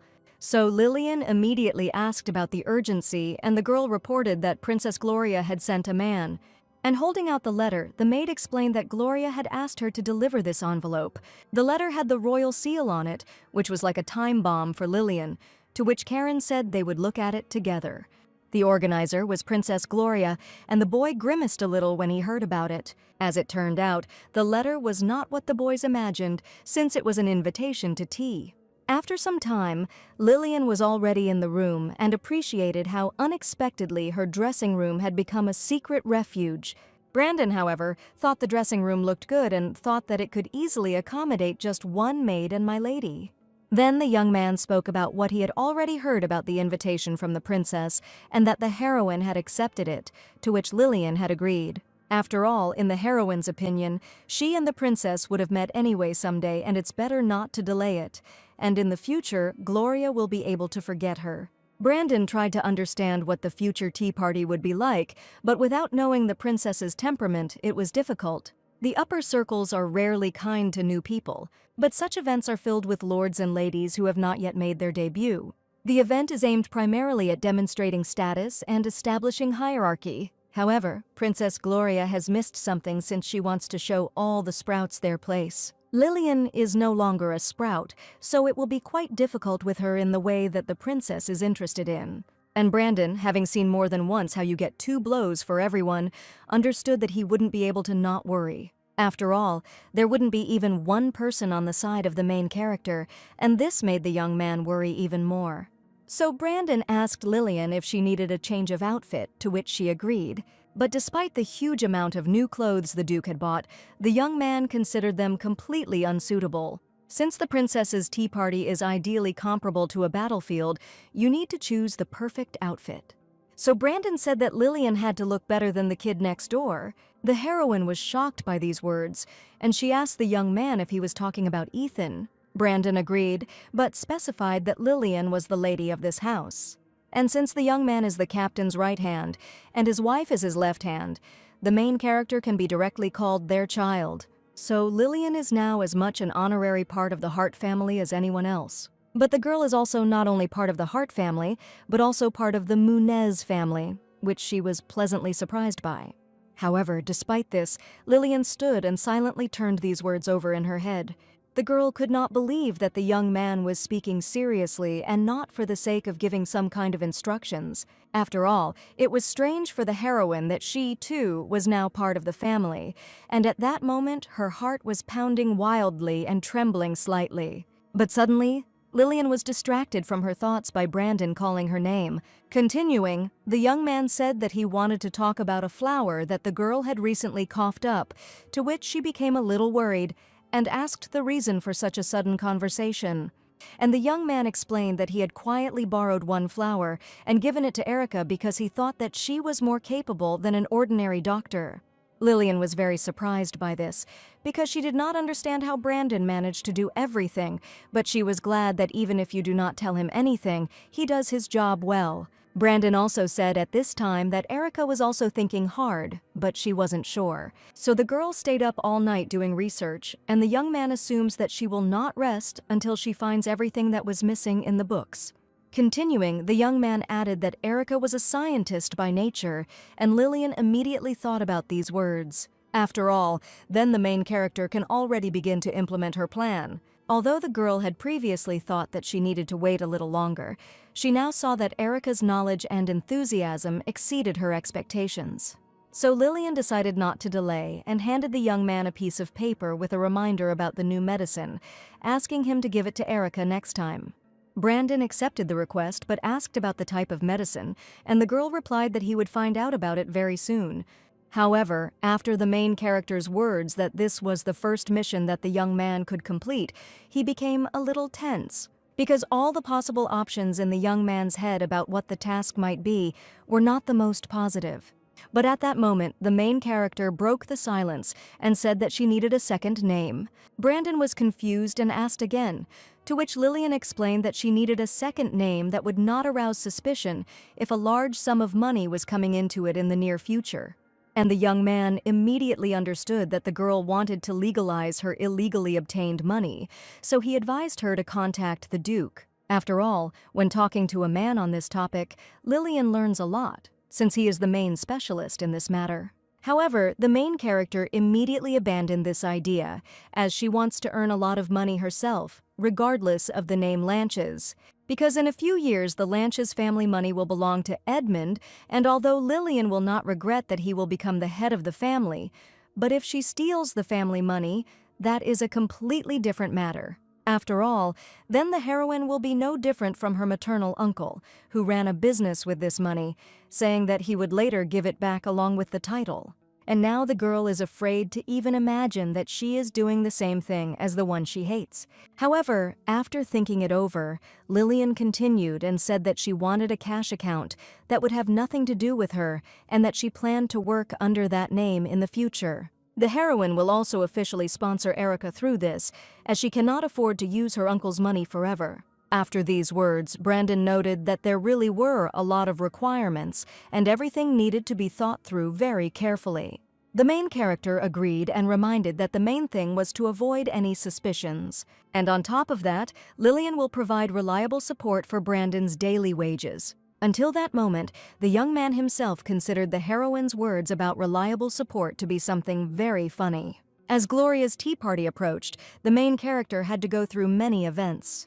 Throughout this time, Lillian went shopping every day from early morning to choose an outfit, and it already seemed to the girl that Brandon had sworn to arm her. The heroine also noticed that when the young man spends the Duke's money, he looks very happy. However, ever since Lillian began sharing a room with Karen, she had completely stopped seeing Hart's face.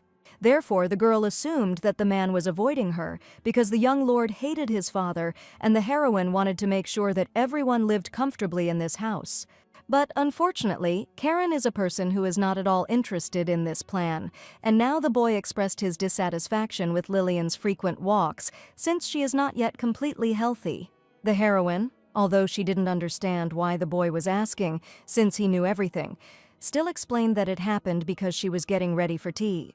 Hearing this, the young lord expressed his opinion and told the girl to ignore this invitation. However, Lillian believed that since the princess had called her, she had no right to simply ignore her. And Karen reminded the heroine that she was the Duke's wife, so they couldn't say anything to her refusal, and Hart had to teach the girl these basics. But Lillian herself understood that in order to be able to marry Karen, she had to give enough of her strength, and she could not foolishly lose to the princess. And when Brandon told the Duke that there would be a tea party, the man said that the heroine could do whatever she wanted. And unlike Von Hart's son, the girl thought this reaction was cool, so now she continued to insist on her own. However, this angered the young lord even more, and he asked if Lillian knew what Gloria was like. But while Karen assumed that the main character would have to be held by force, she happily talked about how this was her first invitation from a peer. It will also be the girl's first time dressing up and attending a tea party, so she doesn't want to refuse. Although in reality, if the main character were Lillian Lanches, she would have refused. But now the girl is Lillian von Hart, and she is in a marriage that cannot be dissolved by law, and the princess is the one who can start the change, so you have to be careful. Karen noticed something at this time and asked the heroine why she had so many things for the first time. After all, both the wet towel during illness and the tea party were the first time for Lillian, and this greatly surprised the young lord. Therefore, after these words, the boy asked if the heroine was really an aristocrat. He also noted that one could say that her family had no money, but it seemed to him that she lived in exile. And to this Lillian said that she had parents, but it was worse than if they had not been there, so all her life she sat at home alone, without friends. But then the main character asked Karen if this was the story he absolutely needed to know. However, the couple's dialogue was suddenly interrupted by a servant who said that a man from the store had arrived. Hearing this, the boy offered Lillian his help, but she replied that she could handle it herself and left. Karen was a little upset, and as soon as the door closed, he realized that the heroine had just drawn a line between them. But if, in the girl's opinion, the young lord doesn't need to know something, then so be it. It's been a while since Karen and Lillian got married, but her family hasn't shown up here and the boy hasn't asked any questions about it, so he has no idea what the heroine's life was like before marriage. So the young lord decided it would be easier to ignore what the girl considered unimportant. But Karen is still interested in Lillian, so he can never ignore it. After all, even if the boy completely turns away from the main character and closes his eyes, he will see how dazzling she is. Thinking about all this, the young lord remembered the conversation at the table and Lillian's words about falling in love, which illuminates the world with new colors. And Karen understood one thing for sure. He wanted to know more about the heroine. After a long time of preparation, the day of Gloria's tea party arrived. All the servants stood in Lillian's room, looking at the final result, while the girl herself asked if she could open her eyes already. Brandon, looking around, realized that even if he one day turns the world upside down, in his life, the heroine was the greatest masterpiece. The maids could hardly contain their thoughts about how beautiful Lillian looked because they considered her a real new ray of light in this dark world. The main character herself looked in the mirror and could not believe what was happening, since this outfit was ideal for fighting. The girl then immediately turned to Brandon and asked if she was worth tens of thousands. However, the young man thought differently and said that Lillian was worth $1 million. But at that moment, the maid interrupted the conversation and warned the main character that it was time to leave, and the carriage was already waiting. Hearing this, the girl immediately smiled and replied that they could go now. Ethan, who was supposed to accompany Lillian today under false pretenses, was waiting by the carriage. And approaching the boy, the main character said that she hoped for good service. But before getting into the carriage, Lillian wondered why Karen hadn't come out to see her off. After all, for some time the young lord was constantly nearby, but now the girl does not even see his shadow. But since the Duke didn't say anything to the main character, it means Karen didn't run away, so there's no need to worry about that. And the boy's presence is still felt in the room, and since he was against her meeting with Gloria until the end, she will not be able to fully enjoy this day. After some time, Lillian arrived at the princess's palace. The main character arrived exactly on time, not earlier and not later, but Gloria herself was late. Therefore, the maid invited the girl to the table and warned that the princess was still busy, so she would come at the appointed time. However, this was not surprising to Lillian, and she knew that this was exactly how it would be. After all, if Gloria had come early, then the main character would have been scolded for being late, and if the opposite were true, then they would have laughed at her for coming too early. And they always choose one of the two, so the princess chose the latter. Lillian might complain that the invitation stated the wrong tea time, but Gloria would force a grin and say that it was just a small mistake, and that was how she showed her superiority. But the heroine decided not to focus on this and asked Ethan if he wanted to place bets. The boy didn't understand, so he asked again, and Lillian asked what time he thought the princess would arrive. And the young knight noticed that it was already time for the meeting, so he thinks that this is a slight delay due to preparations, so Gloria will come soon. Hearing this, the heroine was a little surprised that Ethan really thought so and realized that, unlike the straightforward Brandon and Olivia, he was still too shy. So Lillian decided to repeat, to clarify, that the boy was betting that the princess would arrive in less than 10 minutes, while the girl herself thought that Gloria would arrive only in an hour. But the main character believed that the bets should be in money, so she suggested betting 1 gold coin or 10. Ethan was a little confused, but said that 10 gold pieces wouldn't hurt him right now and agreed. At that moment, Lillian thought that since she was only 12 years old, she could turn a blind eye to a frivolous bet once, but she had still managed to do a good job, so she couldn't lose her vigilance and only occasionally give herself indulgences. And after thinking it over, the main character accepted Ethan's wish, but suggested that while they wait, it might get really boring. However, the girl decided that it was better to make a promise, and today she will make her first and last bet. Continuing, Lillian said that she had already become addicted to betting, although she did not notice it, but they both still needed to be on their guard. And while Ethan reacted emotionlessly to everything, the main character noticed the hourglass and reached for it.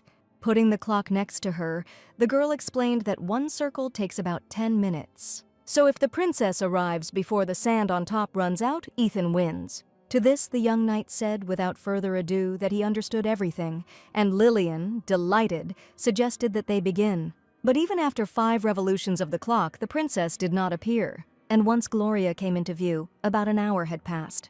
The princess, seeing Lillian, pretended to be surprised that she had arrived earlier. Gloria herself was glad that she had made the main character wait for a whole hour, and hoped that she had time to feel insignificant. And coming closer, the princess was waiting for Lillian to raise her face to see her sadness. However, the main character did not live up to Gloria's expectations and looked very happy, which left her very confused. Looking at the girl, the princess did not understand what was wrong and why she was smiling so brightly. After all, Gloria was sure that making Lillian wait for an hour would ruin her mood. At that moment, the heroine saw how the princess's face showed confusion, but the girl herself was simply very pleased to win the bet with Ethan. One of Gloria's friends broke the silence and noted that they still hadn't officially met, so the girl immediately introduced herself, saying that she was Evelyn Mayer. And the second friend didn't keep me waiting long and said that her name was Leah Schmidt.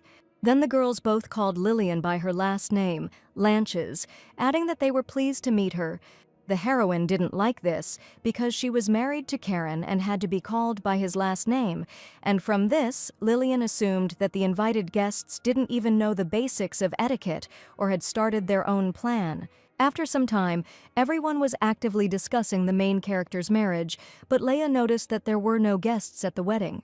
The girls also noticed that Lillian didn't even have a wedding ring on her finger. And continuing, Leah said that no matter how expensive a dress you put on a low-born woman, you will not become an aristocrat, and Evelyn added that if you pay money to receive a title, it will not reward the deceiver with a historical name. Hearing this, Lillian realized that the guests had just tried to make a sarcastic comment about her title as a duchess. But the heroine still replied that she did not expect to hear such conversations in the imperial palace. Leah was surprised by these words and asked again because she did not think that the place mattered. And Lillian explained that she and Karen had married by official letter from His Majesty the Emperor. However, since the princess is still of immature age, then denying the will of His Majesty should not be a problem. And then Lillian suggested that her marriage to Karen, concluded under the official seal of the Emperor, left some ladies dissatisfied. The main character herself was sure that the princess forced the girls to call her Lanches, but now Gloria is simply calmly observing the situation. However, Lillian decided to ignore this and explained to the guests that she did not have an engagement ring because she was the type of person for whom it was more important to have true love. And the girls immediately and unanimously agreed with the main character, and she was glad and surprised that they corrected themselves so quickly. Although in reality, instead of a ring, there was an object of black magic, so Lillian did not think it was worth talking about. At that moment, Leah justified her words by saying that this marriage was very early, and the ceremony was very inconspicuous, and Evelyn agreed with this, saying that there were rumors around the area that a love potion was used. To this, Lillian immediately made a surprised expression on her face and said that she had never heard of such a thing and didn't even know that it existed. And continuing, the main character explained that her father was favorable to her, and that is why she and Karen got married. So if anyone had any doubts, they could turn to the Duke, but the girls were too shocked that Lillian could communicate with a man in a friendly manner and started asking about it. The heroine said that when she is bored, she always goes to her father's office, and he happily greets her. However, Leah and Evelyn considered the Duke a demon who was famous for his cruelty, so they could not believe what was said. But Lillian decided to change the subject and asked the girls about their usual conversations when they got together like this. And Leah replied that they usually start with a cup of tea and a story about the past day.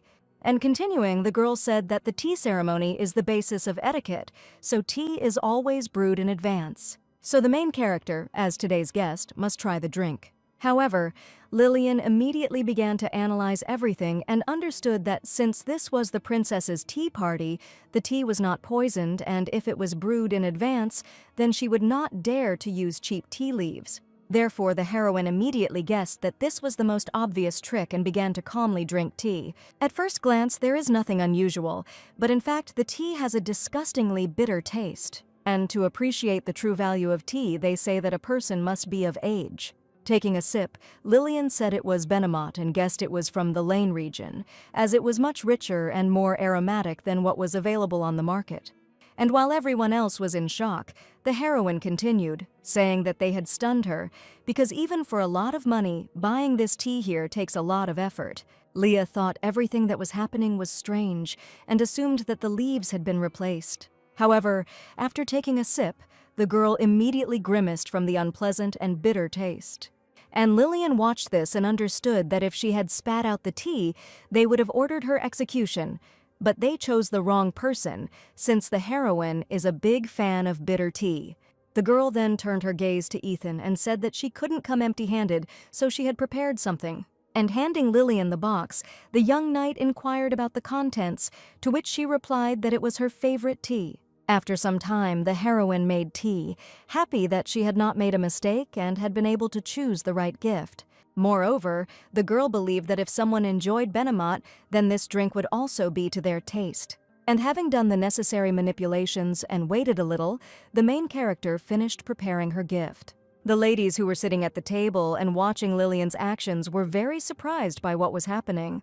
Seeing this, the heroine immediately asked if she had done something wrong, but the girls, on the contrary, said that everything was amazing. Everyone was also interested in Lillian's knowledge and how she knew about the tea ceremony, but the girl did not want to name names due to lack of knowledge. However, when the main character's stepmother was alive, she often called Lillian to her place. And since there was no reason for torment, since the girl lived quietly and peacefully, the woman herself created a reason. The stepmother hired a teacher who studied with the heroine under the supervision of a woman, but as soon as the teacher left, Lillian received punishment for her mistakes. And because of such terrible torture, in the form of classes that could be called an unhealed callus, the girl does not worry about whether someone will like it or not. Thinking about this, Lillian began to pour tea, and everyone immediately began to admire its color. The heroine agreed that the color of the drink was truly amazing and suggested adding a drop of lemon juice. And as soon as the ladies heard about the lemon, they immediately performed the mysterious action out of curiosity. The color of the tea instantly changed, which was a mystery to Leah and Evelyn, while Lillian laughed at it. However, the princess decided to stop what was happening by asking about the condition of the heroine's legs, since last time she had difficulty walking. And as soon as Gloria started speaking, everyone fell silent, which immediately made one feel the hierarchy in this place. Lillian responded to this by saying that thanks to the princess's sincere concern, she was able to get back on her feet faster. Previously, Gloria sympathized with the main character's parents, which can be considered sweet, but still you shouldn't take the princess's words as the truth. After all, now, having heard about Lillian's condition, Gloria began to smile suspiciously, and the girl immediately noticed this. A few seconds later, expressing some joy, the princess said that since everything was fine with the legs, the heroine would become her personal maid. And while Gloria smiled after what was said and laughed at the situation, Lillian was shocked. Because the main character could not realize and accept the fact that she had to become the princess's personal maid.